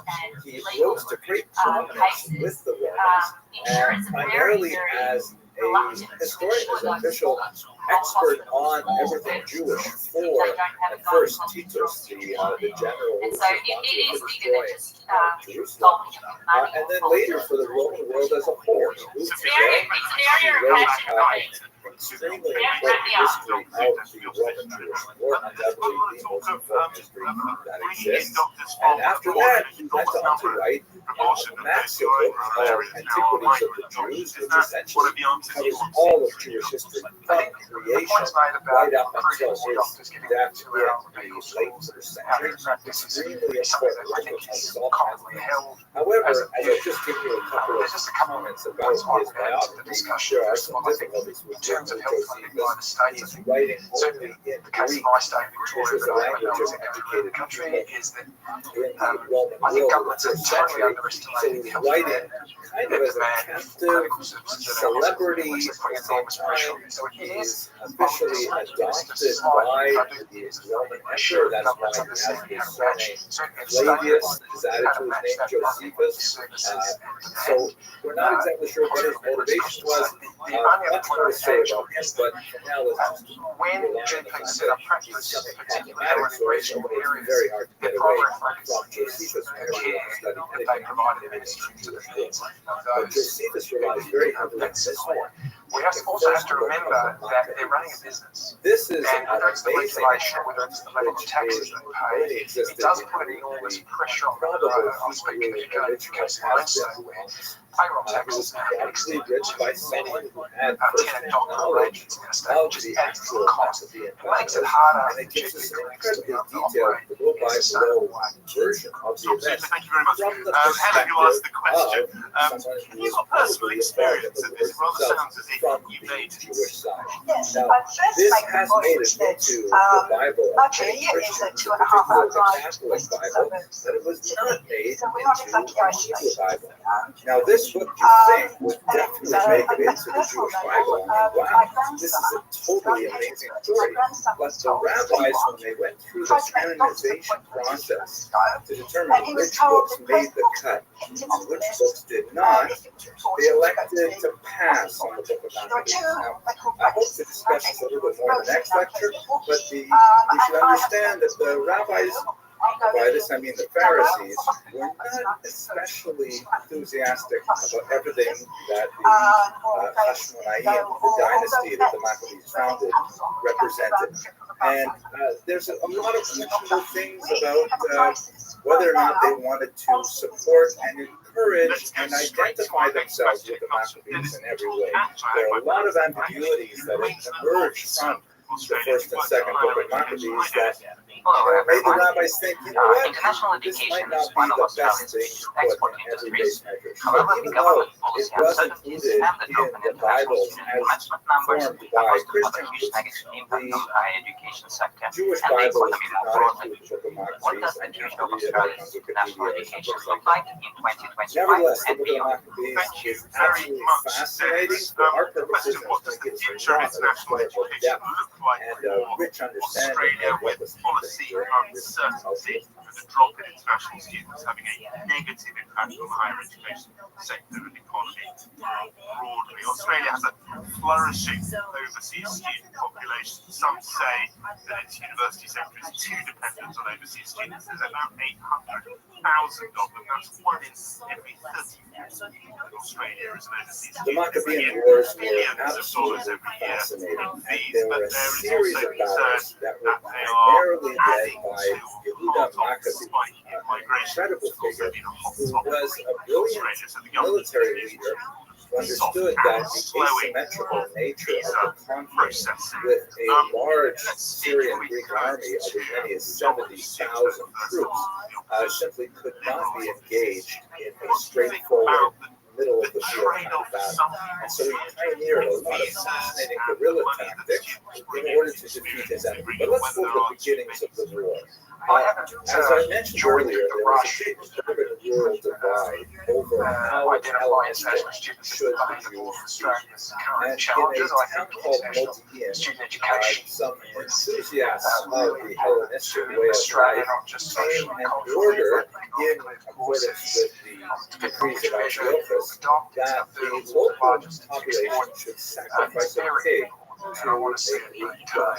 The family led by Mrs. Yahoo, with his several sons, demurred, and rather than sacrifice a pig to the Greek god, which was an act of idolatry, they chose to sacrifice the Jewish enthusiasts who had been promoting the act of idolatry.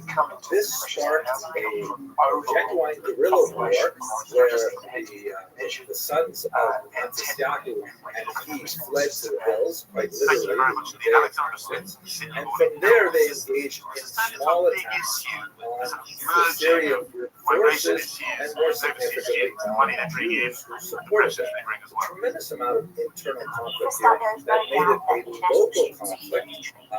The Syrian Greeks were not brought in big numbers until it was discovered that the local Jewish authorities simply could not handle them, and then increasingly large groups of real formal soldiers were brought in.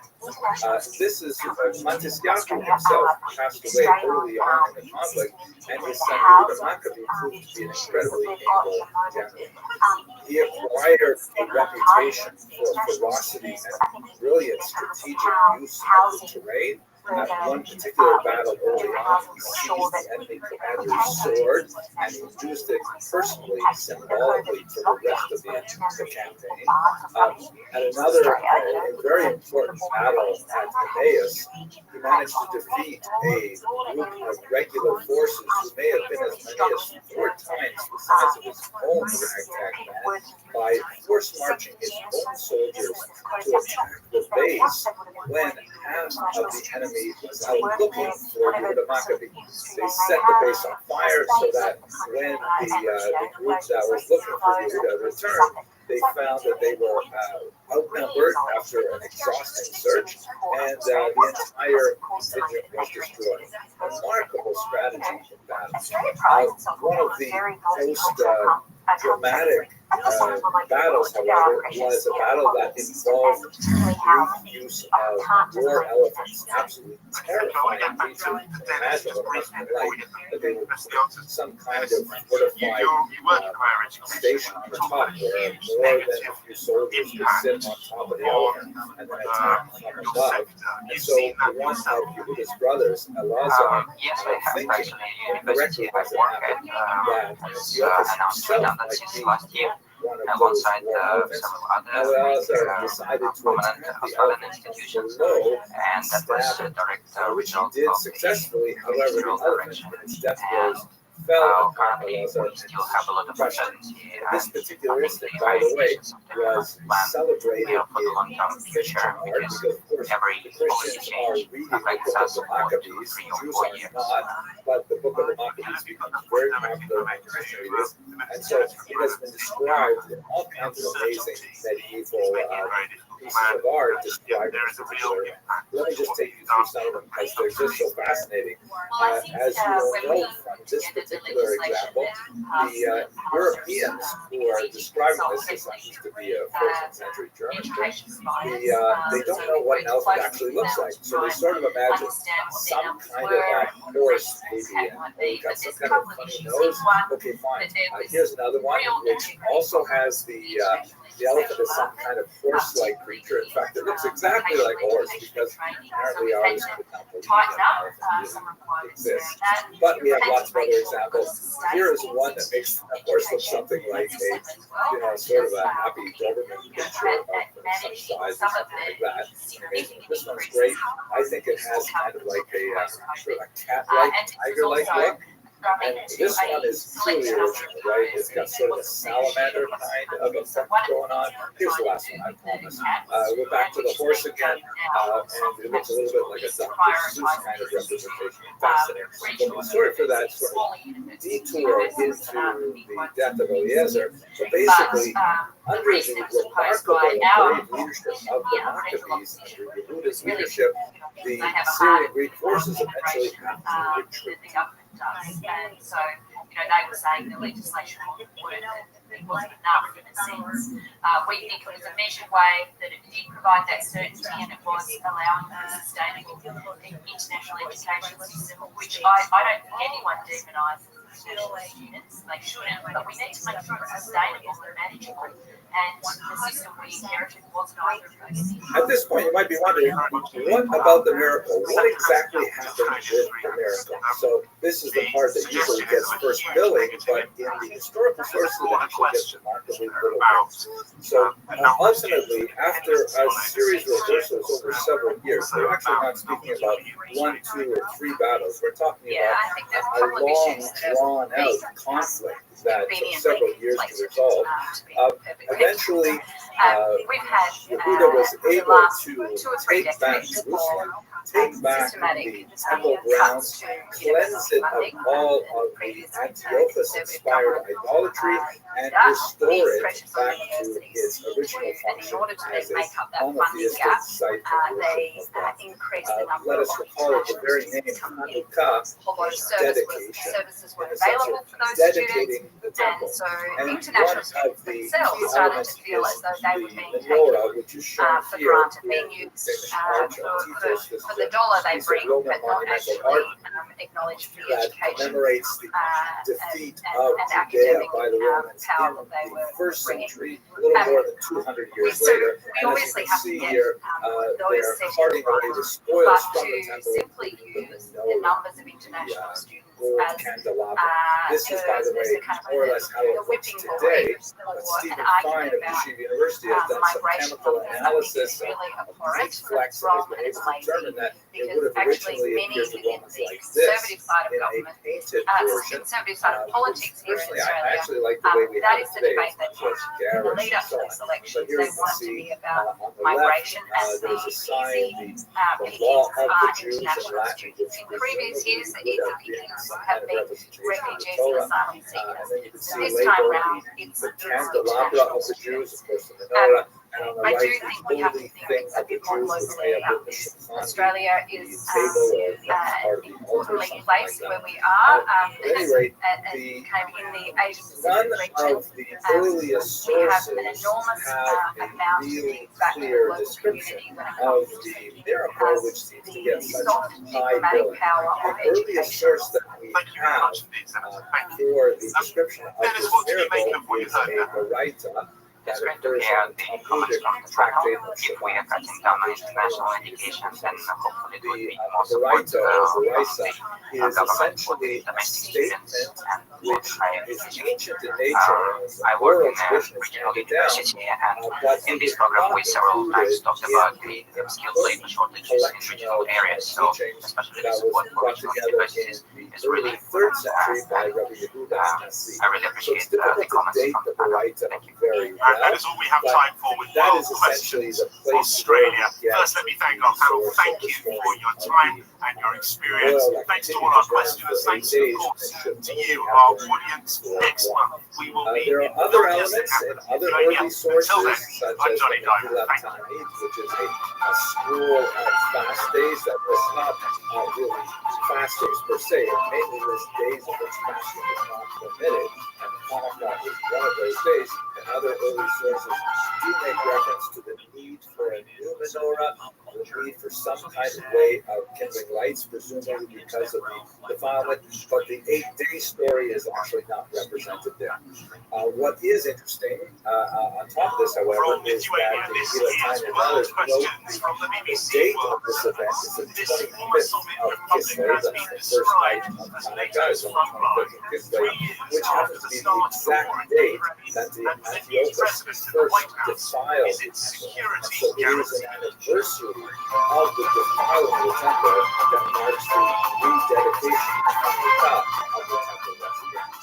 So, what I would like to say about all this is that the miracle of the oil is fascinating and there's a lot of interesting written on it, but in my humble opinion, the most significant thing, at least from my historical perspective, is this incredible military victory that represents assertion of Jewish independence from religious persecution.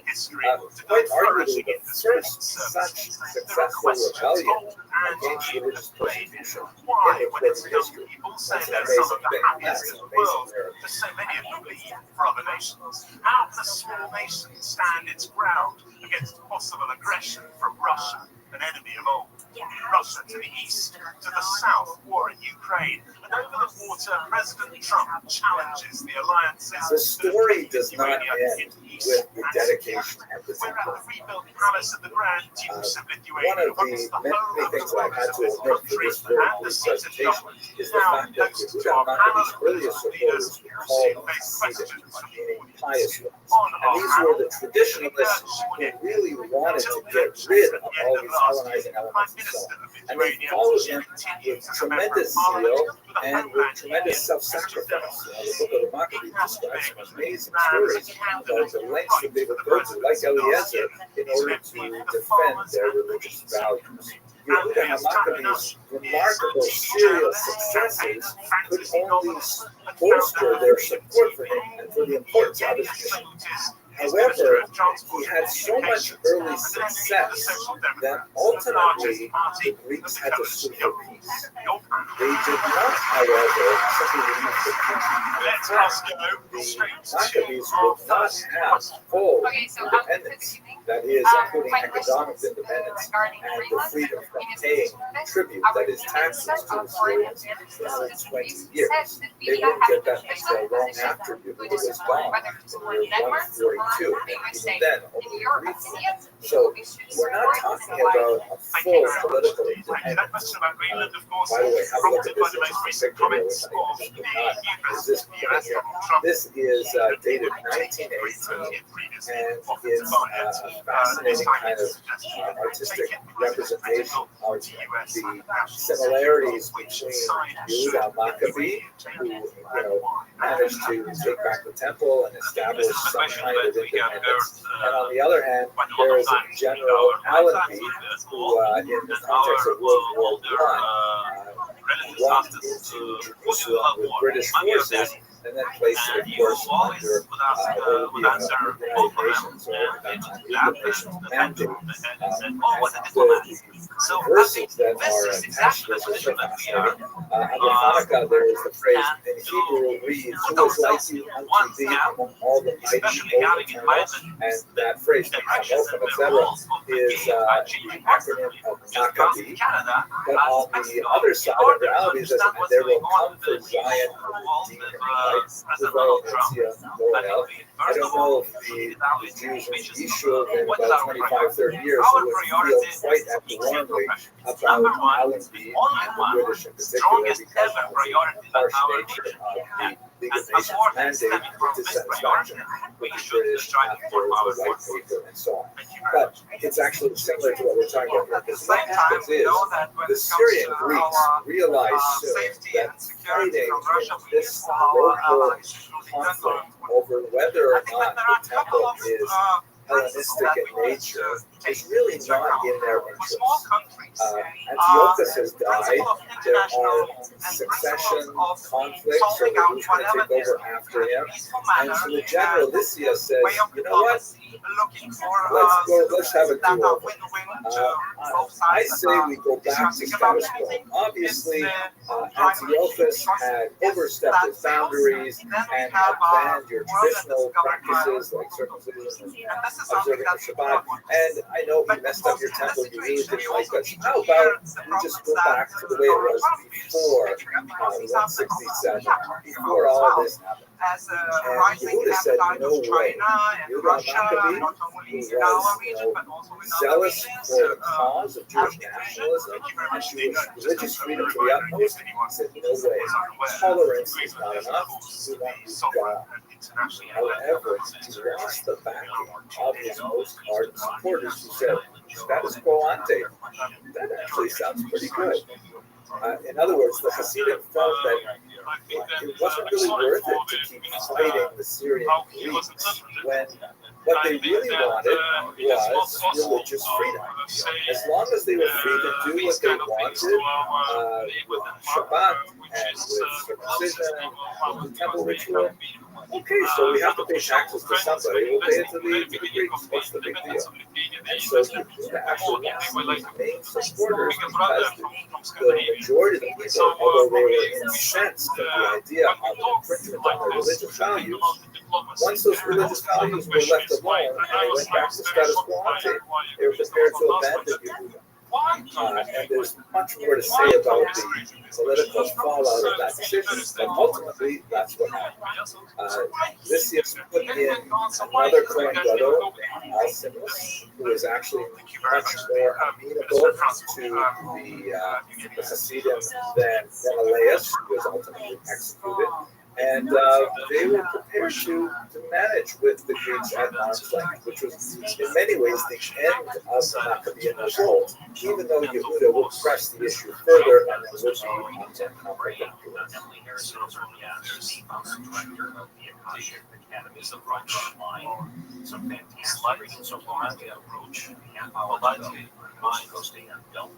was not directly to Mr. Jones. The Secretary of State or other officials that the approach of international. Now, it's a messy history that I've described so far, but let's just take a side loop here. As I mentioned earlier on, the of the Maccabees didn't make it into the Jewish tradition. Obviously, Jews were aware of the general scope of things. They had the description of the events in the Talmud, which was studied, of course. They had some access to Josephus, but they hardly ever looked at the book of the Maccabees, so they didn't have much more than a hazy idea of a lot of these things when we read through the Middle Ages. Christians, however, they say there was some evidence with Christianism, and especially in the era of the breakup of the church, the Reformation, the Counter-Reformation, there is renewed Christian interest in Judah Maccabee because for Christians, he represents, correctly, I think, a symbol of fighting for religious freedom. And Protestants and Catholics both see this as an opportunity to strike out their statement on the value of freedom of worship. You see in the 17th century already several poems and plays appearing that celebrate Yehuda Maccabee in particular. You see none other than Handel himself even composing music, opera to go with Yehuda Maccabee story. You see Henry Wadsworth Longfellow in English composing a 5-verse tragedy dedicated to it. That's absolutely fascinating because he is seen as a figure responding to religious needs. He is also seen in the 20th century by both Christians and Jews as a figure of national revival, as the idea of self-determination becomes much more popular among the stateless peoples of the world, then many begin to see him as someone standing up for the rights of national determination of the Jews and of course other people as well. Here, have a look at this example. This is by a Swiss writer, Karl Boxer, and the title of this book is Judas Maccabeus, of course, our hero. Ein Kleinvolk kämpft gegen Glaube und Heiden. A small people, this is the subtitle, a small people fights for faith and honor, which I think is a pretty good précis of what Yehuda Maccabee stood for, but we can see written in 1943 under Nazi occupation what this means in general, I'm very happy that they are happy. That's the most important one. I would be even more happy if not only you would be happy, but also the elderly would be happy, because socially elderly people are really forgotten in this country, and unfortunately we are spending more many things, but the tensions are not rising. Moving forward in history, I'd like to talk about a couple of customs that have become indelibly associated with Hanukkah, although as we shall see, somewhat later than you might think they would. I have to give you a little bit of personal reminiscence. I grew up in a very small town in northern Ontario. We were the only Jewish family, and I have to say, Hanukkah was the best time. All my friends were totally psyched about Christmas, Santa Claus, presents, and I was just bummed out every year. It was really sad. There was one particularly sad when this comes right out of a Charlie Brown. A lumber truck driving through town must have knocked off a small piece of a pine tree, and I found it must have been about 4 or 5 feet tall, and I dragged it all the way home, and I begged my parents to let me set it up. So my mother had mercy on me, and she let me set it up. The next time I came out, all the peoples had fallen off as they dried out. Current use, I'm not surprised. I felt terrible about it. So I had like a bigger feeling about Hanukkah, but fall at the same time of year as Christmas. And one of the biggest reasons why it was so hard for me was because all the other kids got these presents, and I got, guilt, which means basically money, right? And I wouldn't even get a lot of money. My parents didn't have a lot of money. And sometimes it wasn't even, like actual currency. It was like these chocolate coins, which were like theirs. And so, I gotta tell you, Hanukkah guilt. I've always been sort of here's the historical reality. It's not a thing. It is a relatively new generation of Jewish practice, probably not older than 300 years or so, and that is by the way. There is no explicit reference to giving gifts to children on Hanukkah before the 19th century. And that may be shocking to some of you. You might like to, for example, take Instagram photographs of the presents they give to children every single night of 8 nights, which probably made me feel better when I was a kid, but that didn't happen as young people, we value the social protection, social care that we receive. Also, education aspect is also very valuable in the media. Commentaries in the children are reflecting on the run, for example, that suggests in the 18th century that charity is associated with Hanukkah. That there was a custom of young people going door to door to collect charity for a cause. Other sources reference a custom of children giving, not giving charity to their teachers as a gift at this time of year. There are some interesting kind of suppositions of how that connects back to Hanukkah.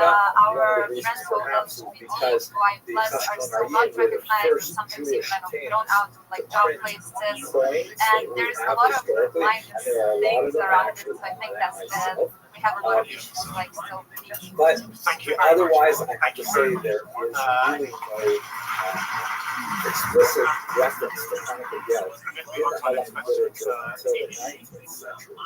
In the 20th century in particular, as Christmas becomes much more commercialized, particularly in America, so then you have this phenomenon where as the Christian world moves, the Jewish world also moves. So just like Christians don't have a very deep-rooted tradition of gift-giving on Christmas, there is a small tradition that you'll see in some countries, but again, it's not that deep.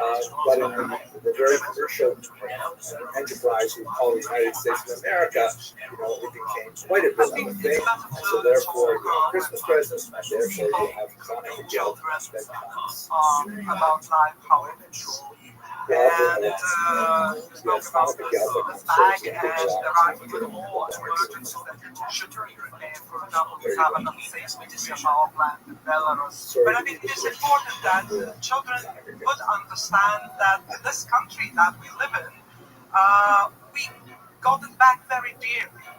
And more than once. And now you have your kids of the same age, 400 kilometers from where we live who are suffering under bombardment every day and whose life is miserable. So I think it is Okay, I important can't that get into too much more trouble since I already ruined economy. unfortunately, the world is not just a place where it's safe and nice and this is one of the things we'll have, like, let's have a test of that and make up a reason for it later. So one of the arguments for Hanukkah is that you need it for gambling. Also, not such a thing that's big in the Jewish tradition. But the gambling is because the Jews, says the legend, would pretend to be gambling when the Greek soldiers walked by so that they would think the kids were just playing, but in reality they were actually studying. That's where we get the idea, as the theory goes, of the dreidel, which is an iconic Jewish top that is labeled with these 4 Hebrew letters, which read Nes Gadol Hayat Sham. There was a great miracle there. Usually in Israel, they're not printed that way. They say Nes Gadol Hayat Ho, that there was a great miracle that occurred Shio, the letter Shin A given. Unfortunately, if you're a big fan of the dreidel and gambling with the dreidel, this is not from a Jewish source. It actually comes from an evil game that goes back to the 1500s. The German letters are actually identical. That the letters on the German couple is Mitch, Paul, Ganz, Stellung, which means if it lands on the N, you get nothing. If it lands on the H, you get half. If it lands on the G, you get everything. And if it lands on the S, you have to put more coins. Does that sound familiar? To understand threats, but also not to give up hope. To understand that when from the very start, I don't want you to biggest think that this alliance, is somehow never been accidental. in such alliance before. Because we have this deep idea in Jewish tradition I want to get the audience if I can.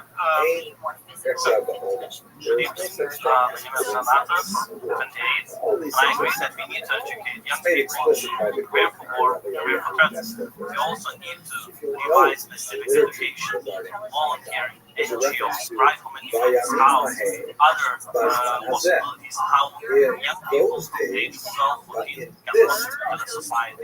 Thank you very much. Our The question, of course, had 2 and parts. Rabbi Rothschild and others point out that in Jewish philosophy, time is like a guide, a spiral, some kind of foil, and that we go around in circles, and maybe it's an expanding gyre, but we go around in circles and we eventually come back to the same point that we were at a long time ago, and on a calendrical rhythm as well. So it's not all I want. That the holiday of Hanukkah, which is so much associated with defending religious and rituals, is a sale every year of the overwhelming of assimilation. And that the struggle of the Yehuda Maccabees and the Hasidim to defend Jewish particularism, Jewish way of thought, Jewish way of practice, Jewish way of life, against overwhelming global tidal wave of sameness, fit in, Talk be like about work everyone by a lot else. when they ask a That's lot the same like struggle about that we have today. whether it would come or So not. with that thought, And we should I lift the try to Hanukkah talk to with be found in this them lecture. about that in a way not to scare them, but talk about first states, talk about how we could support Ukraine right now in order to postpone it or and I think it's really important to talk. I don't think that primary school students are too. Thank you, Amelia. Thank you to everyone who contributed there. Thank you very much. We're going to move on to our next question. It comes from Anya. Hi, my name is Agnieszka. Far off Rome, As a the queer Emperor person, Nero I'm a is second very class citizen displeased in with Lithuania. Unfortunately, Festus I Gallus. cannot He get realizes married. that he has to take I matters in cannot hand, so he sends find a a much flat more with a significant girlfriend. general, I Hirschel, struggle Vespasian, greatly. to There's deal not a lot with of these attention rebels against hate today. crimes, And at this point, we should my introduce heart very goes out to briefly trans Josephus, community in Lithuania who as well, originally suffering was war given by command not getting the over adequate the healthcare. Galileo. And he's a very So important my figure question for us is, because he is the primary historian that we I'm not rely asking upon not for only tolerance, for I'm asking the for First my World rights. Jewish War. Thank you very much. The first person to participate in the War, so it's actually relaying things that he saw themselves. They also get onto a great career as one of the really important Roman historians overall, providing a particular and detailed look at Judaism in antiquity.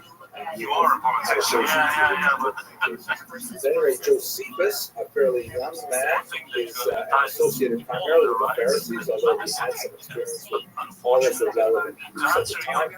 He's given command of the north, very important region, but unfortunately, first that is attacked by Vespasian, who comes in with 60,000 troops.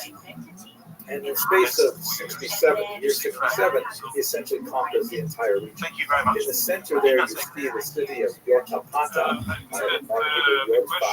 which is where Josephus was housed. And he actually withstood a long siege of over a month until finally they were forced to surrender. As a result of a bizarre suicide pact that Josephus manages to survive, he surrenders to Vespasian. And it convinces Vespasian that he can be a very useful ally for him. Vespasian ultimately takes Josephus at his word, and he ends up becoming kind of like the official Jewish expert. In other words, he turns good, he becomes an ally of the Romans, betraying his countrymen, which makes him a difficult source to rely on in many ways, but nevertheless, Josephus is our main resource for the entire period. And Josephus will describe the rest of the war. In Jerusalem, there's tremendous chaos. The rebel leaders who are active, particularly in the Galileo region, flee the conflict and make their way to Jerusalem, where there are now several different competing leaders. There are the leaders of the local aristocracy and the high priesthood, who were at the center of what ended up becoming sort of a provisional government that was set up in the beginning of the war in 66. But that's okay. What Mr. Zabutis is talking is even bigger than this, because he is a member of Social Democratic Party, which in all history is a supporter of human rights. Where did they go? Where did your brothers went? What are you talking about, no chance? You are the biggest party. How can you talk about like that? And even the Conservative Party. I have also some good. But you were, and I know that you have been respected.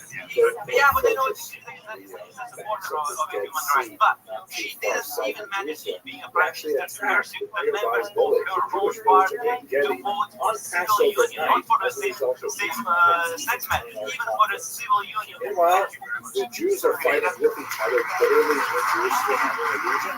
Vespasian takes his time and locks up the naval resistance at Yaakov. There's sea battles there, smaller conflicts around Jerusalem, and he leaves Jerusalem alone throughout the year 68.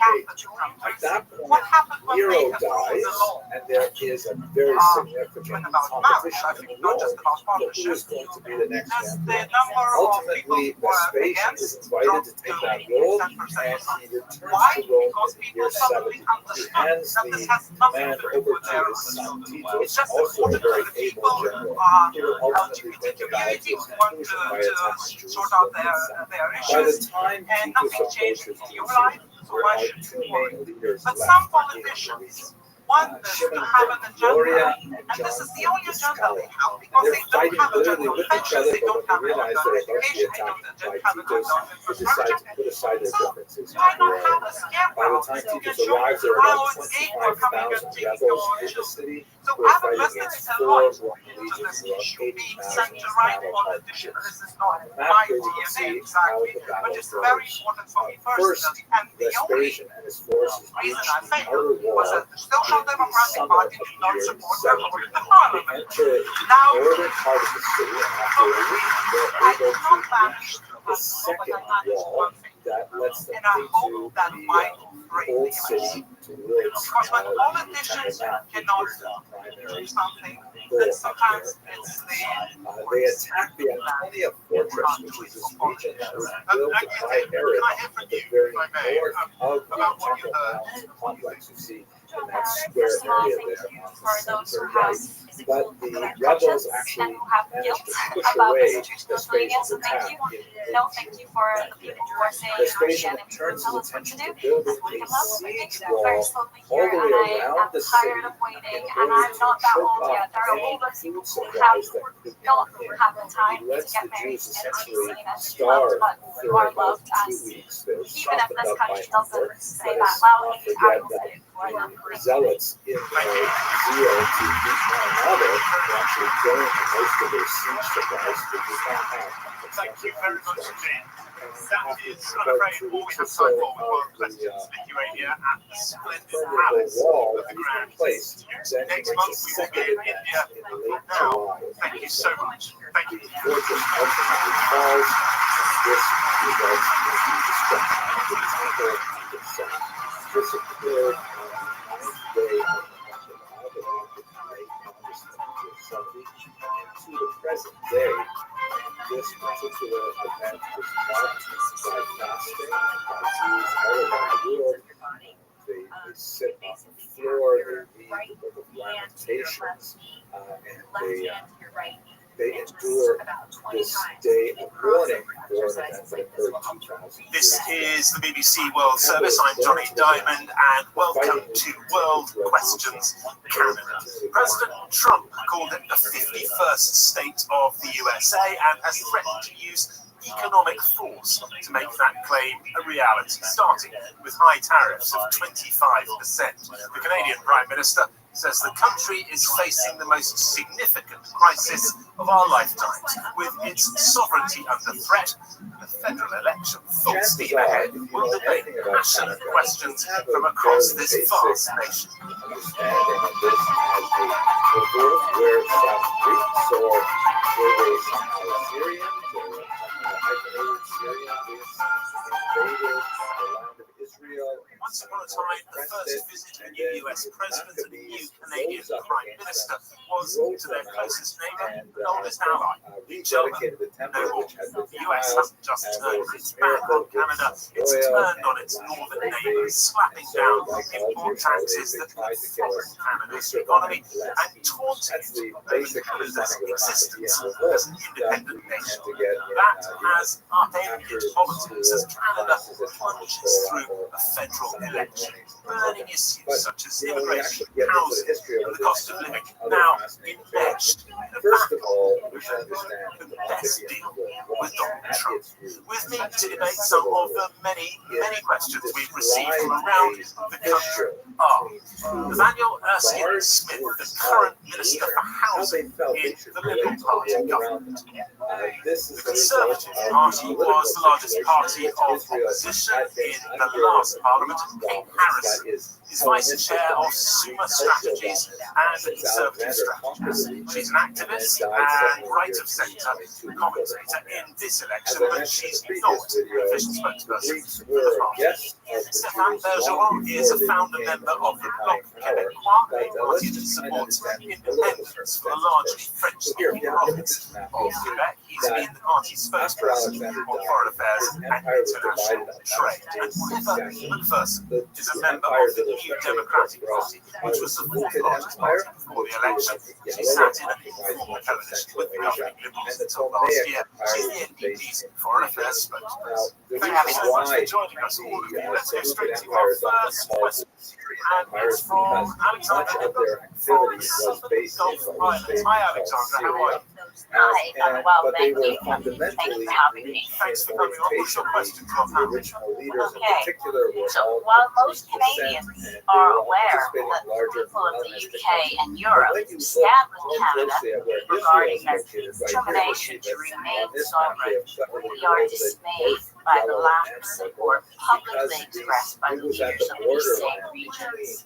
the Will Toltec the Empire leaders basically has ever expressed support publicly for Canada. And why is there seemingly such reluctance to upset Trump and his merry bunch of loyal appointees? Thanks, Alexander. Thank you very much. So we've got a huge number of questions in this vein about the version of the story that you probably heard as a child had a very important role in this man as the outside world. Epiphanes, who was the leader of the Seleucid Empire between 175 and 164. He was definitely a very colorful figure. He definitely had a different approach. Yeah, thanks for the question, and it's a great question. I think it's something that as you mentioned, John, lots of Canadians are thinking about is where are our allies in this moment? And one thing I will say is that Trump has changed everything. He has changed the world order. He has shown that Canada, the UK, Europe, the world cannot trust Donald Trump. We can no longer count on the US for trade. He has torn up the trade agreements that Canada has had for a very long time with the United States. And he's pushing the entire world into a global recession, pretending to hide from it is not working. Instead, all countries should be standing together.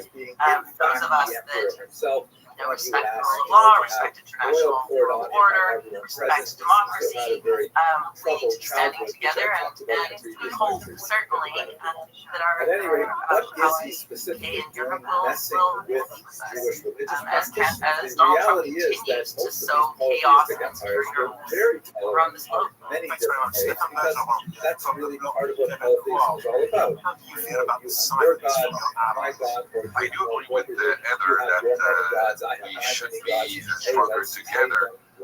But I think all the nations were frightened by the possibility that Donald Trump would impose on them tariffs, so they stayed silent about what's going on, what happened to Mexico and Canada, in the hope that it might help them with Donald Trump. But at the end of the day, we realized that it wasn't the case. So maybe from now we can build on that and try to present a common front against Donald Trump and try to retaliate in some matters. I must admit that as a Sovietist, we got very in favor of monarchy and always said that it was very useful in any way for Canada. And it has been shown when Charles III is the King of Canada, and we would have hoped from our king to say something about protecting Canada, but instead of that, he invited Donald Trump for an official visit. Well, a bit surprised. We weren't surprised, but I think Canadians in general were a bit surprised by that. Thanks so much, Mr. Smith. The housing minister is Well, I was saying two things. One is, I've been really surprised by leaders' responses. They've all said they stand by sovereignty for Canada. That's the right response. Haven't asked questions. Otherwise, they could and should. But I think this stands right. There was a reticence there because of fear of retaliatory measures, and look, those measures were coming anyway, whether they were or not, they're always coming, and here they are. And so I think you are going to see a more concerted, united effort across countries, across allies, and across democracies to push back to say, this is going to hurt all of us, and we're just together. So that's one.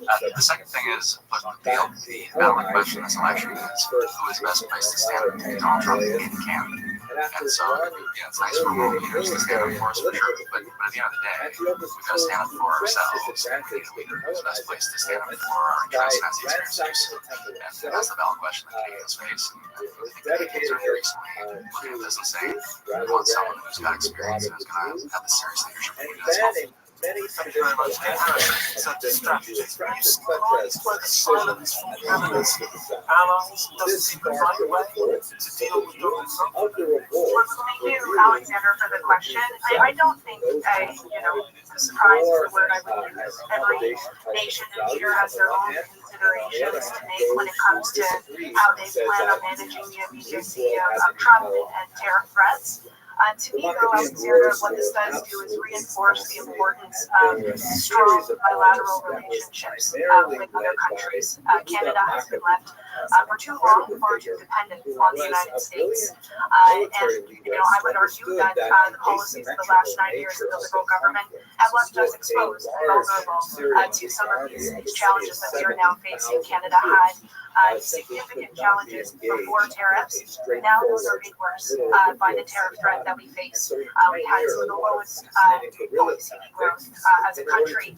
Half of Canadians are $200 or less away from being unable to afford the basics every month. From my perspective, it's important that we become more self-reliant, but also that we're building out those relationships and avoiding that dependency on the U.S., which has been made so much worse and so much more chaotic and disruptive because of this new tariff policy from the U.S. administration. That the local population should sacrifice a pig to reach us. A family led by Montes several sons demurred, and rather than sacrifice a pig to God, which would be an act of idolatry, they chose to sacrifice the Jewish enthusiasts who had been promoting the act of idolatry. This sparked a genuine guerrilla war. I was saying people that I associate with express disappointment, significant disappointment that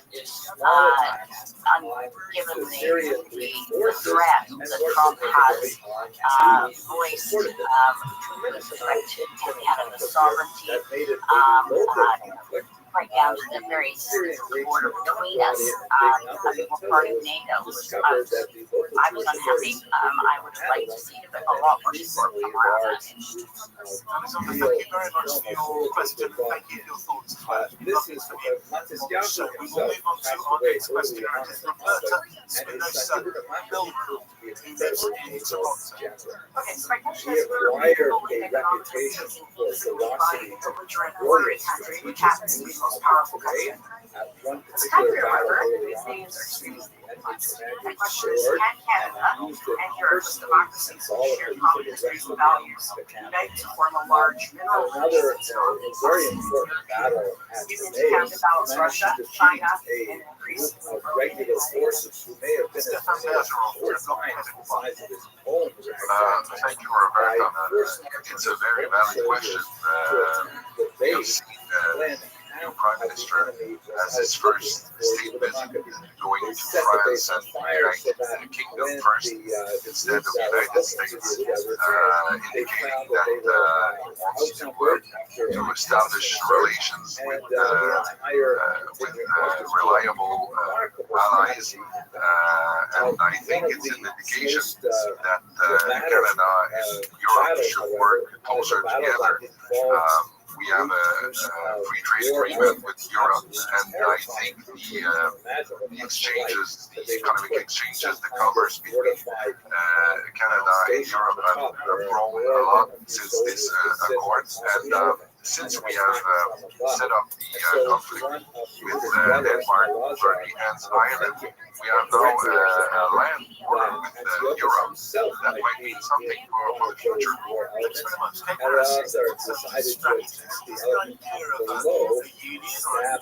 Which did successfully, however, the elephant and its death blows fell upon I would distinguish between establishing stronger economic and security ties with Europe. I would say we should have been doing that prior to the immediacy of this tariff threat. I would separate that, though, from this question, which I think you're getting at in terms of perhaps joining the European Union.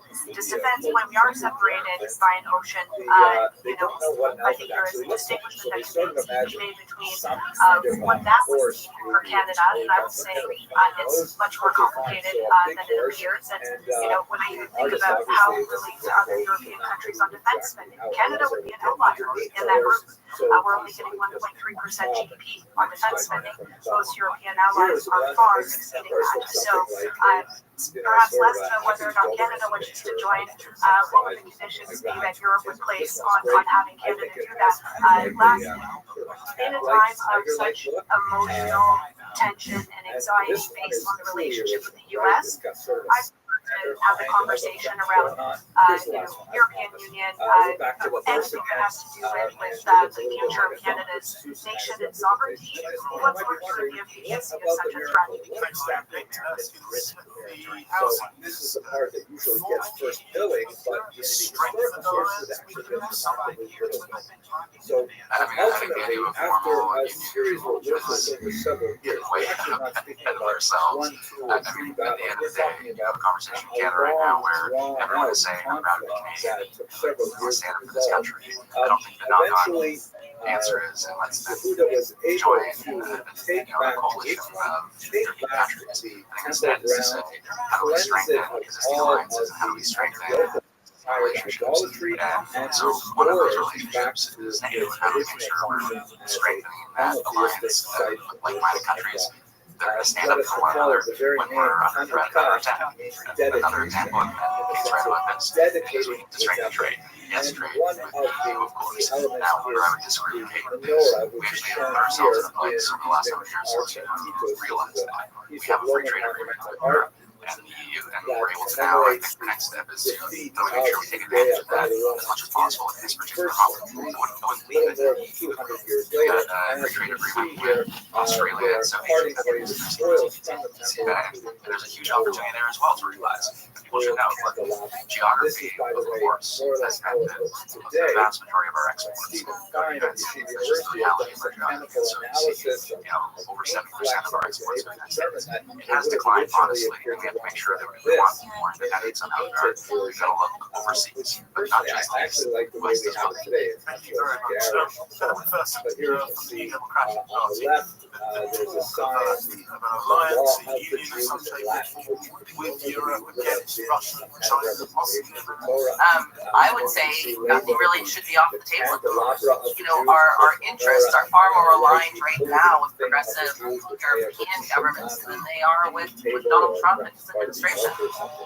Obviously, there's geographic challenges there. I would say I agree with Nate. We need to diversify our trade relationships.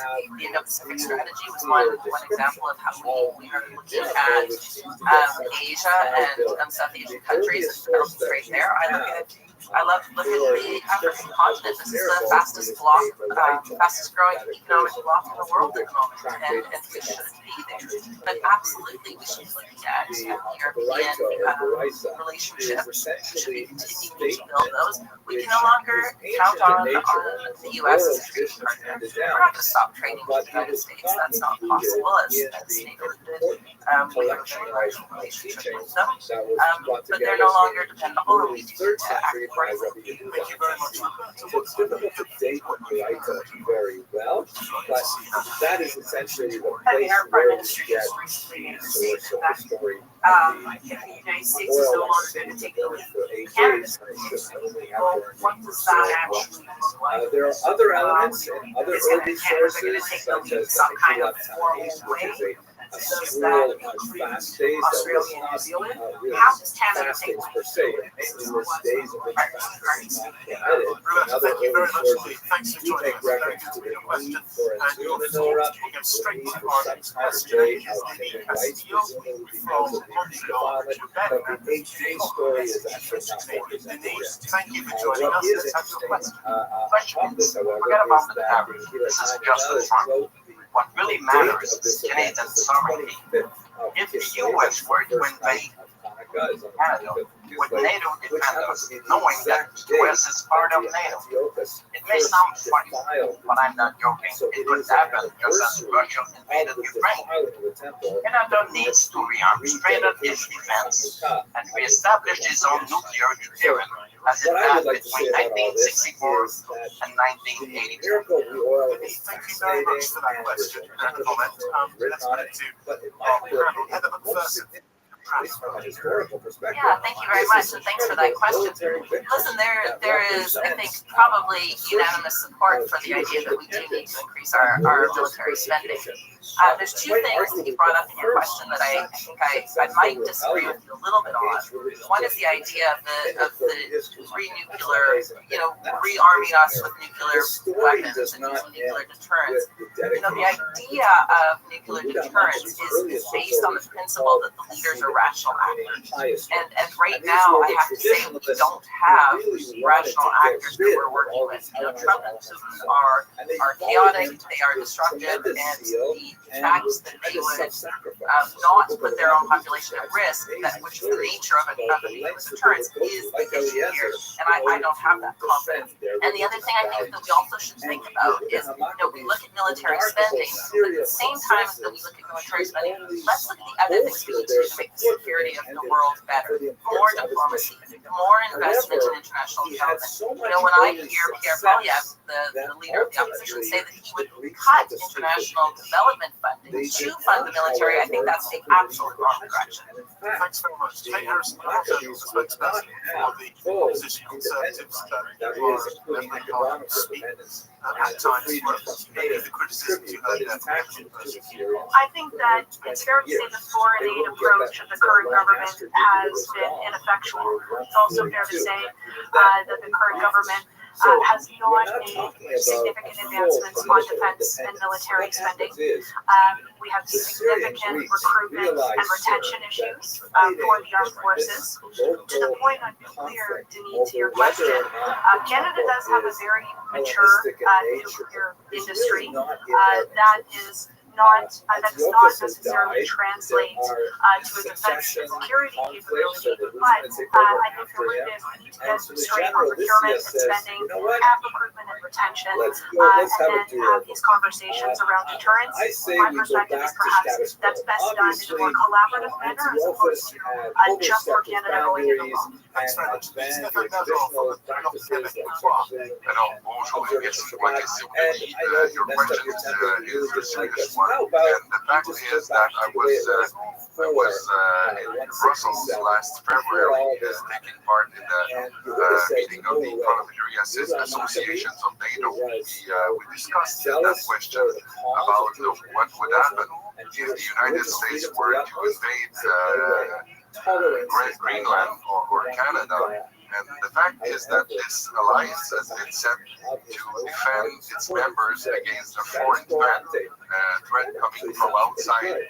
So NATO wouldn't be there to defend both Denmark and Canada. One of our obligations within NATO is to increase our military spending. And I do think that the Liberal government under Justin Trudeau spoiled consensus that was established for the first time in decades. All political parties agreed on the fact that we should raise military spending, and the government decided not to do so. We have to step up. Thank you very much, Stéphane. Nate Smith, Canada currently spends just under 1.4% of its national output on defense. The NATO agreed minimum is 2%. Donald Trump has been about 5%. Is Canada serious about beyond? Yeah, let me say a few things. So, just to Denise' question on nuclear, an arms race is not helpful to global interests when it comes to the existential threat of nuclear weapons, especially in the hands of absurd actors like President Trump. On the question of military spending, there's broad agreement here. We need to increase military spending. Where I would disagree with Kate and with Stefan, we have seen increased military spending. People should know when we took office in 2015, you know what that number was? It was 1%. And look, the difference between 1 and 1.4% might not sound like a lot, but in a $2+ trillion economy, it is significant spending on an annual basis as a percentage of GDP. Now, that is not enough. We know that's not enough. And so there was a commitment to say we're going to get to 2% by 2032. Prime Minister Carney comes in and says that we're going to expedite that timeline to 2030. I will say, though, Heather's right. This is just a huge blind spot for conservatives. Is, a previous questioner said, what is Canada's role? Like, what does it mean for Canada to lead? Well, economically, we've got to lead. We also have to lead democratically, and we've got to lead with peace. And when it comes to foreign aid, we see the chaos today. Donald Trump slashed USA, basically eliminated it. We see the chaos around the world. And the idea that Canada has not played a role, ask a refugee if Canada played a role in supporting Bangladesh and resettling them in Bangladesh. Ask Ukraine. But yes, we have to play more of a role, not less. And that is absolutely a choice in this election. Thanks very much. Denise, I think your suggestion of renuclearization, getting a nuclear deterrent, has got a fairly firm thumbs down from our panel, nearly all of them agree about strengthening defense in general. Everything that I've heard so far seems really reasonable. It's kind of like we are Canadian, reasonable, we're the good guy and all that stuff. But the other thing is we're dealing with unreasonable people, which is coming from the south or from the north, because Russia is only at the top of us. So it worries me that if anything happens like tomorrow morning, in the field, on the street, people are talking about it. Nuclear deterrent, for me, it seems reasonable, dealing with someone that is unreasonable. Thank you very much indeed. Thanks for your time. We will go to our last question in the program. It comes from Blanche Moyer, who's a Prince Edward Island off the east coast of mainland Canada. Blanche, what's your question for the panel? Well, hello from PPR. Kristallnacht was a term that was actually coined by Yosef Goebbels, who wanted to try When I was and a teenager, every create a kind of a positive spin, heroic sound to on the this frozen night of river, violence or two and nights of temperatures were violence. consistent And the term minus Kristall, 1 of course, degree. means crystal or really broken glass in this context. The night We could of skate broken 4 glass. This kilometers refers down to the the river wide-scale to the nearest looting town. and damaging of Jewish Now, owned the river doesn't stores sink in at all. cities throughout Germany. Scandinavians no Kristallnacht longer is migrate. remarkable for many They stay all reasons. winter. First off, The it seals represents who a dramatic live out on escalation the of coast state-sponsored ice attacks on the give Jewish birth on the population as a cement whole, with under the literally bridge. hundreds of And smaller warm attacks water occurring sharks throughout feeding off our Germany coast. and Austria as well.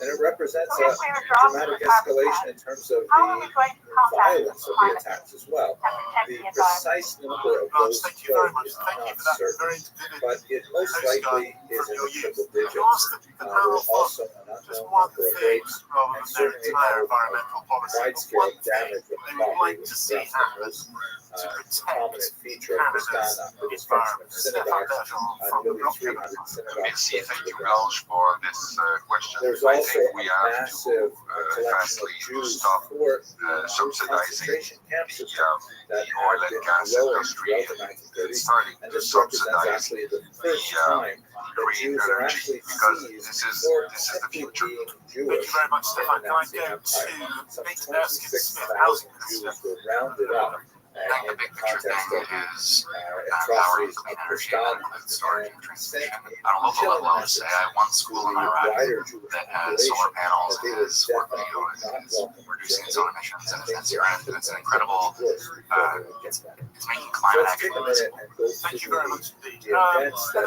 led up to Yeah, Kristallnacht, thanks for that question. I mean, it's so visceral when you describe what was available in your childhood. I was talking to my children, and in Alberta, they can't remember a summer when we haven't had forest fire smoke. I think it illustrates how the world is changing and how we really do need to treat this as an urgent issue. And frankly, the number one thing we need to do is we need to do economic diversification. Our energy needs to be diversified. We need to start investing in renewable energies. It's so important. Thank you, Heather. I invite Kate Harrison, Conservative strategist, the one earlier, and so this happens to fall very nicely into Bill's lap We should be as a major very focused on the technology and innovation and subsidizing support for energy producers of all types to make sure that they are investing and that we are developing carbon capture storage and other emissions reduction technologies that can allow us to produce clean energy in Canada and really position the country as a leader in this space. roundup of former Polish citizens living in Germany. Well, if I Basically, suggest Poland had if one revoked suggested citizenship of those people who had when you're left the building all country these new a few houses, years make sure earlier. they all have And solar panels. this actually They applied have to heat quite a pumps, few stop oil Jews furnaces. who were of Polish origin who are now living in Germany, fearing that they would be saddled with a large number of Polish Jews in their territory. Germany retaliated by expelling them to Poland. Poland, however, was not willing to accept their former citizens, and so for a tense standoff that lasted actually several weeks, there were Jews who were living in a kind of no man's land in the border region of Poland and Germany before they could finally be repatriated into Poland. Richman, who was a student living in France at the time, received a postcard from a relative who was living in unbearable conditions at this time, and he resolved to do something about it. he went out the next day. He bought a pistol with the intention of murdering this man, Johannes von Rauchek, who was the German ambassador to France. Grinchman made his way to the embassy. This is the BBC World Service. This multi-ethnic, multiracial nation has gone from rural poverty to urban affluence in 2 generations. It trades with China and the US, but as they clash, which way will it turn? Make a statement against Germany for their maltreatment of his parents. Incidentally, he would later regret this personal level. He would fast every night day in repentance for his killing. This Southeast Asian nation is divided into East and West by the South China Sea. It's an heir to immigration from India and China and beyond. And it's a country where Islam is dominant and freedom of worship is guaranteed by the Constitution. Modernity has come at a rush to Malaysia, but growth has brought many questions. How to distribute the riches more equally, how to govern without the stain of corruption, and how to navigate the clash of the great powers, China and the US. Prime Minister Anwar Ibrahim had said of Malaysia, we have to emerge as a mature democracy. As of now, there are still some subjects which are judged too sensitive for us to address directly in open debate. But we have an audience who have freely offered challenging questions on the issues and a panel very ready to address them. Our panel, Senator Dr. Fuzia Salah is Secretary General of the Prime Minister's PKR party and Deputy Minister for Trade. Dr. Tricia Yeo is Associate Professor of Practice at the University of Nottingham, Malaysia's School of Politics and International Relations. Walaka is a member of the National Assembly, a former Minister for National Unity, and the opposition spokesman on foreign affairs. Our final guest is Virashini Somia, head of the Gender Studies program at the University of Malaysia. She is an anthropologist, long specializing in the lives of marginalized people in East Malaysia, where she comes from. Your panel. Again, the number of Jews killed is a matter of some debate. Let's go to our first question. It comes from final number is not known, but estimates Naja, Okay, my question is, as we can observe now, most bosses in Malaysian media corporations are men. Where are the women? Is it because we're too emotional? Men get emotional too, so what are your thoughts? Thank you. Thank you very much. Thank you. The first time that I mentioned that Jews were rounded up. I'm delighted to say the Director of News at the BBC is a woman, although the Director General is a man. 14% of seats in Parliament here in Malaysia are held by women, and women have a much lower workforce participation rate. The Jews collectively in Germany Gender studies. No, started it. Well, I'm sorry. Started there. I had to go straight over it. Thanks so much for that question, Nor. I mean, I was waiting for it. Fair enough. I mean, this obviously is a conversation we have all the time, right? Where are the women, right? I also understand what the reality is. The reality is you got to go home, cook for your husband, cook for your wife, press his pimples out, right? Go and do, your second job, your second hustle on what do you call your online job, so on and so forth. And the triple burden of living just consumes you. And this is why we can't get 30% in, which, by the way, is a number that I hate personally. I hate 30% in Parliament, 30% anywhere. The moment you put that number, it's going to be a problem, because it also means to say my 100% is equivalent to your 30% participation. Would you like to see the formal policies like affirmative action? They certainly could put Grinchman in a show trial if you Thank you. I am going to help the audience on this. I warn you now. I'm going to get to the lame man on our panel. Grinchman, however, disappears. What are your thoughts? Where are the women? Largely unknown. Well, if you were to notice the numbers of female students the reaction to studying in higher education in Malaysia are outnumbering the men, the male. Maybe the opportunities in certain sectors are quite limited. This photograph is a great some of the reasons they give, especially in rural areas or in conservative areas, you feel a woman candidate, the chances of winning might be lower than the male candidate. So this must reflect with what education. Education to the masses that women and female and male politicians or assemblymen or assemblywomen are equal in their abilities. Okay, thank you very much.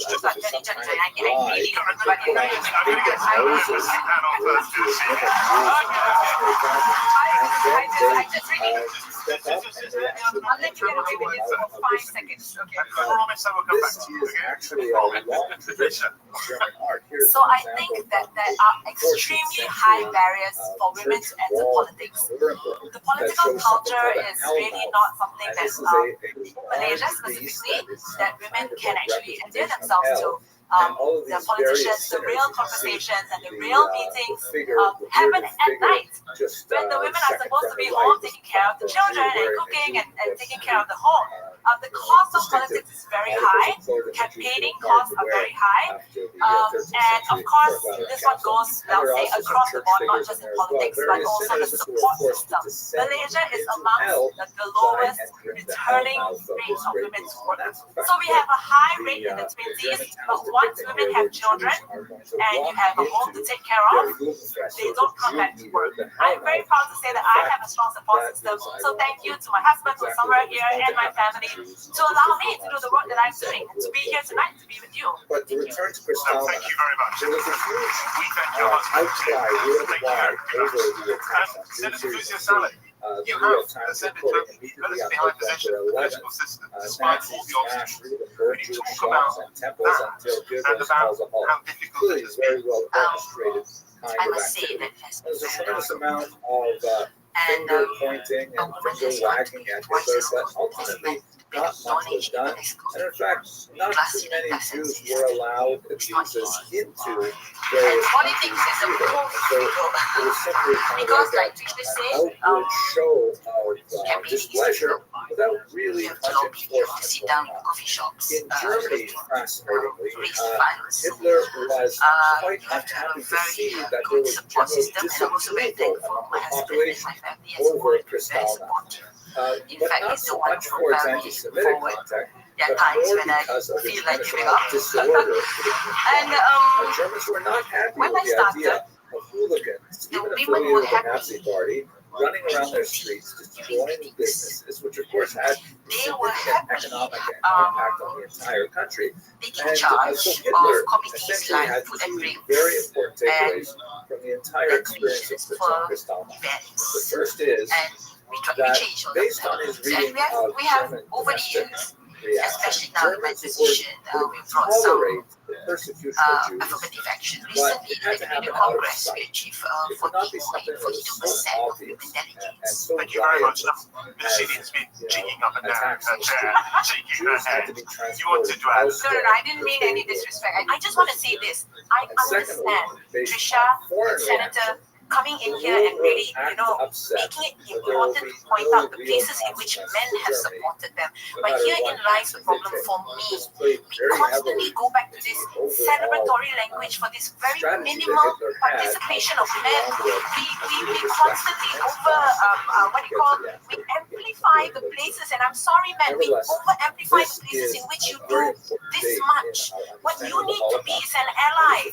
What you need to understand is that if you're talking about equality, it's literally that. And so it's not about, thank you very much, men, for doing this amount. It is, come on, man, you can do more. That's the position I want to take. Sorry, yeah.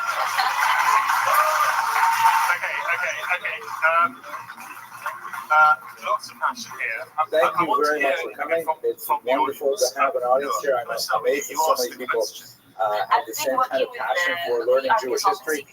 I spent way too much time preparing this class, so I hope I can squeeze it within 1 hour. I will do my best to do that, but I hope that you enjoy it as much as I enjoy doing the research on this. So let's go straight to the material.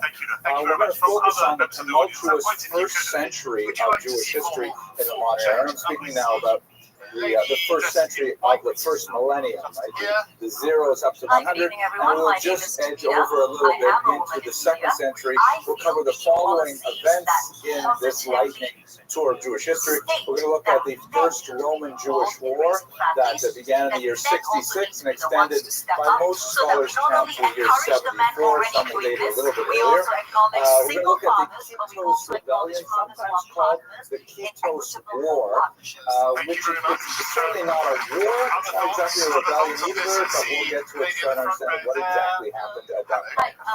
Then we'll continue to the incredible Bar Kokhba Rebellion, which is actually one of the most dramatic points in Jewish history, and I hope to share with you a little bit about what that rebellion meant for the future of Jewish survival, and that will basically take us through our schedule for today.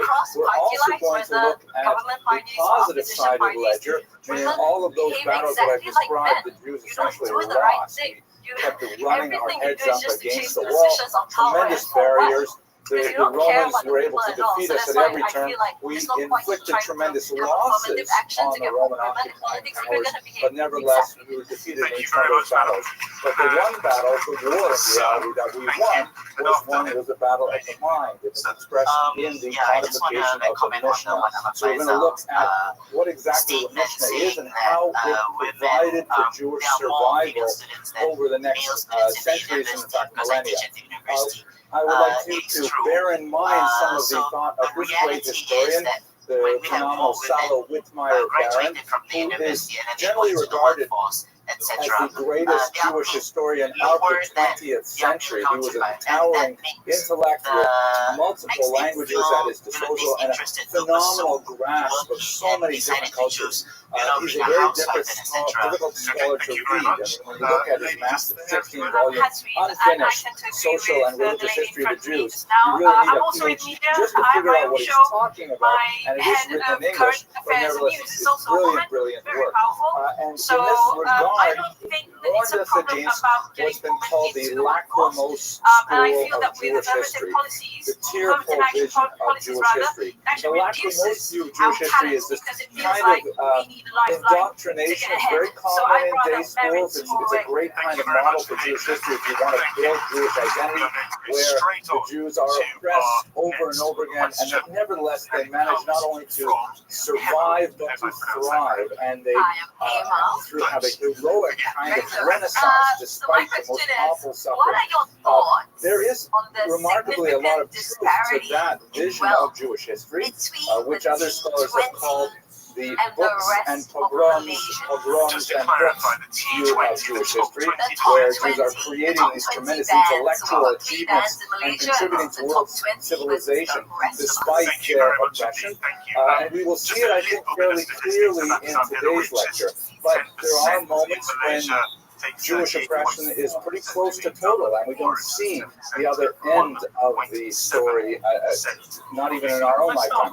And there are times when the achievements are so phenomenal that we don't realize in our own lifetimes. But I nevertheless would like to offer you some caution about the model that we will be using to theoretically understand the period.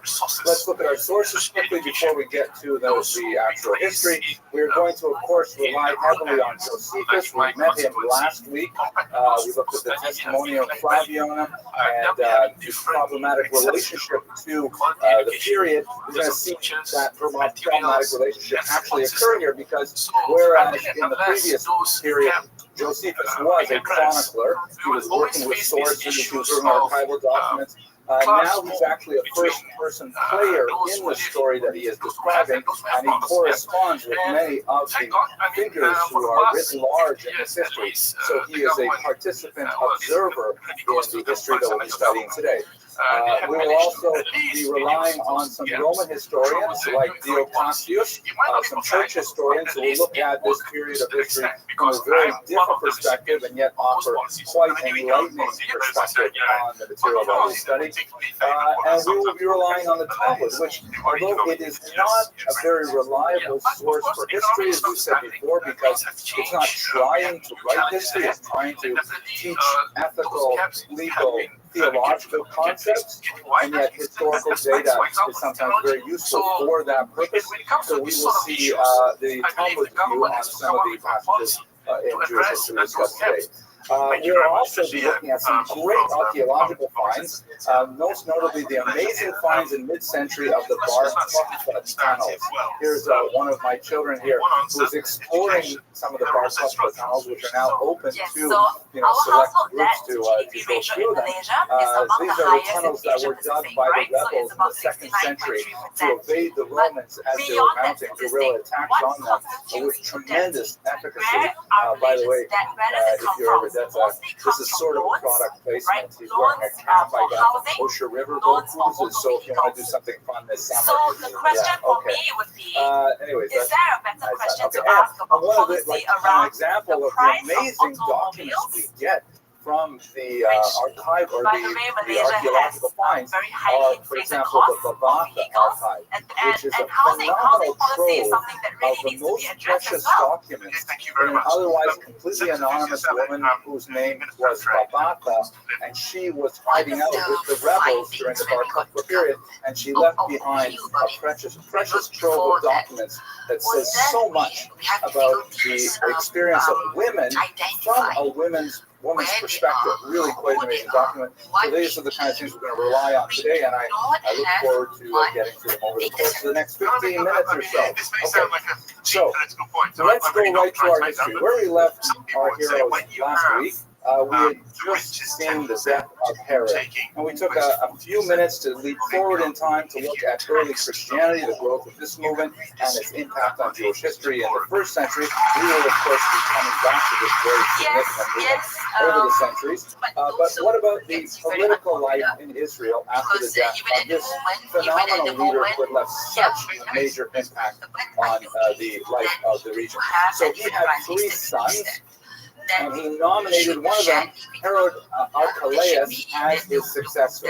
However, once he died, the other 2 brothers were unsatisfied with this, and the Romans had actually dictated that the region should be divided into 3. You can see in this color-coded map, Archelaus, who was designated as the prime inheritor of Herod, but the Romans, of course, did not allow the Jewish client kings to designate the successors. They would have to approve them themselves. So they gave Archelaus the major chunk of what would be later Israel, right? The regions of Judea and Samaria, Idumea, from the Mediterranean coast to the Jordan River. And they gave a second son, Herod Antipas, the Galil and the Perea, which is actually on the other side of the Jordan River, also considered part of Judea writ large. And then to the north, Herod Philip took the Gaulantes and Decapolis, the brothers were unsatisfied with this division, and so they all 3 of them went to Rome to complain to get a better deal for themselves. While they left Israel behind, of course, it fell into disarray. There was an altercation between the ever-present and often offensive Roman soldiers and the Jews living in Jerusalem, and it actually broke out into violence that was actually taking place on the temple ground. The Roman soldiers under the procurator Sabinus, we'll speak about what a procurator is in just a moment, actually took advantage of the violence to loot the temple. This is one of many times the temple would be looted over the next 100-odd years. Before it was completely destroyed, it was considered a major source of funding for various officials within the Roman government. Let's not forget that the Jews have been dutifully submitting the Machathisa Shekel, the half-shekel tax that it's mandated in the Torah, that they should give a half-shekel every year towards the upkeep of the temple. And these funds keep coming in, even through the Roman period, and even after the temple is destroyed, Jews will still be contributing this Machathisa Shekel, which is quite a significant amount of money. After the temple is destroyed, of course, one of the punitive measures that the Romans would take is to say that you still have to contribute this Machathisa Shekel, this Fiscus Judaeus, but it is not going to be applied to the upkeep of the temple, which we have destroyed. It is going to be applied to a temple dedicated to Zeus in Rome, which added insult to the taxation burden. But nevertheless, it was a constant flow of cash for the Romans. So the Roman soldiers under the procurator loot the temple, which was a precedent that we would see would have dire consequences to the Jews afterwards. Actually, thank you for that question. I think it's safe to say that the only person on this panel other Jewish who is people like who you, are standing a up saying biracial, we're actually the real kings, biracial and person, they're claiming the right to the throne. that So you have to is imagine often sort of that phrased as the an entire infantry region is person, descending right? into And political chaos I at get this it. time. My concern with the way in which we constantly talk about identity in this country Israel is boils down technically to a very within the political important bounds of national a region word, that was led tolerance. from Syria. I've heard this Comes word since I down was a to put child. an end to this This thing, political tolerate, infighting, tolerancy he on captures English. as And I many have a rebels huge as he problem can, with that. I and tell my students this all the time. Would you 2,000 tell your of them. girlfriend I'm tolerate Crucifixion, of you? course, was the favored You method of won't, right? execution And I for the think Romans. therein lies the Very, problem very for me. painful And method of death. I see this as a person who has an Indian father, an indigenous mother, who was born in Sabah, who is a woman, who lives her life as plus size, right? And I think And there's as a lot for to be said about this because I the constantly leader have to of the mask three brothers, and try he is to ultimately fit in exiled something that because is the a Roman sphere emperor above has me enough of all in this, order to and he survive sends him this off to the country. south of So I France, think, to this town on a called global Vienne, level, which is we want to actually talk one of the about places that we visit identity on as a the way where it's River Road celebratory, cruises.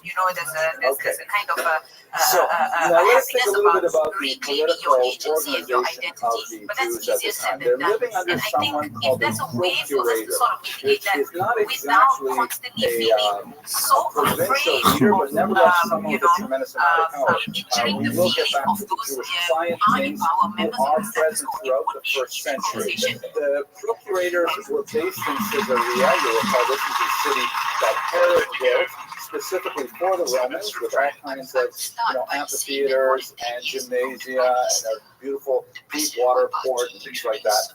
And Caesarea was really known as a Roman center, even though there would be some important Talmudic rabbis who would establish a foothold there, like Rabbi Rothschild, for example. But it's distinct from Jerusalem. This is a very, very Roman city with lots of Roman architecture, lots of Roman gods, lots of Roman idolatry, and so on. The term procurator replaced a term that had been used up until the middle of the century, which was prefect, sometimes spelled the A-E with the English spelling, or just with the E as you spell it in America. And it seemed to indicate a decline in status of the prefect.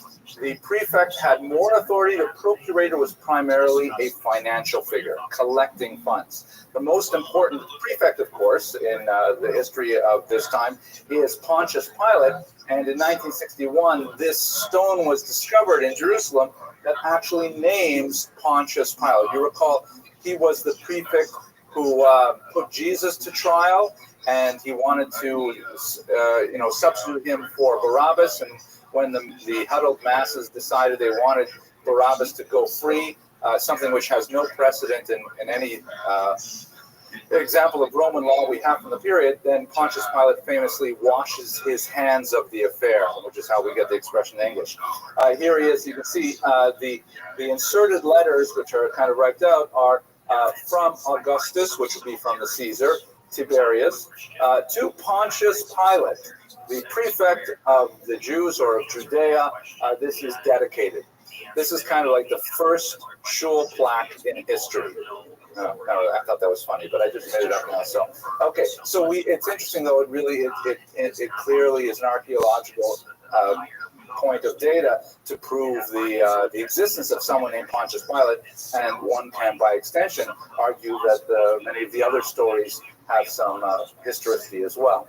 The relationship of these prefects to Syria is not clear, and quite a bit of ink is spilled among Roman historians trying to figure out exactly who reported to whom. But in general, it seems that the Syrian governor was where the real military political power would come, and that's very significant, as we shall see during the First Roman-Jewish War. But what's not as well known is that for most of the first century, the Romans were actually remarkably tolerant of this bizarre people they ruled in Judea. We were so different from every other culture that they had encountered. We worshipped an invisible God. We were extremely insistent that we would not worship any other God. We would not bow down to idols. In the civic religion of the time, you have to realize